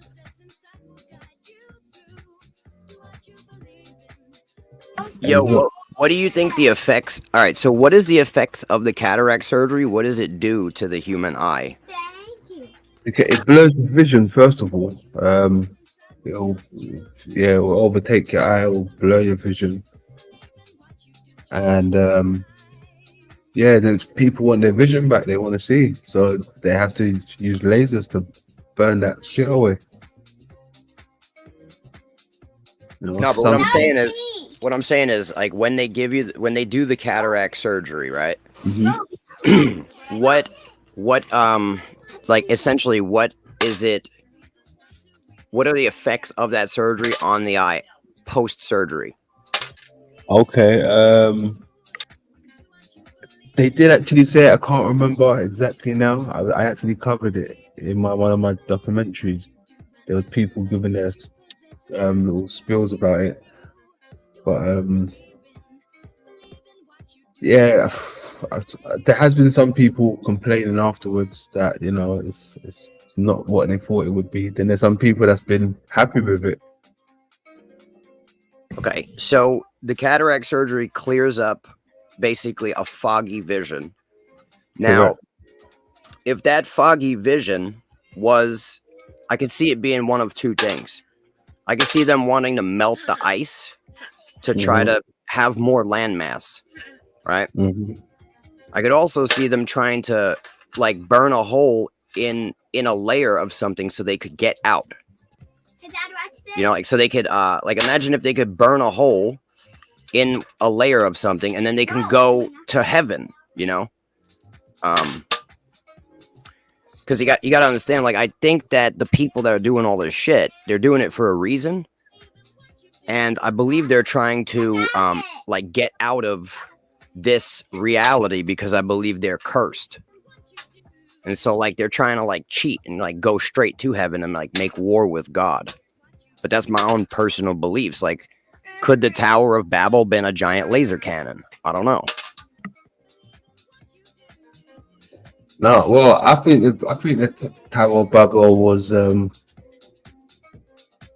head to a degree, or part of the anatomy, like the body, either the head or the eye. I'm just stating that it does look kind of like a big ass laser, don't it? It does. I know exactly what you're saying. Like I have laser diodes, and like they're stacked like in steps and shit for like the heat, and it like steps up the laser. Where's that thing? Hold on a second. Let me. Oh. Yeah. Oh, it was there. Oh shit, it was there. Okay, here we are. So these are the telescopes, right? But they already look like those laser guns, don't they? Yeah, that shit looks like a fucking Death Star, bro. Like, you know what I mean? Mm-hmm. It's the fucking Millennium Falcon, bro. Oh shit. Bro, if you added some Star Wars effects, bro, and some shit shooting out of it.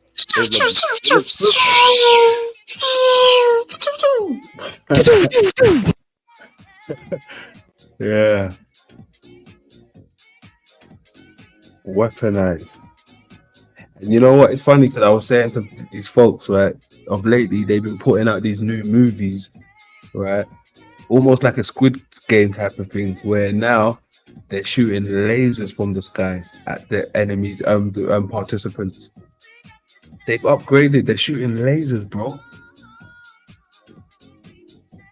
At a particular part in this movie, you're just seeing red beams come down from everywhere, like it's raining red beams and shit.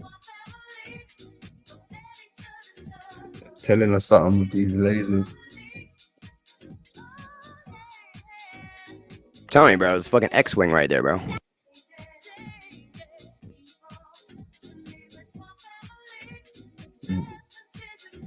Death Star. All hexagrams, bro. Yeah, they ain't playing. And that thing in the middle definitely looks like a diode, bro.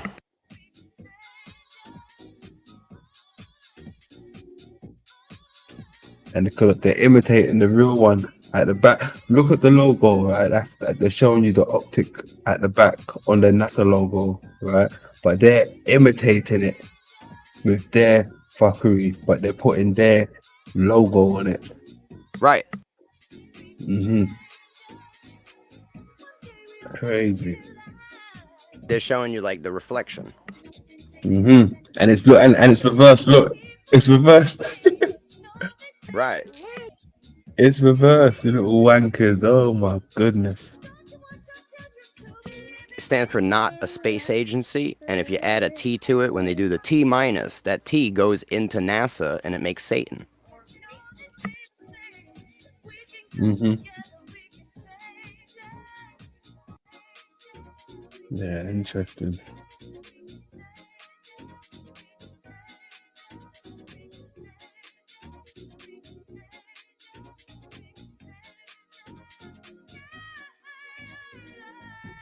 Secondary mirror, you know, so they got the primary mirror and the sector too. Okay.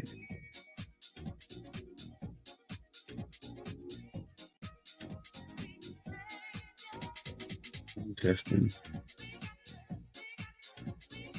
Weapons, that is weapons of mass destruction. This is beyond mass destruction, bro. This is 3-4s. Good job. You got trip 4s. So, I mean, this is beyond weapons of mass destruction, bro. This is like weapons of fucking altering reality itself. And you know, it lines up with what I believed they were doing with the Hadron Collider anyway. You know, trying to fuck with time space, bro.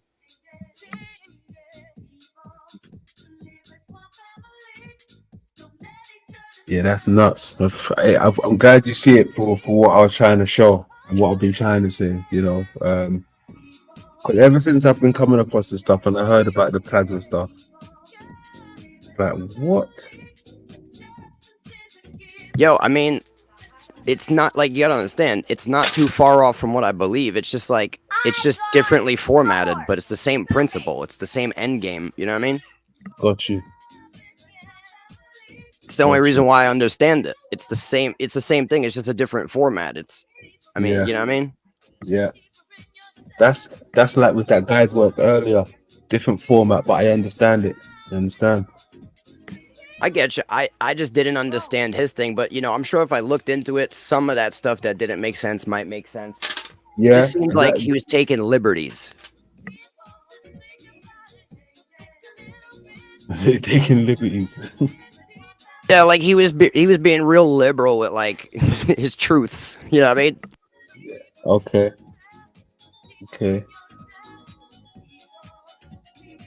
Yeah. I mean, sometimes I do like it when it's like that. I do like it's like when because look, like even for Hank, some of the stuff that we were showing and we're talking about was way over his head, right? So sometimes you got to simplify it. But that's like with some of these people that we was watching earlier. To the average person, it'll be way over his head. So sometimes I think he was trying to be more simple than be more out there.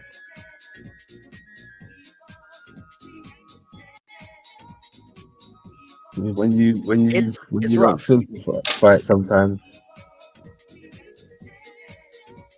It's hard to simplify it. Mm-hmm. It's like the nature of it is very complex and outlandish to most Yeah. people that have been, indoctrinated completely into the illusion. Yeah.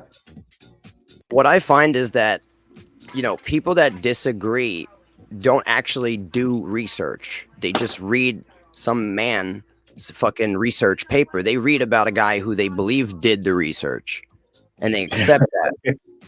And then, yeah. you know,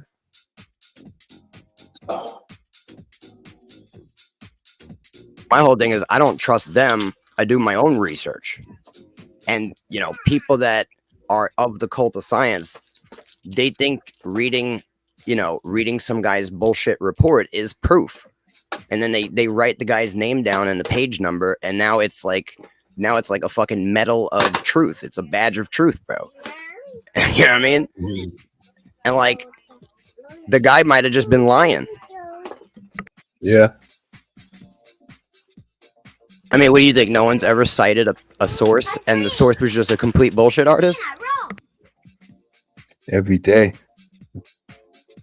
So like that's the thing. You can provide sources. You can even prove things to people that is not true. You can prove it to them. You don't prove it to be true, but you prove it to them that it is. You know what I mean? Mm-hmm. So just because you can't prove it doesn't mean it's not true.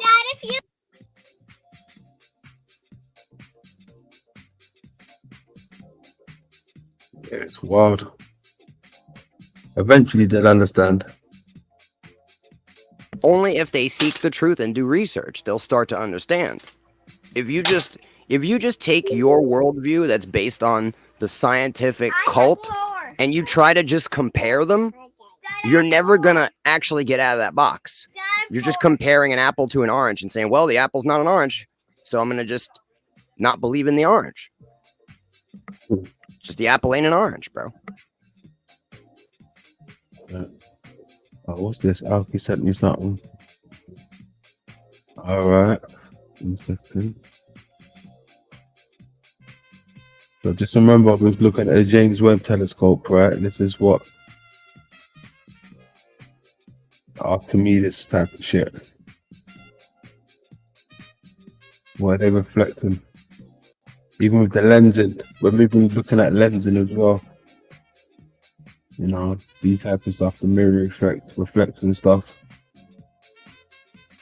That even lines up with what I believe like the makeup is, but not like this is kind of like an image of this is like an artistic representation of what's happening, but it's not geometrically sound. You know what I mean? Mm-hmm.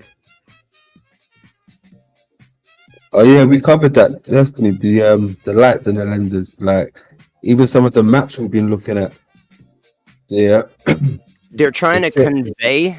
They're trying to convey what's happening with So, the reality, but without actually showing you. You would have to understand like the symbolism. You know, they're encrypting it. Okay, who goes first when they I go.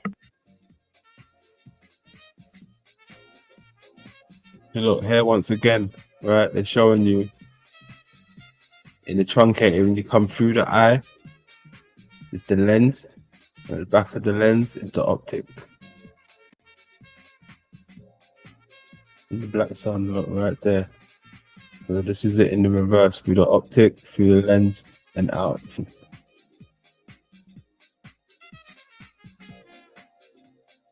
This is the hollow earth. This is coming inside to the eye. You see how you've got the scenery back there, the world and shit. Yeah, I mean, it's all symbolizing something. It's inside the nebula.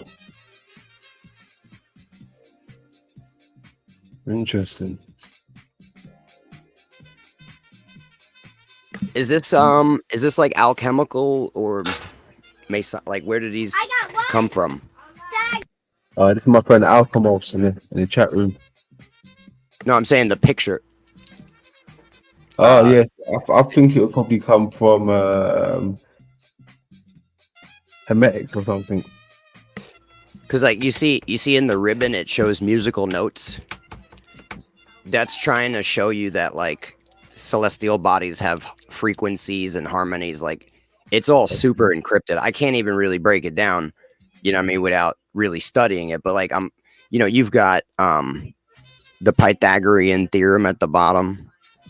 You know what I'm saying? There's a lot going on in here. Mm-hmm. I think you got the sacred name up there in a triangle. There's a certain amount of emanations of light coming out of that thing too. And I bet if you counted them, that would be significant. It's really encrypted. You know what I'm saying? Yeah.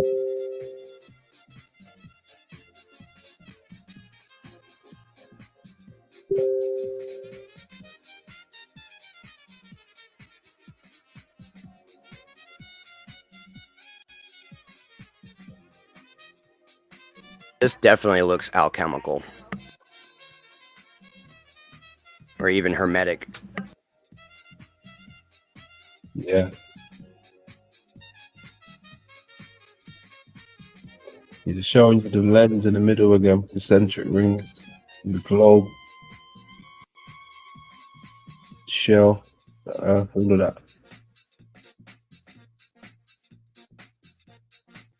Yeah, so like these circles and everything, this is supposed to be the whole solar system, like. Yeah, that's everything.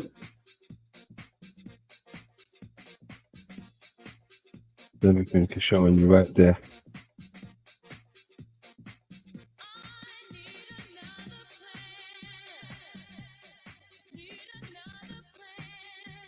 There's a lot of diagrams that look just like that one in, I want to say almost every occult book I have. So there's something definitely of significance in that diagram to the occult. The problem is we don't have the technology to do that anymore. We used to, but we destroyed that technology, and it's a painful process to build it back again. When you said that just now, did it sound stupid to you? Kind of. If you're taking a trip with your friend, Kind of.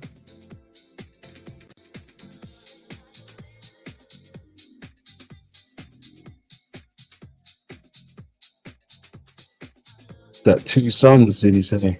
Yeah, the Santos Bilachi spoke of 3 suns, and some of the old maps that we were looking at actually showed 3 suns, not just 2, 3 suns. So that was interesting. 3 sun system. Don't know how that would work. Maybe they're trapping light in a bubble or something.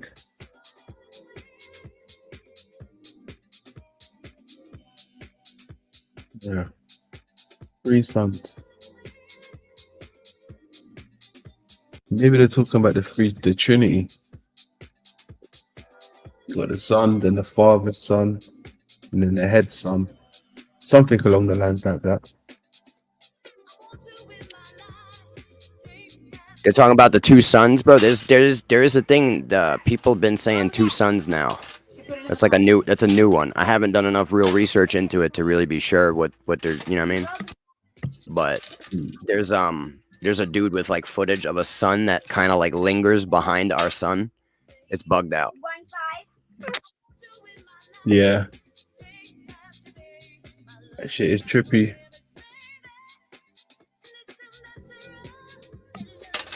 There's some flat Earth models that use 2 suns too to explain how you have like, you know what I mean, different time zones lining up.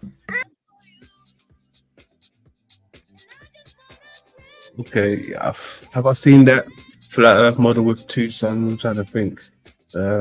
They move like in an infinity symbol, you know what I mean? Like they counter rotate.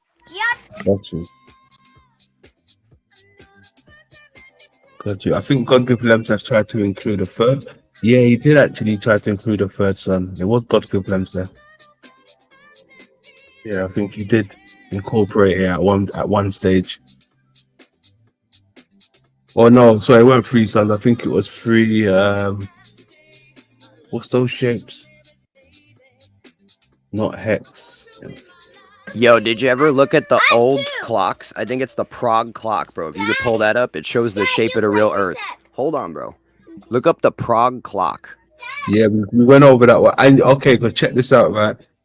You see how you got the circle, right, in the clock, and then you got the little circle, right? That goes back to what we were talking about earlier and what we showed off. Right. It's that we got a greater Earth, and like the sun and the moon rotate around a smaller portion of the Earth, but then that whole structure rotates also around a circle.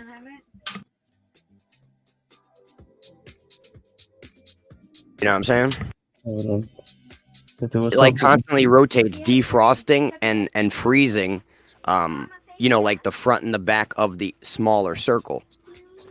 And so the landmass that's available to us to access slowly over time changes what we have access to, but it's always in the same size circle. That circle that it is rotates around the greater Earth. Bro, I'm trying to locate these fucking pictures for you, but they're not even popping up. What the hell's going on? Hold on a second. Let me try this way. All right, boom, here we go. Yeah. Oh, where'd you go? Hold on a second. I just seen you. Okay, there you are.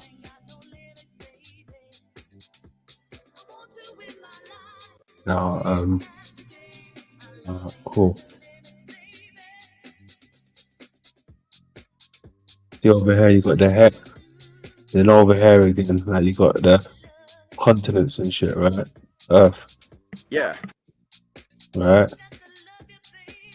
Now, do you remember earlier on when they were saying trying to find the core, but they were shooting over this direction, wasn't they? On the other diagram we was looking at. I think that guy was on the moon. No, it was Saturn. Because remember, I said, oh look, they're showing you Saturn's. Remember, we were looking at Saturn just a second ago. And I said, well, that ain't Saturn. Because like I thought we were looking at the reflection of the greater Earth on the moon. No, we went. If you remember, we went over to the Saturn, the lens. Remember, because I pulled up 2 of the eyes. There was a normal eye and then Saturn's eye, and then we went over to another picture of Saturn.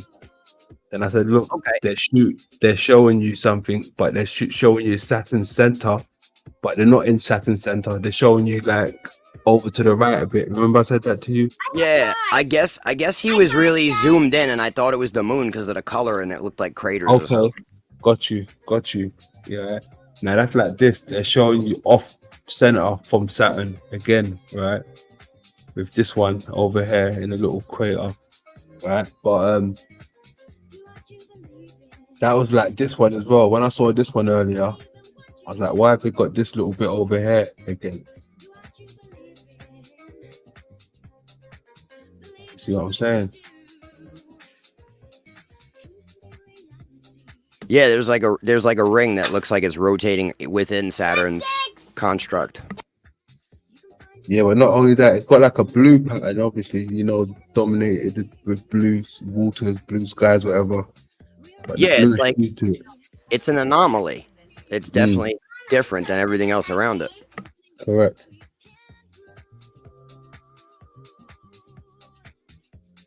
Red versus blue, bro. Nailed it. Yeah. Yeah, exactly. Yo, they said there was an anniversary laser show on the Prague clock, bro. They're really fucking with us, aren't they? Anniversary. Wow. Bro, they're really fucking with us.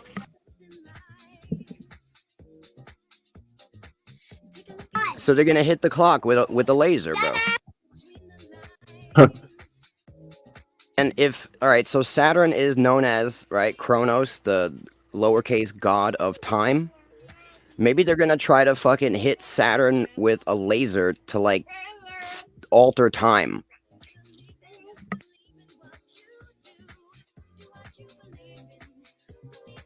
Well, I mean, first of all, if they're hitting something, it has to be something physical, right? They're not just going to shoot them to the distance. So we know they're aiming at something.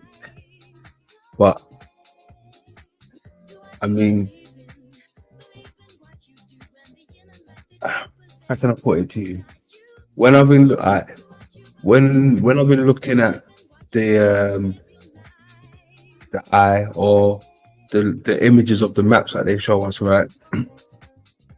They'll have the concentric rings going around like we just seen, and then they'll have like the alchemical sign, or how do you call it, the sigil for the planets, right?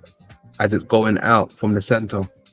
But they have it on like each ecliptic, each circle, right? So I think they're showing you each perimeter is that planet, right? Each zone is that planet, but they just wrapped it up into a ball, right? Just like how they done the quote unquote flat Earth map, they just rolled it up into a ball. Now, is it possible they just rolled each layer up into a ball, like each parameter, each distance, you know, going up from the center? Like you get the iris, anything that falls on the iris would be like the red planet Mars to some degree. Anything that falls on the sclera would be like associated with the white planet, like Europa or something, you know, and so on and so forth as you get up. But like I said, to the outer ring now, would that be like Saturn itself in its completeness? Or because I think Saturn is the one of the biggest planets out there apparently. So yo, I'll fuck with you. No, I'll fuck with you on the possible Dyson sphere, right? If it is a Dyson sphere, and if we are in multiple layers of the sphere, hold on, Sal. If we are, then it's possible, in my understanding, that every planet that we're seeing, what they call planets, right? Maybe that's just a hole where we're able to see the light coming through from that sphere. And it's the pupil. Like each planet appears to be a light, but it's simply the pupil that we're seeing light come through, overlaid on top of every individual sphere. It's possible. Yeah.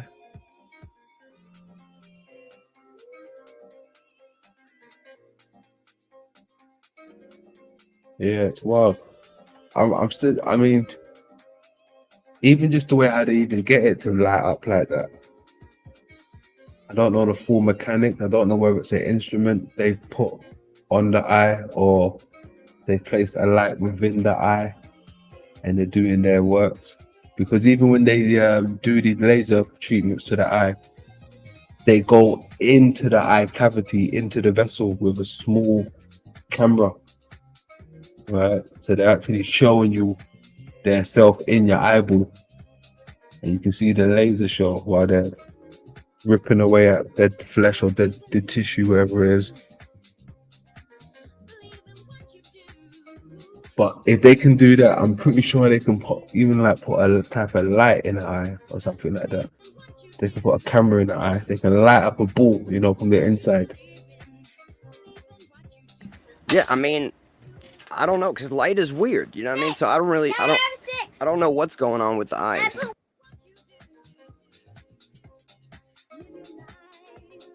Yeah, it's weird. It definitely is weird. You're not wrong there. There's studies that people believe that what you're looking at, your eyes by looking at it affect it, right? So our eyes receive light, but is it possible that they're also at the same time receiving light and emitting a light that you can't see? Because if they emitted a light that you can see, you'd be blinded by it. So is it possible that the eyes are emitting a light that's outside the visible spectrum? And like, you ever look into somebody's eyes and you could see like what they are?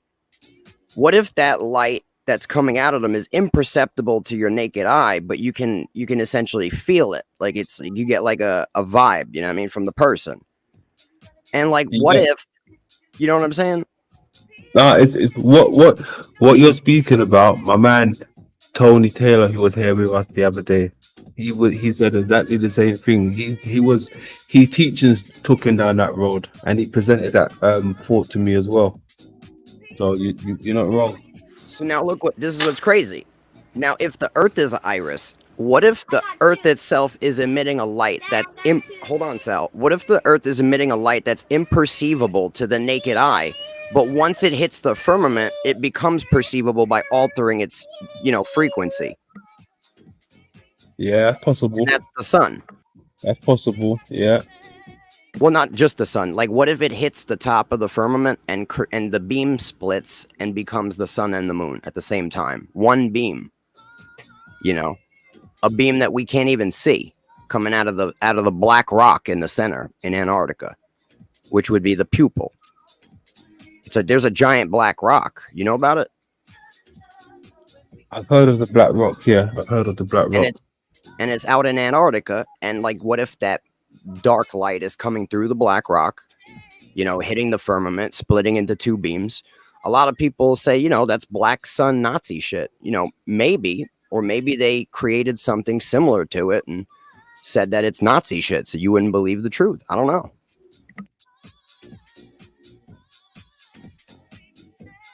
I don't know. I feel like that's just how can I put it to you?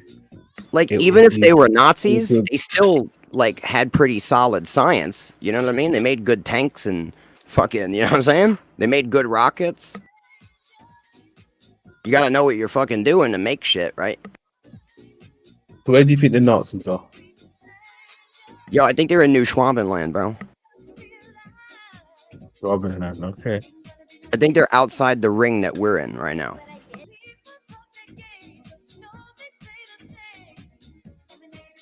I could be wrong.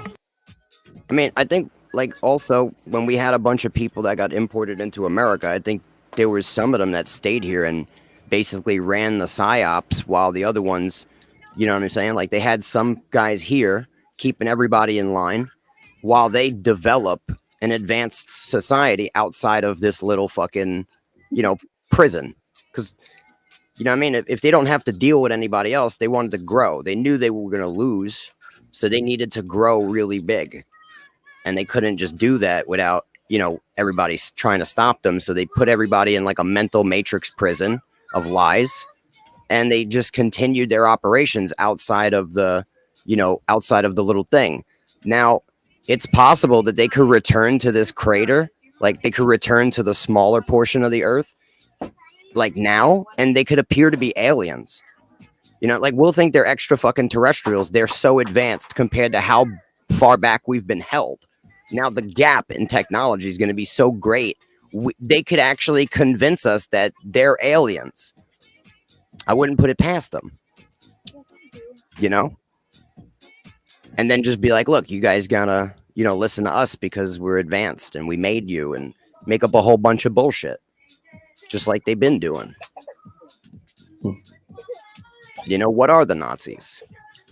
You know what I mean? That's the Jews. People don't understand that. The Jews is the Nazis. You know what I'm saying? And then they made themselves the victim of their own crime. Victim, help me. It's just like they did a bunch of atrocity and they were like, that atrocity was done to us. We didn't do the atrocity. They did it to us. You see, it's the satanic mind, bro. That's how it operates. It's that you accuse everyone of doing what you're doing. That's it. That's how Satan works, bro. The narcissist work. Yeah. I mean, yo, they did it mad times. Like, look at the Khazarians. You know, they kept changing their name to, like, someone else. Probably started that's with actually that's actually a real fact. You know, we even asked a Kabbalistic Jew on the panel, and you know, we asked them, you know, what about the creation of Christianity? What about the creation of Islam? What about Hitler? Did all that stuff have to happen for Judaism to work out? For Israel to be made, like for the Jews to return to Israel? And he said, absolutely. All that stuff was planned. And the rabbis even wrote about it. So they claim that all of that was, you know, as prophecy and all that type of stuff. So, you know, a lot of them claim that they had to experience what they experienced. Like it's part of the plan. So part of the plan, exactly. Yep. That's wild.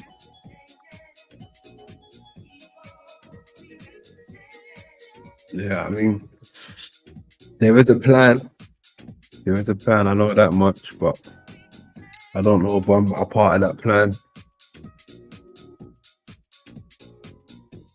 That plan runs deep, though. You know it runs deep. When they're creating fucking lenses and lasers and fulfilling prophecies and shit, trying to get underground and shit, something's coming from above. Something's coming from above. It's all crazy, bro. You know, it's usually whatever the opposite is of what they told you. You know what I mean? If they tell you it, like, if they tell you up, it's probably down. You know? If they tell you fucking white, it's probably black. Hey, that's the way I feel about the moon. When they said they're going up to the moon in a spaceship, they really was going down. We was going down. I don't think they went anywhere, bro.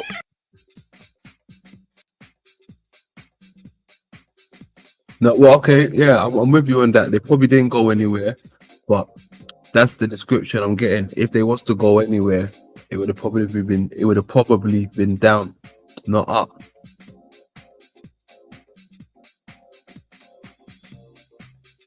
So, like, there would be nowhere to go. You know, even if they tried to go to the moon, they just hit the firmament. You ever seen the recent SpaceX rockets? You could see them skipping across the water. Like a fucking stone, bro, that's been chucked into an ocean. Like, even we're talking about them going down, right? That's where I think Plato's cave is. The moon is in the cave, because they've been talking about of lately, right? A particular cave on the moon, not a crater, but a cave. They're always banging on about this new crater now. I mean cave, not even a crater. Yo, what was that thing you had on the screen earlier? It had a cave on it. The alchemical page. It had a cave. Yeah, that's what I'm trying to show you. The cave, yeah. But okay, all right, cool. Hold on, let me try to find the official one that I come across, right?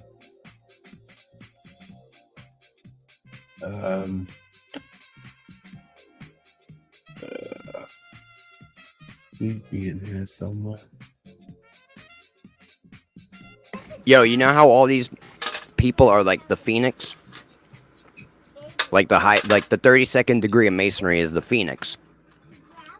Okay, I didn't know that. That's what it's all about.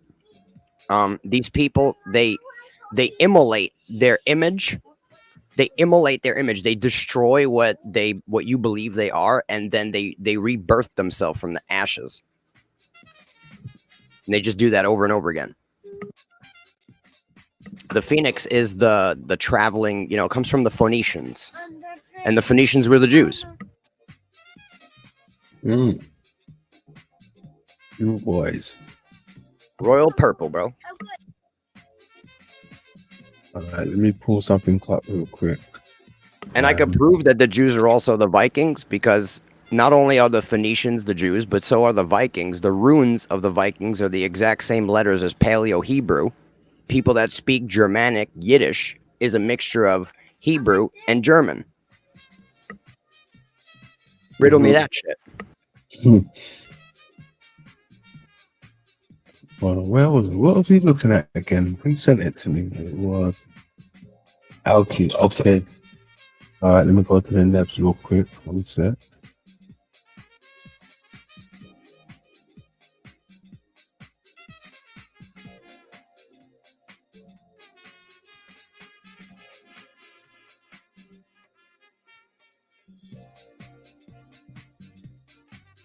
One sec. We're in the house now. Yeah, this was the one we looked at earlier, right? Yeah, the cave. Cave, exactly. So they're showing you inside the cave now. They're inside the cave, right? Now,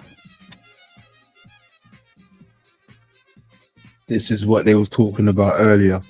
Well, what I came across, right? Underground moon cave, right? Big enough to become lunar base, blah, blah, blah. But they're kind of showing you this again, right? Ooh, what is that? Exactly. What is that, bro? Really? So, what the fuck is that? look, they're showing you the face. This will be the lens. This is back in the eye. But they're trying to show you on a digital scale, like the earth, the moon, and everything, and a cave, right? Underground moon cave, right? Like Plato's cave, basically, right? Now, Yo, the only thing I know about the Sea of Tranquility is that it's in a cannabis song. He's like, the Sea of Tranquility, what could it really be? Oh, old school cannabis you're talking about. Yeah, Cannabis the rapper, bro. Yeah, okay.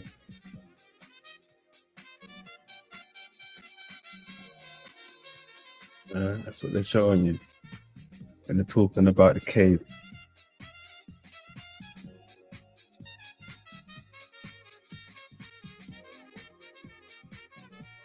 All of that stuff.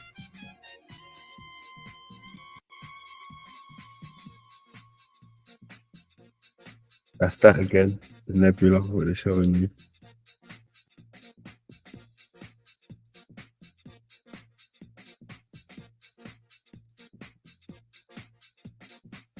Bit like that. Showing you something. Yo, the microcosm mirrors the macrocosm. We live in the middle. So, like, if we could observe things on smaller scales, it should mirror what we're experiencing on a larger scale. So I think we even need to go smaller than the eye to really understand it. All right, so in the macrocosm, right, we're seeing the eye represented as the construct we live in. Then we see it in the middle, in the center, as our eye. But what is the representation of an eye on the microcosm? Do we know? Do we have to go down molecular, atomic? At what point can we observe something on the microcosm that would mirror the eye? Because if we were able to see that and its correlation to the other things around it, we might be able to correlate where we stand in the greater scheme of things.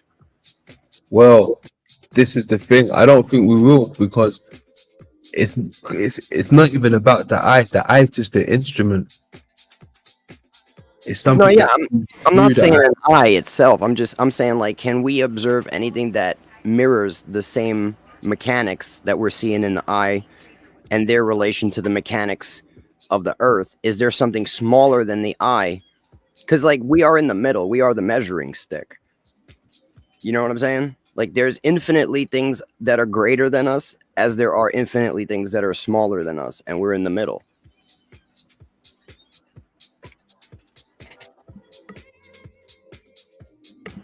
Like, yo, right now, we can't even create a camera that's as good as the human eye. We can't do it.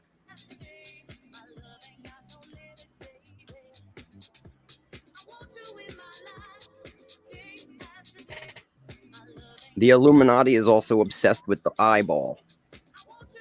The all-seeing eye, you know? They're obsessed with the eye. That's it. I've been saying that if those guys are obsessed with it, they're telling us something, right? Yeah, but they give you a crazy meaning. They're like, yeah, it's the all-seeing eye of the devil. And now you don't even look into it. If you attain to be a good person, you don't even try to figure out what the fuck it is. You're just like, oh, it's Satan's eye. But now when you start really looking into this shit, you're like, maybe they're just hiding this and saying it's evil. That's I don't know. exactly that. Maybe it just is evil. You know what I'm saying? Can't paint it any clearer. This is what they're showing me, so I'm showing you.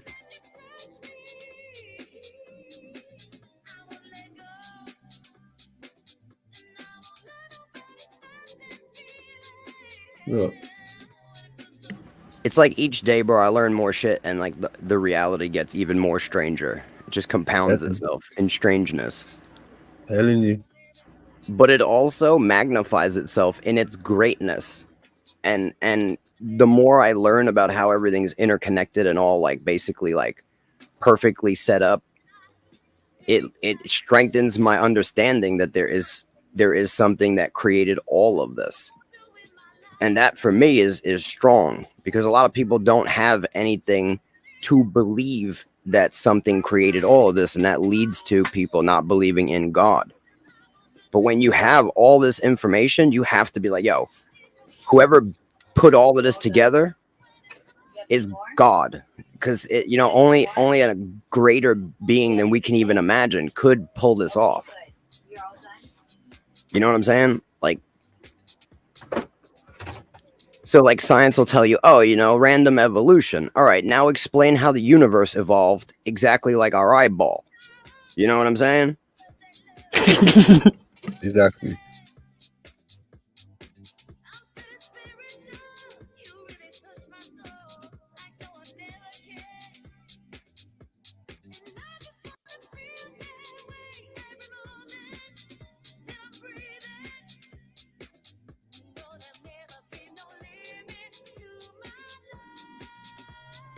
Uh-oh.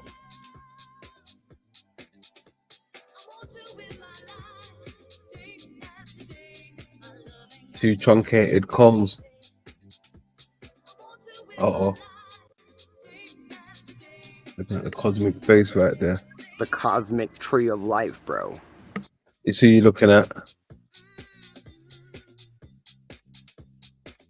I see it. It's Zoom in. orbital sockets, bro. Yeah. And look, the light's emanating at the back. See the light at the back emanating. It's powerful at the back. And the right at the top, showing you the head start, the pineal. Yo, what if that is a being?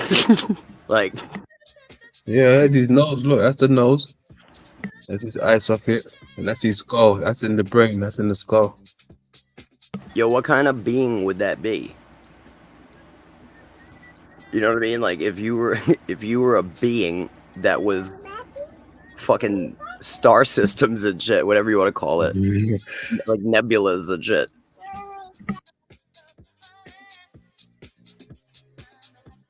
Wow.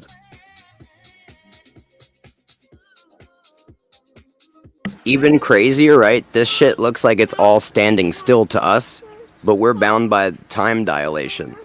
So it's highly possible that time is really slow for us, but compared to the giant things, like they might be moving at their own speed too. And like our lives might be so fast to their perception that like they don't even see us.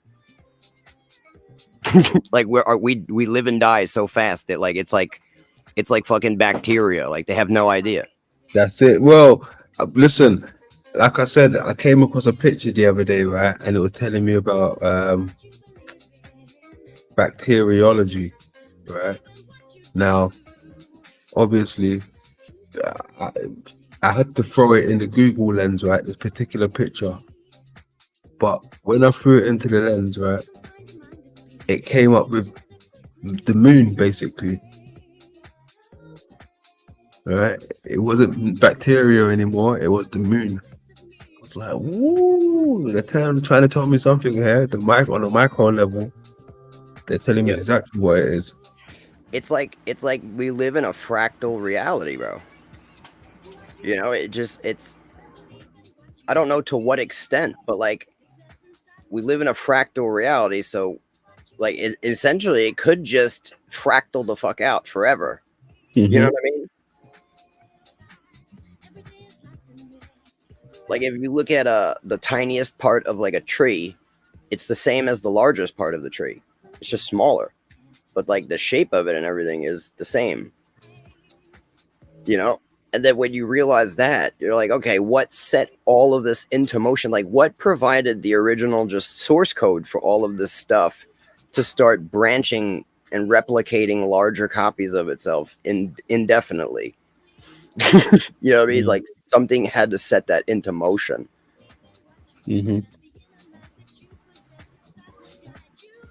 That's what I tell people. They're like, you know, evolution. I'm like, it's not necessarily evolution. What if it's an unfolding of something that was set into motion? It was all done already, and now it's just unfolding and unfolding and unfolding. You know what I mean? Something that was already created in its most dense form, perfection. And the unfolding of it is, you know what I mean? Like, that is the existence. Infinitely unfolding into fractal infinity. You know what I mean? Or what if it's the other way around? What if it's reversing down to fractal?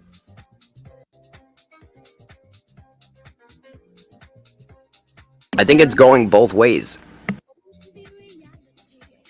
Okay. Like, because from our perception, right, we have things greater than us and smaller than us infinitely. Like you could break down a molecule into atoms and then break down the atom, and you could probably break down the shit that they're finding in the Higgs boson. They're like, this is the smallest particle. One day they're gonna break that down, and then they're gonna break one of those down. And you know what I'm saying?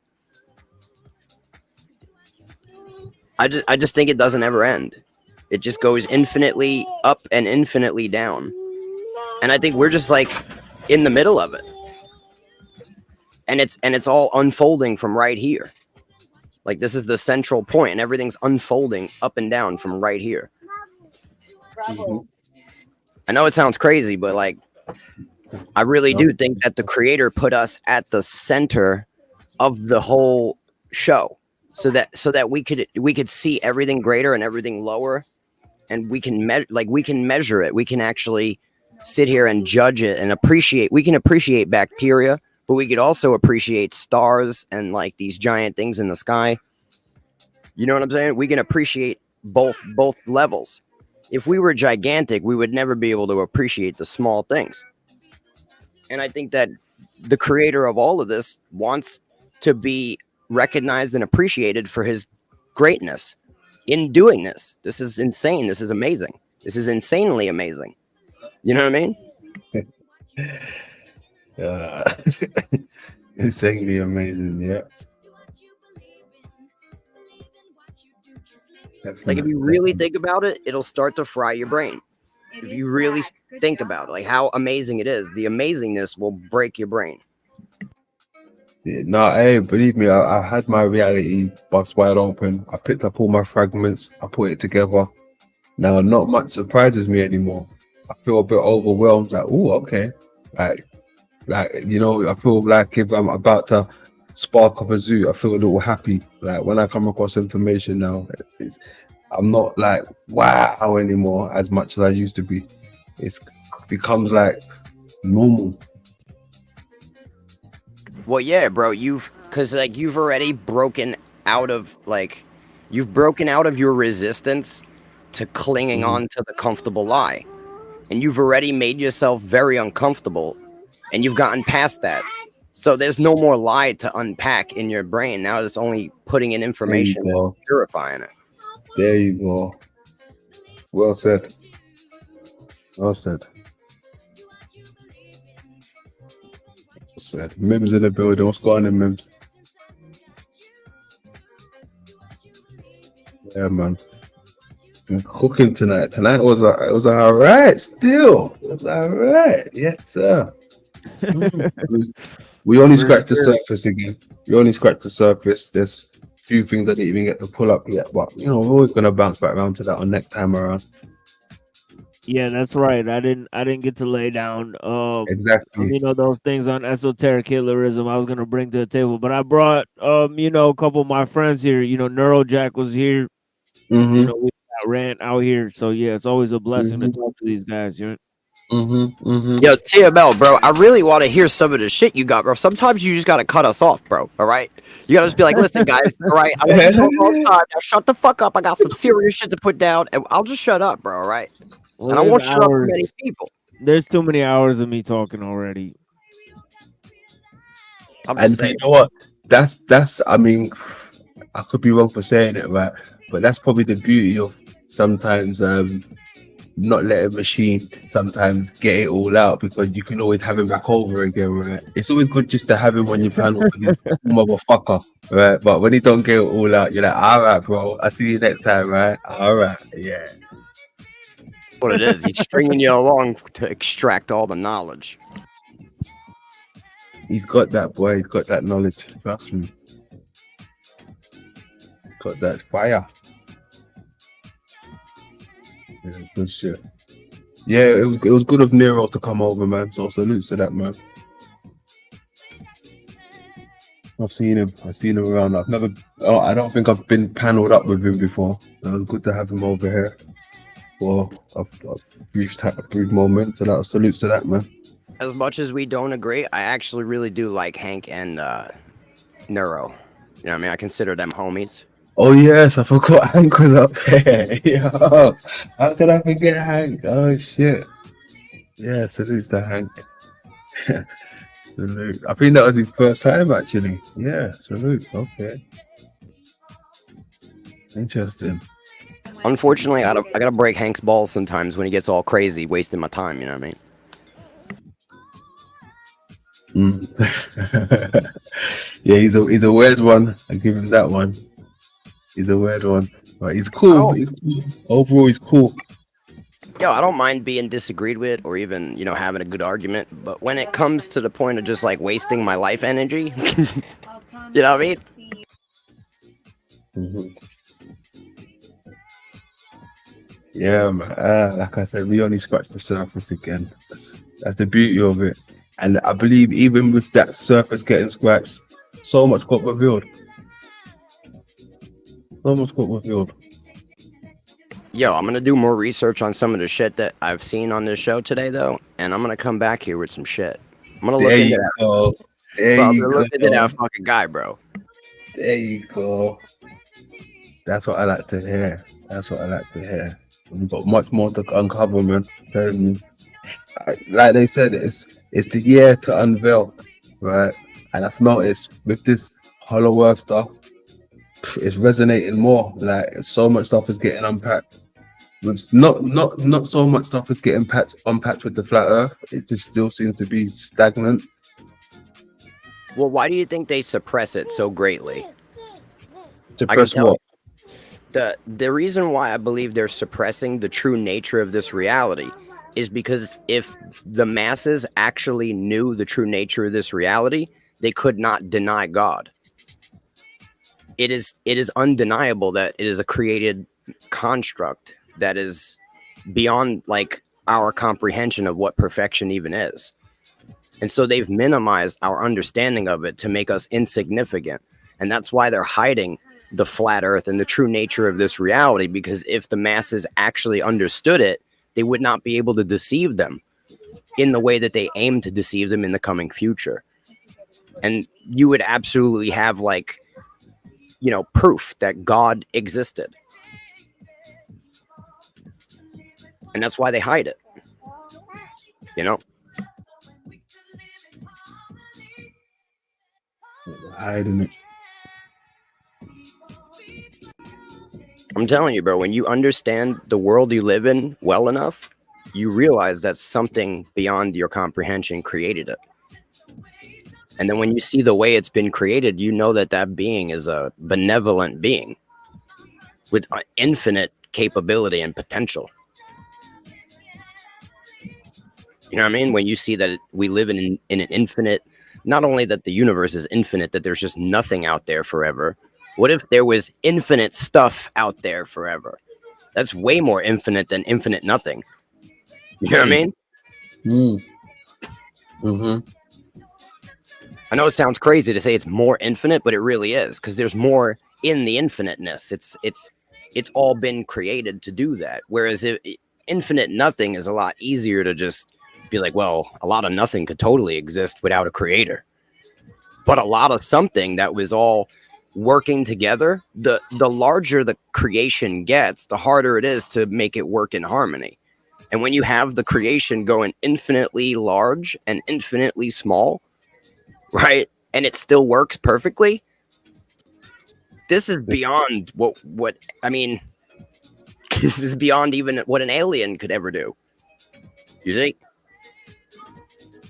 But they could tell you that an alien created a planet or seeded it. They could tell you that.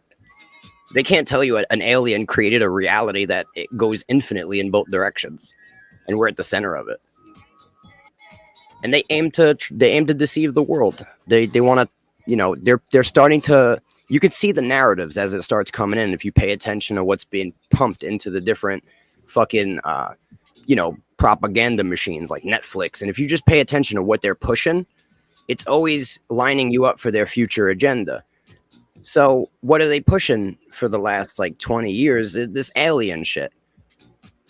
You know what I'm saying? If they really thought there was aliens, they'd find them already.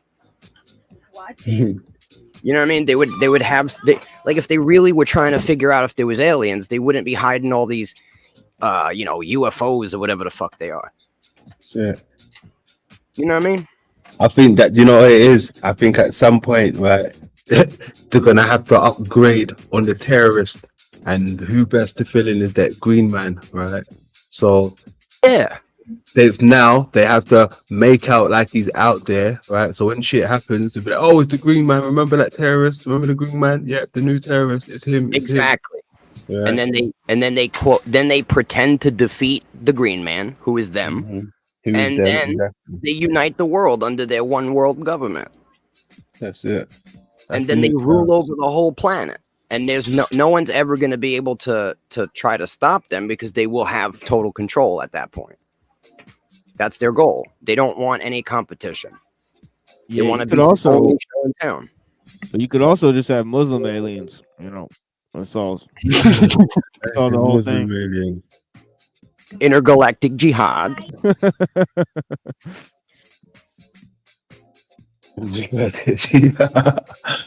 Oh shit.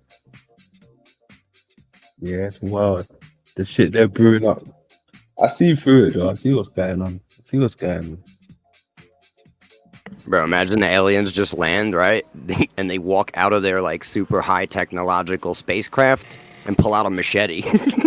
But you know it's crazy, right? Because even we speak of the word aliens and these things, right? Like, I look at them as like different bacteria, right? Different type of germ or something like that. Like, yo, I'm gonna be real with you, bro. Even what I told you earlier with the bacteriology stuff, right? Yo, I took an ecstasy pill one time, right? That had way too much MDMA in it, and I overdosed. Okay. I went to the hospital, but while I was being taken to the hospital, I was no longer like a functioning human being. You understand? I was on so much MDMA that like it felt like I was a cell, right? Like I was just one cell, like a white blood cell or like whatever, right? Okay. And I was being Yeah. carried by like the immune system to like some other part of the body. And then when I got to the hospital, it was like other cells came and like repaired me. You know what I'm saying? And like I was existing on the microcosm because I was so high. You know what I mean? Like I wasn't really a cell, but like I was experiencing, you know what I mean? Come on. Experience of being a one-celled organism. Brother, the veil got lifted for a second. Oh, Yeah, shit. bro. It was like I was like separated from myself, and I had become part of like everything. The realness, the bacteriology. Like I said, the bacteriology. Oh shit! But like I became in that moment, I became part of the organism. Like I became part of the greater organism instead of being my individual self, because I was disconnected from my mind. Wow, from so much MDMA. That's nuts. I've never heard someone give that type of testimony before. Yep. Never. Yo, they were trying to ask me questions in the hospital. I couldn't even speak. I just kept saying what? Like I couldn't talk. My brain was not functioning. It was like off.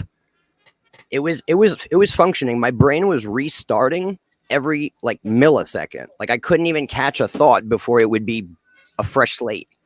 And that's you know what I mean? That's nuts. I've heard people say some different things, how they was like running on the rainbows, or they was invincible, they were, just superhero stuff, right?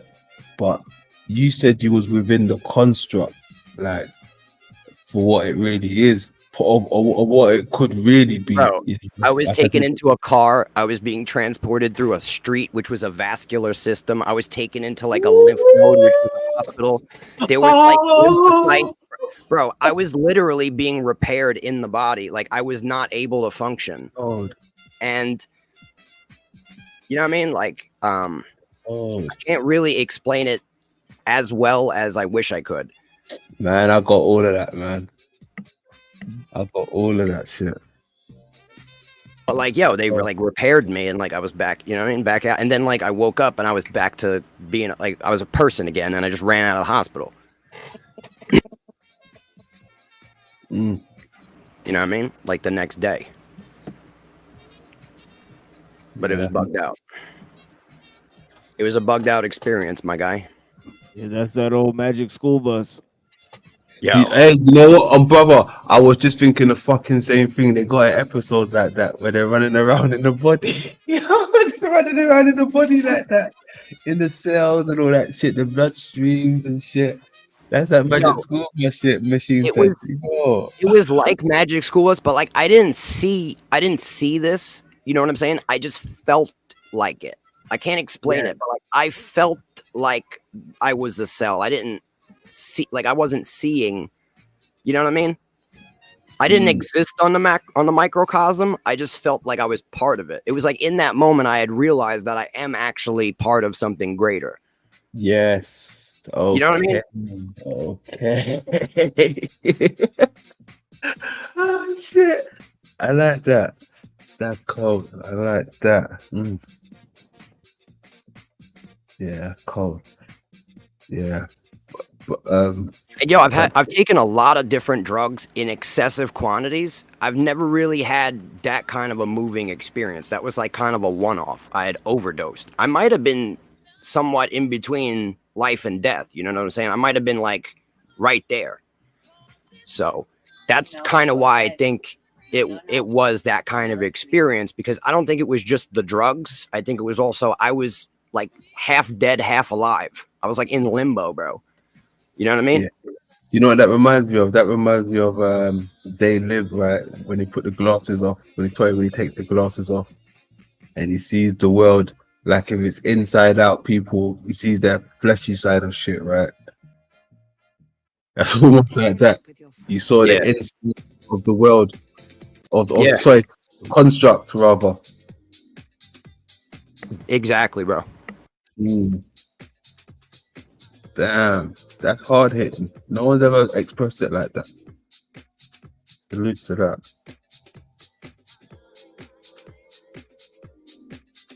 And you know what's crazy? Even when they mention about the world's a stage, so is the little cells, right? They're shaped like a stage.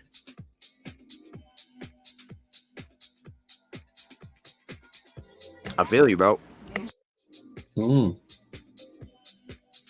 I've got something coming. I'm gonna tie something in with that. I mean, this also goes back to like a lot of stuff, like, you know, like when you really get into like spirituality, it's like, you know, we are all like one, you know what I mean? But we perceive ourselves as separate. This is why, like, when you do fucked up shit to people, you know what I mean? Like we see ourselves as individuals, and like the devil and Satan wants to, you know, wants all that pride and liberty and individualism. That's what they're putting out there today. It's all about individuality because they want to separate us from each other. And the reality is that we're not separate. That's the illusion. You know what I mean? I became aware of the illusion that we're not actually separate. It's all one thing. Like all of it. You know what I mean? Up and down. Everything. It's all one. Yeah, it's all one.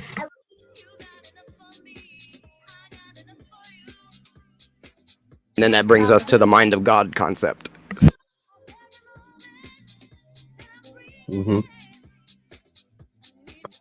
I think they said something about the monad, the highest head.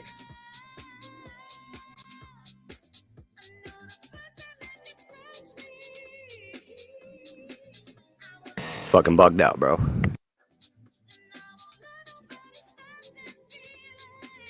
Oh man. Yeah, that was dope stream. Facts, bro. Yeah. Thanks for having me. You already know.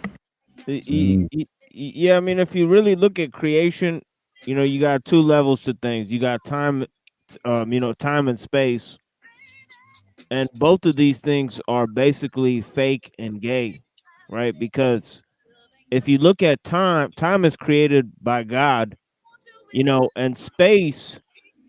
You know, the way time and space interact is really just movement. You know, movement is through space. You know, it has to happen in relation to something. And so, you know, what you know, like they say, the eyes are the windows to the soul, and the tongue is the reflection of the heart, right? So sound is really what you know, creation really is, because it's based on vibration and energy, right? Sound becomes light, light becomes matter. Yeah, exactly. And then light is basically the same thing as vision, you know, and if you go to these things, you know, you look at light and time, and those are the things that people usually worship in place of God. You know what I'm saying? You know, like some you know, like Saturn yeah. is the god of time. Ooh. Yeah, you know what I'm saying? The Rolex for the fucking rich and the elite. Ooh. All they love is that money and that watch. You know, them bankers, they all love time because time equals more money for them. It's combined. It's coupled together, time and money. Look at it, time and physical shit. That's all they care about, them bankers, bro. Those two concepts that you just laid out. Bro, incredible.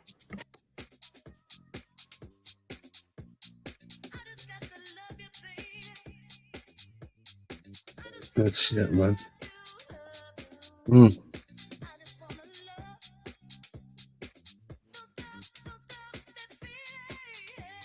But yeah, without the time and the space, you know what I'm saying?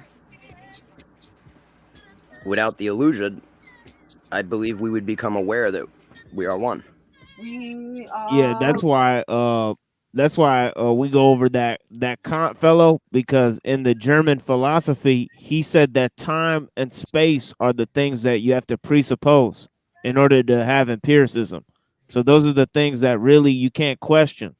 So those are the unquestionable presuppositions. He said he called them intuitive, a priori. You know, but it's obvious that these two things are highly questionable. You know what I mean? Of course. Because I mean, like, even our perception of time and space is fucked up. You know what I mean? Like, did you ever have an hour that felt like 10 hours? And did you ever have 10 minutes that felt like, you ever have 10 hours that felt like 10 minutes? Like, your perception of time is also weird. Time flies when you're having fun. You know what I'm saying? Like, how could it actually feel faster? How could it actually feel slower? You know what I mean? If it is, concrete. Yeah. How could your perception of it actually make it, because you have a biological clock and all this other shit. It's fucking strange, man. It's strange how they've conquered it, right? How they've cornered it. I mean, have they? Well, I mean, in this day and in this reality, how we would go by it. Yeah. But I mean, it's through deception. It's the absence of truth that led to the situation we're in. You know what I'm saying? Because if everyone understood the reality, the nature of reality, it would be really hard to deceive them. And so they took control by deception. Energy become frequency. Oh no, energy become vibration. Vibration becomes frequency. Frequency becomes sound. Sound becomes light. Light becomes matter. But what does matter? And that's the thing that philosophers really got wrong, is that because they couldn't explain time and nothingness, they subjected God to those two things, when God is the one who created time and nothingness. Facts. Right? Facts. Like you can't have creation without time and nothingness, so God simply created those things to have creation. Exactly. I even go as far as to say God created math. And a lot of people fight me on this.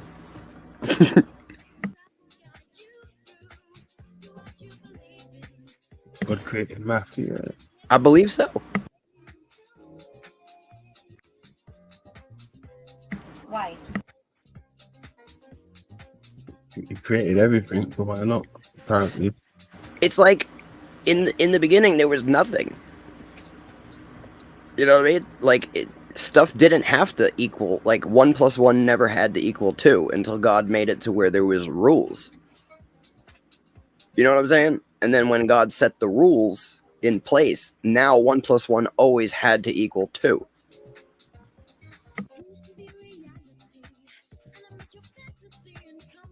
In order for there to be order. He ordered the reality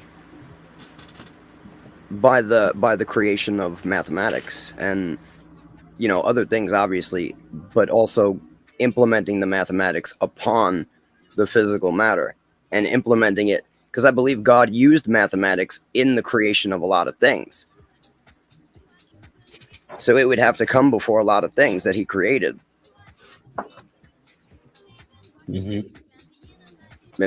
And what is, like, the ultimate truth is definitely going to be found within mathematics. It's in the maths and shapes. Only if your answer can be given mathematically, though. You know what I'm saying? Like, no one is ever going to be able to argue that 1 + 1 does not equal 2. It is the truth. It can't be. You can't deceive someone and just tell them something else. If they, if they know that 1 + 1 equals 2. There's no way you could convince me it doesn't. You know what I mean? And so that is the truth. It's raw truth. And so I definitely believe that it came from God for us to have the ability to have raw truth. But at the same time, then we were given language, right? And so who the fuck gave us language? Because language makes deception super possible. You know what I mean? So who do you think gave us language? Well, I mean, I don't know exactly. God could have absolutely created language also, but there's some people that believe that the written language comes from Satan, and it was designed to be utilized to essentially deceive people. You know, we get the language, we start casting spells, spelling, you know. You think the language could have come from a machine? I'm really not completely sure. I mean, I have a theory. So I believe it's possible that at one point we didn't require to speak to each other. I believe we could, but I don't think we required it. I believe we were on a certain level where we could understand communication without speaking. And then I believe that some shit happened and we basically were weakened by probably our own actions. We probably destroyed our perfect nature up to a point where we no longer were able to do that. And then we went primitive and language developed from the lack of being able to communicate anymore. There was kind of like I think there was like kind of a dark age in between us being able to communicate without speaking and then us having to now speak because we lost the ability to communicate without speaking. I believe that's when the age of deception like began. Okay, know? Check this. All right, what you just said there. Let's take that for what you just said. Now, we lost the ability of being able to use it. Was it telepathic? Is that how they would say it, right? Yeah, because Right. London. Okay, but hold on. Okay, now going back to what I said, right? Machine. Did that have an input on us learning how to speak? Because what if we never spoke? How would we know how to speak? So what if we use machines like like a Jarvis, like make me learn how to speak type of thing? Because I've heard of instances where people have hit their heads and woke up speaking a different language. Completely different language, you understand? I mean, there's a number of ways that it could have happened. I don't know exactly how it happened, so I don't have any reason to disagree with the way that you're proposing it. I just think that at some point we didn't speak, and then at another point we became, shittier and had to start speaking. I don't really know how it went down. But the main reason, the main point I was making is that if you didn't speak to me, right, and I could understand your intentions and if I could understand what you needed, wanted, you know what I'm saying? Whatever you wanted to convey your intentions, and you were able to understand mine, there would be no way for us to lie to each other. I can't think of something and then conceive a plan in my head while you're perceiving what's going on in my head. You understand? I can't lie to you if you know what's going on in my head. But now when you separate what's going on in our head, we're communicating through language, but we're processing all the information in our own isolated little head. Now we can lie to each other and deceive. You know what I'm saying? Okay, cool. Okay, do you know what's crazy about all right, the way you just put that, right? It's nuts because I remember watching a film and they was kind of on the lines what you just kind of said, right? They was kind of showing that in this reality, I think they crashed on a planet somewhere, but whatever these people were saying or thinking in their head, it was appearing above their heads, but like in a smoke form. Like if they were trying to lie or whatever, it was appearing like it was almost like an aurora above their head. Like it was exposing the truth to what they was actually saying. Right. That's it. Yeah. So knowing that, and knowing that biblically Satan, the devil, is the father of lies, right? That means that he bore lies. He was the originator of lies. And if that's the case, then it makes sense that the spoken language would come from Satan. What did Satan devil in?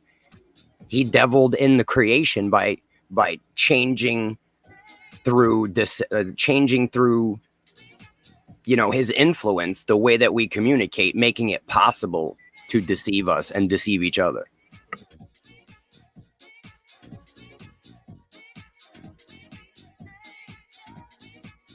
You know what I mean? Mm-hmm. It's pretty bugged out. Because if we lived in a world where everyone's inner thoughts were external, it'd be a pretty good world. Yeah.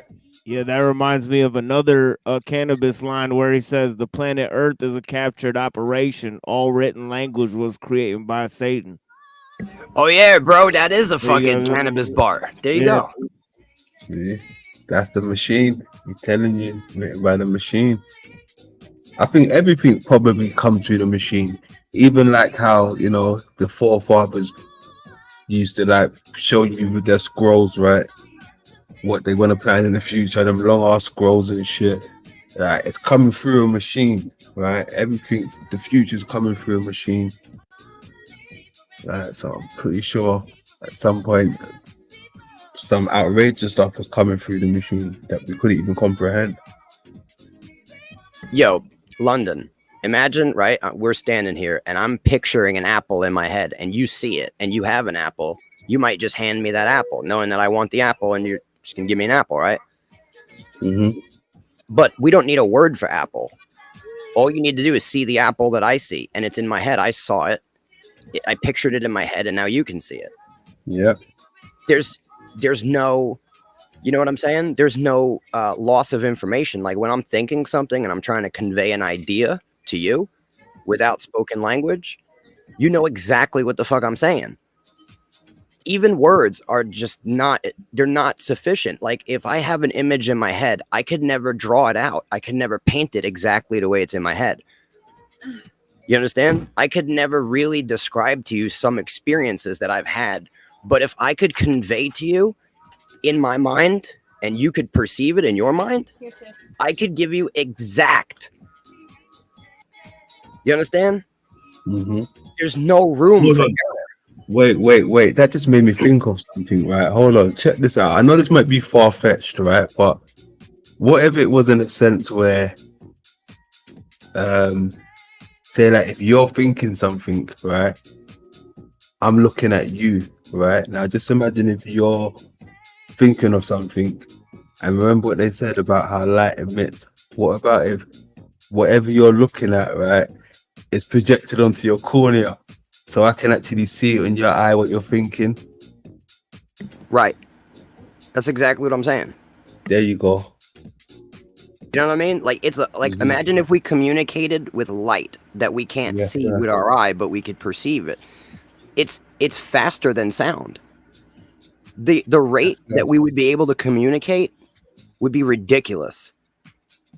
Us having to speak the words after we thought of them takes mad time and a lot of energy. If we were able to just instantly convey information, we could have this whole podcast in 30 seconds. The whole thing that we just did, it could be done in 30 seconds if we didn't have to speak. You know what I'm saying? I'm with you. So I really do think that at some point we got corrupted and now we use language and it is the one, or it is one of the things that has led to our downfall as humanity.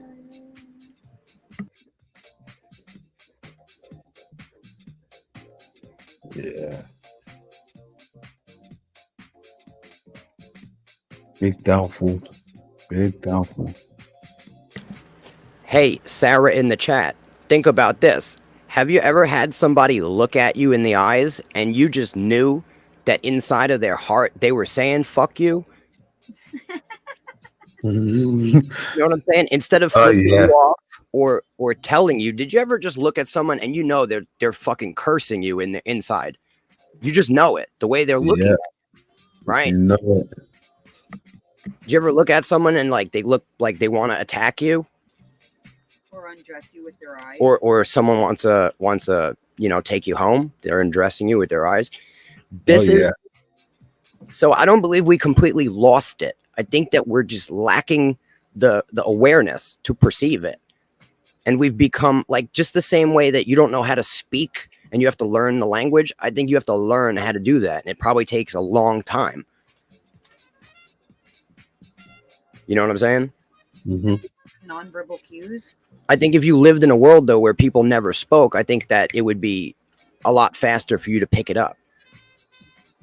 Just that we live in a world that has been completely corrupted. And so it's very hard for us to learn because now we think in words. You know what I'm saying? We think in the language now. What did we think in before we had words? You know what I'm saying? Yeah, deep. Yeah, and that's why they say light and sound are the primary aspects of creation. That's why it's the best way to trick people is through the use of symbols, because symbols combine light and sounds.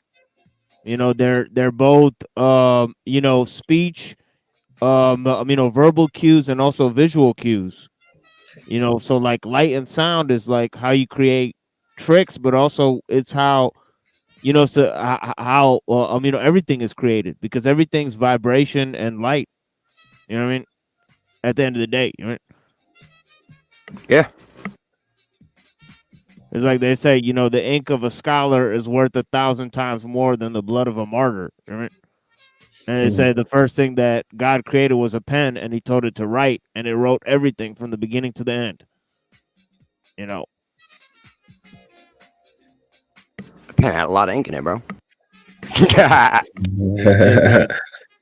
But it goes to say, like, you got the pen, then you got the tablet, and you got the writing, and also you got the meaning of the words on the paper, and also you have the enactment of those words. So all of those are different levels of creation itself. But yo, TML, did you ever read a book that was written a long time ago and you don't really understand the way that they were using the words and you get an improper understanding?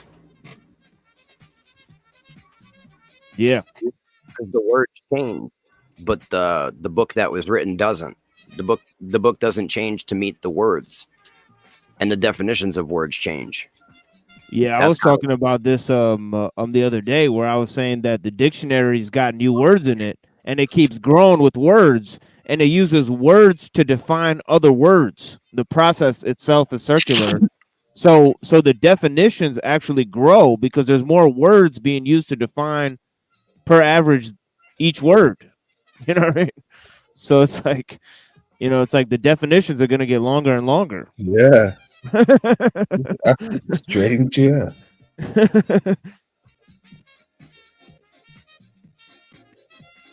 Yeah. Fact. Madness. So yeah, bro, we just need to keep poking at these fucking concepts, and we'll get somewhere. Oh hell yeah, hell yeah.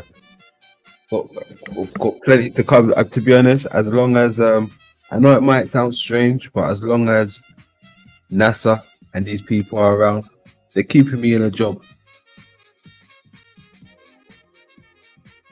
Right, they're keeping me in a job. The stuff they can pick it apart. So yo, you got a question in chat. Is it cheating if you think it but don't physically cheat? Right. And I'm assuming we're talking about relationships and like a man and a woman. Am I correct? Are we cheating at Scrabble, or are we cheating on our significant other? Right. So I think if it comes down to, if you're thinking about cheating on your significant other in your head, right, then you don't actually love your significant other. Right. And you're essentially, right, lusting in your own heart for another man or woman. And so eventually, if you continue to think it, right, you will eventually want to do it. Anything you think, you're going to want to do. And so don't think things you don't want to do. If you're taking a trip with your friend, I mean, Jesus said it in words. He said, you know, you commit the sin in your heart. You know, like he's like when you. He's like you. I don't remember the exact words, but he basically he said when you get angry against your brother, it's like you killed him in your heart. If you lust after a woman, if you're looking at her, then that's like committing adultery in your heart. Yeah, so yeah, it's because your inner self is still wicked. It still wants to do wickedness, even if you don't allow the physical body to do it. Your soul still hasn't been corrected. It still wants the wickedness. Yeah, So one quote is he says, if your right eye offend thee, pluck it out and cast it from thee. Word. You know. Yeah. Paul does have some real bangers sometimes. You know, I try not to lean on Paul because of the whole nature of how it all went down. I'm sure you know what I'm talking about, but you know what I mean? He does have some bangers, bro. Yeah, Paul's got some bangers, yeah. That's kind of what sucks though about it. You know what I mean? Because he also has some crazy ass shit. He talking about Paul from the Bible or Paul enslaved? Huh?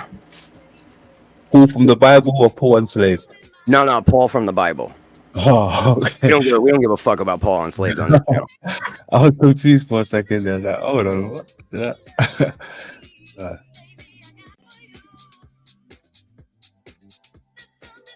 Yeah, interesting.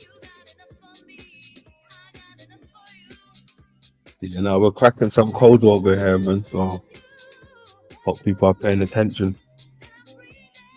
I'm gonna be honest. I don't go on too many shows, but like you two guys' shows, honestly, that actually caused me to think and learn things and actually expand on what I know in my own consciousness. Most other shows is just like it's just usually a shit show. There's no growth. But yo, London and TML, bro, mad fucking growth. And that's why I kind of like to hang around.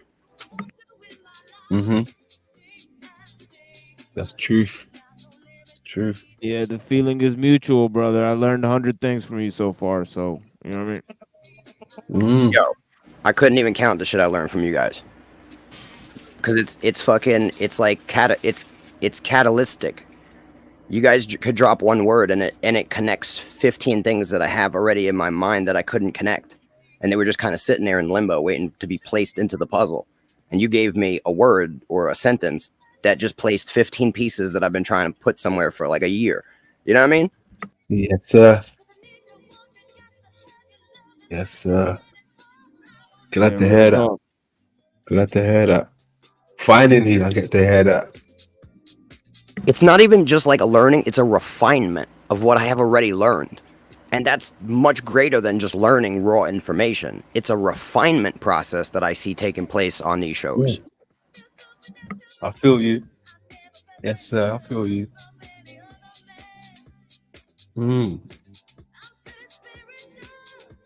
Like I said, man, all we need to do is remember. I hope I'm just jogging the memories. I hope when people wake up and remember this shit, because we see it everywhere. It's in us. So if it's in us, we are it. Called research because we're researching for it. That's it. That's it. I already said I took myself out of the the titles, whether it's like flat earth, whatever, or globe earth. I'm just going where the research is taking me. I said I'm more of a researcher than anything else. And I'm not being biased, but it's leading me down more of a hollow nature. If it was flat, I'll be flat. Look, when it was leading me to the globe, to the eye, right, I was like, yeah, it's leading me to the globe, unfortunately. So I'm not saying I'm a globie, but that's what it's leading me to. But when I started to think about the hollowness to it, I was like, fuck, hollow earth. And then it more correlated a bit more. Because I started out as a flat earth like everybody else, but I could see it was capped. I was like, there's limits to this, there's limits. I ain't trying to be limited or capped. Let me think outside the box. And when I took myself outside the box, I saw it for what it was. You ever seen like you could if you look at like a science fair project, right? You could break down enzymes, right? And you could describe it to people as like little Tetris blocks that fit into each other. You could also use rounded puzzle pieces. You could use Legos. You could use all different kinds of models. You could use like an erector set, you know what I mean? Connects. You could use all different kinds of stuff to demonstrate what enzymes do. Now, none of those models might be exactly the reality of what enzymes do, but they all demonstrate it close enough to give you an idea. And I think that's kind of what we're doing here. See, I don't think my model is 100%. I don't think yours is 100%. I think they're all trying to demonstrate, though, the same thing. And that's why I believe they're all good to research and study and talk about and discuss. You know what I'm saying? I think it's just like a bunch of different models that show the same thing. Yeah. Story of the elephant and the blind man. When you put all the pieces. I mean, it's not exactly like that, Mims. Well, you got some work for me next time. You got some stuff to show me to present. I don't have anything to present currently, but I'm definitely going to do some research on what that guy was pulling out and some of the other things that I really couldn't put out too much information on to clarify and learn further on it. And I'll come back with it and we'll have some shit. There you go. Classic. Good stuff. Good stuff. Good stuff. Yeah, man, it's been an awesome one. I'm grateful. I'm grateful. Definitely. Yeah, we're getting to that time now. Any final thoughts for the people them? Yeah, definitely. I got some stuff for you guys. Esoteric Hitlerism, and then I want to show you guys some stuff from Michael Cremo against the theory of evolution. So yeah, we're gonna get into some stuff on this show. So I got a whole lineup of information just for this show. Some X-Files shit for you guys. So it is what it is. You know, I'll bring it out here, and then I'll and then I'm also streaming it on my show at the end of my shows. So, we'll put it there too. So yeah. Blessings. But yeah, thank you so much for having me as always, brother. And yeah, for sure. Friday we'll do it again. You know? There you go. Yeah. There you go. I agree with that. Thank you so much. Yeah. Tomorrow I'm going to be doing a debate, Christianity versus Islam. If you guys into that type of stuff, come check it out. It's at like I'll definitely swing by. I'm definitely gonna 4 pass p.m. or 4 p.m. or something like that. But yeah, who are you debating? Just some random person who wanted to debate. I don't really do that sort of thing. But if somebody wants to debate, I'll do it. But yeah. Bro, you should debate Salmon, bro. You know that guy, bro? No. Bro, he's like Shamoon or some shit, bro. He's Shamoon. You know what I'm talking about? Yeah, but that dude just insult people. But yeah, I know. That's why I said it'd be fun just to have an insult match with that guy. Where he calls that dude's a street lunatic, bro. Yeah, where they got slave girls, like back in the day. Like slave prostitutes or whatever. So they call him Muta. So he calls a Muslim son of Muta. Bro, that guy. I think he was a Muslim. Yeah. Yeah, and but he says you're the son of a prostitute. So you're the son of a prostitute. Yeah. Then he turned on him, bro. He was like, nah. He's like, I hate what I am. And he snapped, bro. Yeah, that's I hate what I've become. Yeah. Yo, big shout out to Mr. London over here. You know what I'm saying? In the chats, bro, smash this man's like button and subscribe to his channel and hit the emojis for the algorithms, okay? Because you want him to get more promoted to have more content. There you Yeah, go. real talk. There hasn't been that many good channels of discussions over here, but on this channel it's been all good stuff so far. So yeah, blessings. You know what I mean? It's one of the rare opportunities we have to actually sit down and look at, the fringe ideas, fringe science and all that type of stuff, Mm-hmm. But yeah, I think blessings. that definitely good stuff, both of you gentlemen. I appreciate both of you for coming out tonight, man, or For the sure. afternoon, wherever you are. You Good already stuff. know. I'll catch you later, Mhm. dog. All right, Rance. Much love. For sure. Peace. Peace to you, brother London. Much love, Machine. Appreciate you, man. Appreciate you. There you go. There you go. The boys came back in town. Boys came back in town. Epic stuff. I tell you what, we could have. I tell you what was needed up here as well, though, Tony. And I know you had some information to do with the eyes emitting the light. So yeah, he's got tons of shit for that stuff. I'm gonna need him for that.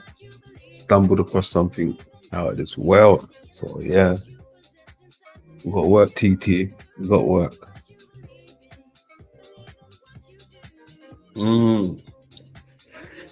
Yeah, I enjoyed that. I enjoyed that today. I enjoyed that. It was in our element. Good flow of information. Good flow. Yeah. Ransom machines, you know. Yes, sir. There you go. That's good stuff. Who we got down there still? Max in the building.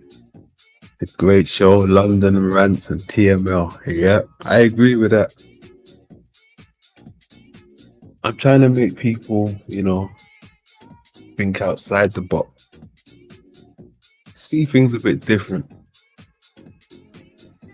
They're showing me for what it is, so I'm showing you guys for what it is. You may not agree. You may agree. You may like where I'm going with it. If you do, stick around. It's only the surface. If not, plenty more channels that do the opposite to what I'm doing. Feel free. But if you like the stuff we do over here, we got plenty more in store. I tell you that much. Plenty more. Plenty more.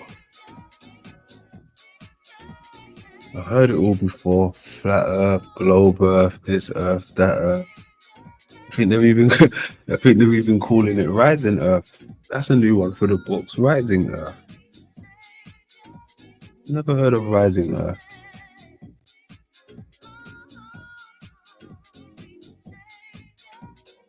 But they don't entertain Hollow Earth. They might scratch over it from time to time, but it's not consistent. It's not consistent.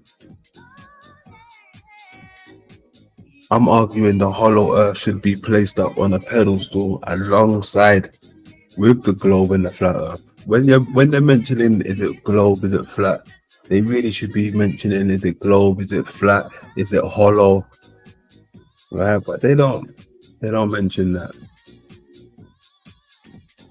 That's the final experiment, if you ask me. The hollowness. That's the real final experiment. If you ask London what's his real final experiment, I'll tell you the hollowness. Your Honor, I'll tell you the hollowness is the final experiment.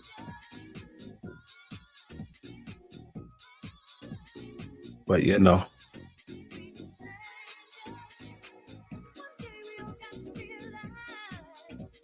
Thank you, Maximus. Thank you.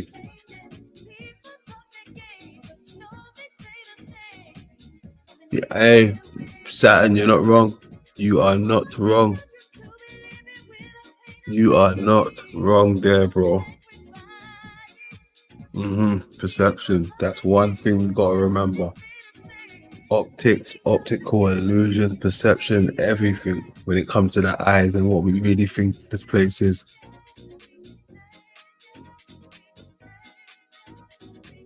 So yeah, we've got to keep that in mind. Perception is a mob of beep. Crazy. But you know where I stand with it in this whole reality. Like I said, I'm showing you what they're showing me through a different state of mind, right? Before, many of you would have looked at these things in a completely state of mind. But now I'm showing you what it could be or what it probably is, what they're showing me. You're looking at things in a completely different state of mind now. When you're looking at certain pictures and things, I bet you're like, oh, yeah, I bet London would see this. Oh, yeah. I know. Some of you, not all of you, some of you. But just remember, think outside the box. Jessica Jane in the building. Better late than never.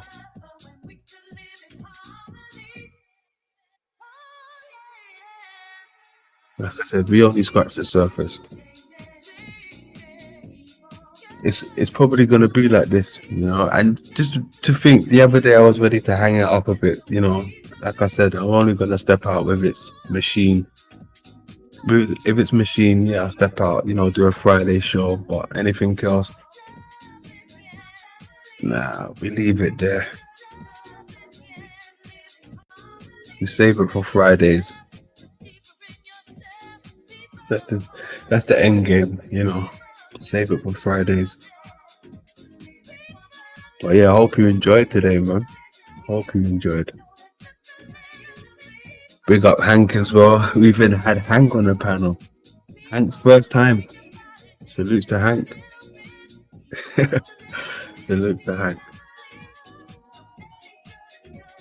Who else did we have? We had Neurojack. Salutes to Neurojack. Appreciate that. Connection through machine. Machine is cold. He's cold. You gotta rate that guy. He's cold. Rant, you know, that's another connect through machine. The machine is working. Salutes. I love it. Different conversations. But you see, even with rants, look, I showed him a few things. Right, he was like, okay, I see what you're saying. Like, jogged a few things in his mind, like, whoa, I got this sitting in. Okay, I see what you're saying. So that's good. We're bouncing back and forth. Good. Just like with that guy earlier, I forgot his name, but we were showing his diagram. It confirmed something with my diagram. So that's brilliant. Lots of confirmation. Brilliant.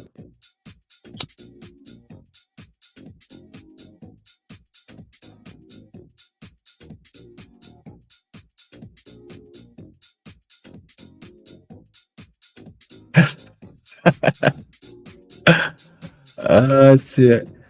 Let's have a look. See what we got. Got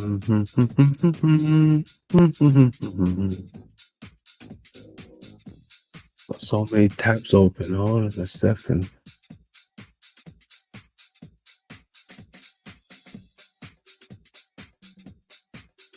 What got down here?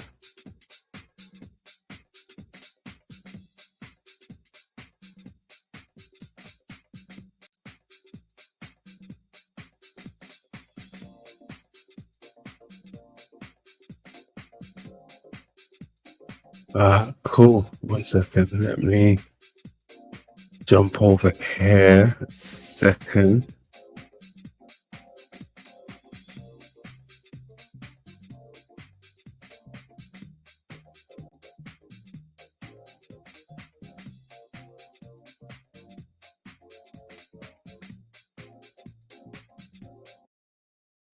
Get ready for a surprise!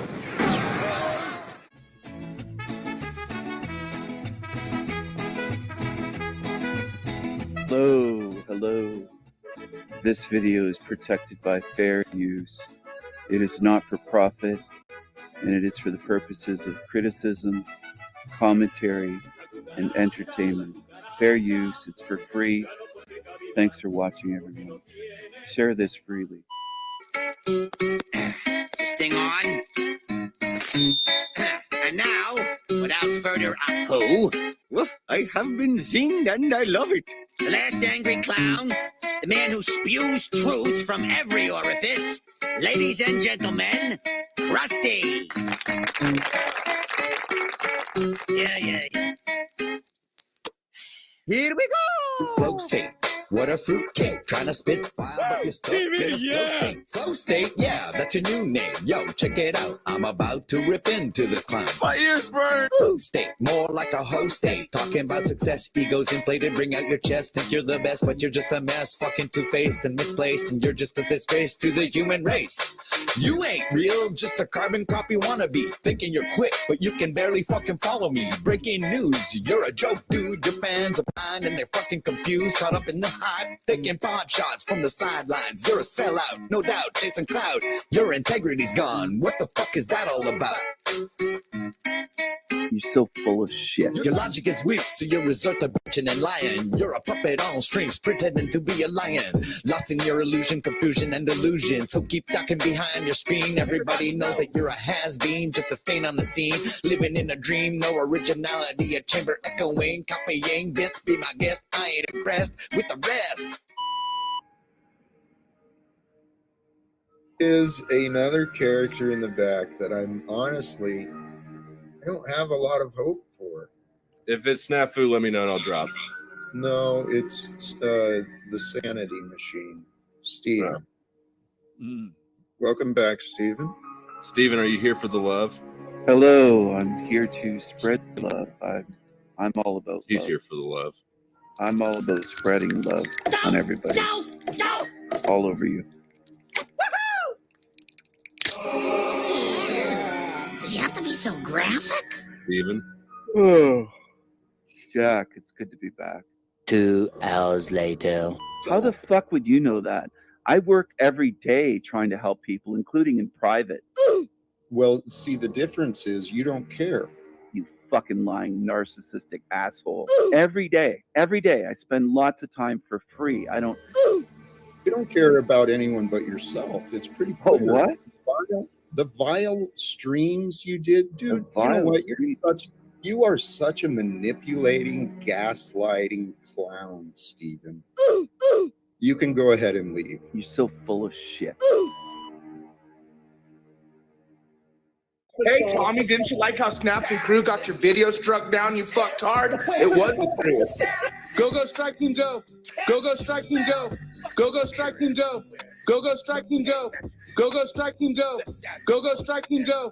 Go, strike team, go. Go, strike team, go. Hey, Tommy, didn't you like how Snaps and Crew got your video struck down? You fucked hard. It wasn't true. If you listen, I'm always candid with you. It's crossed my mind many times, but I've never done it. You're playing dirty now. I'm not gonna tell you not to do it. You're your own man, but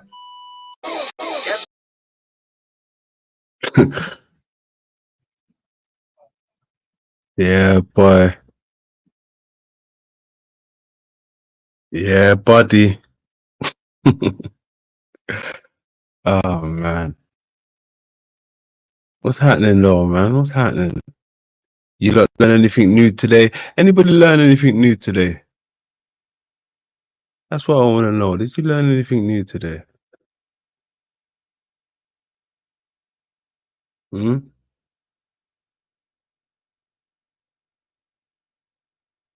Did you learn anything new today? Oh, fuck. Yeah, I love it. I love it. I love it. I love it. You already know, man. 420 if you got that shit. Until next time, lay low, look after yourself, love over war.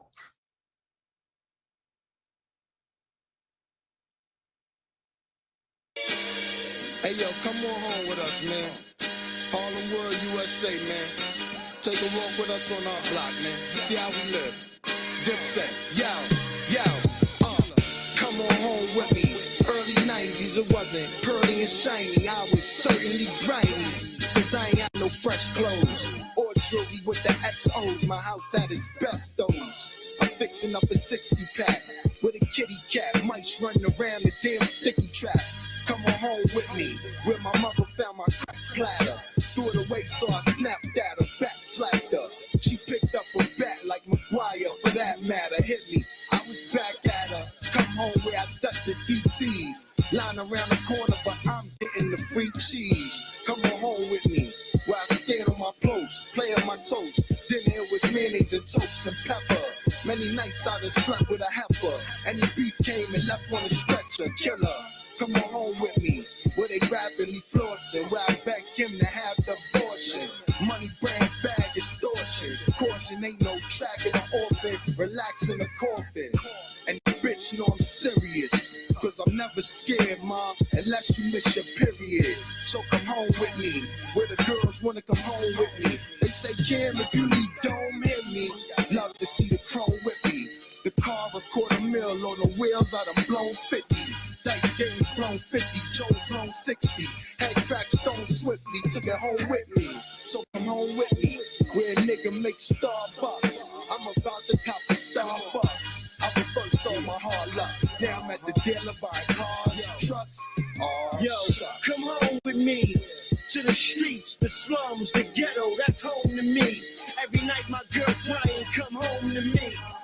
No, come home with me. Where so many cops, the block is boiling, and the food is spoiled, but that pot with the rock is boiling. Same pot mama cooked with, left the oil in. Come on home with me, where these bitches is frauds. Niggas don't listen to broads. They have you sitting in court for kids that ain't yours. Come home with me, where every day the Glocks go pop. Where the front door is broken, the locks don't lock. Come home with me, dog, where the beef is seeking. Kids don't trick or treat, they get tricked for treating. Come home with me, with a pistol squeezing. Niggas switch to cheating, rip the pieces, our kids get even. Come on with me, don't leave your corners behind, cause them bitches leaving monsters behind. Pray to God that I'm fine. Come on home with me, come on zone with me. Come on walk through this cold city, where these kids need food, niggas need guidance, and bitches need rules. Come on home with me, when niggas living off they last bucks. Phone is off, rent is backed up. Come home with me, niggas strap up. Hit the street, gats up. Clack up and get their money back up. Come home with me, every block got a crack in it. Every hallway got a nigga with some crack in it. Don't get trapped in it. Come on home with me, where my parents would leave me alone. So early I was free to just roam. 7 keys to the home, 11 trees to the dome. 13 I ran the streets with the chrome. Come on home with me, where the buses don't run, and my dogs stay buses they gun. Think that getting caught by justice is fun. Keep a blade up in their gums, just Harlem, where the fuck is you from? Come on home with me, every few minutes was a knock at the door. Fiends coming, copping the raw, clothes kick, socks on the floor. Mommy like be quiet, cause I really think them cops at the door. Is them locks on the door? Come on home with me, where grandmothers is 30. One grandma that bought it is 30. 4 grand is my cut from a birdie. School cutting it early, don't stutter, motherfuckers, you heard me. Come on home with me, these are the facts. Steve Francis, say Latifah got jacked. Mike Tyson punched Miss Green in the face. Sarge snatched by the feds, we was the case. No shit, he's still pleading his case. Come home with me, hoes say that's Jones with you. What I wouldn't take him home with you. Come home with me, get stoned with me, be zoned with me. The chrome you see, the Jones you see. Dipset, come home with me. Dipset, nigga. Jim Jones, copper status. Killer, Freaky Ziggy, Joel Santana, Black the Dawn, Diplomatic, we coming for y'all. 211, for life. Hold that down. And what? Harlem.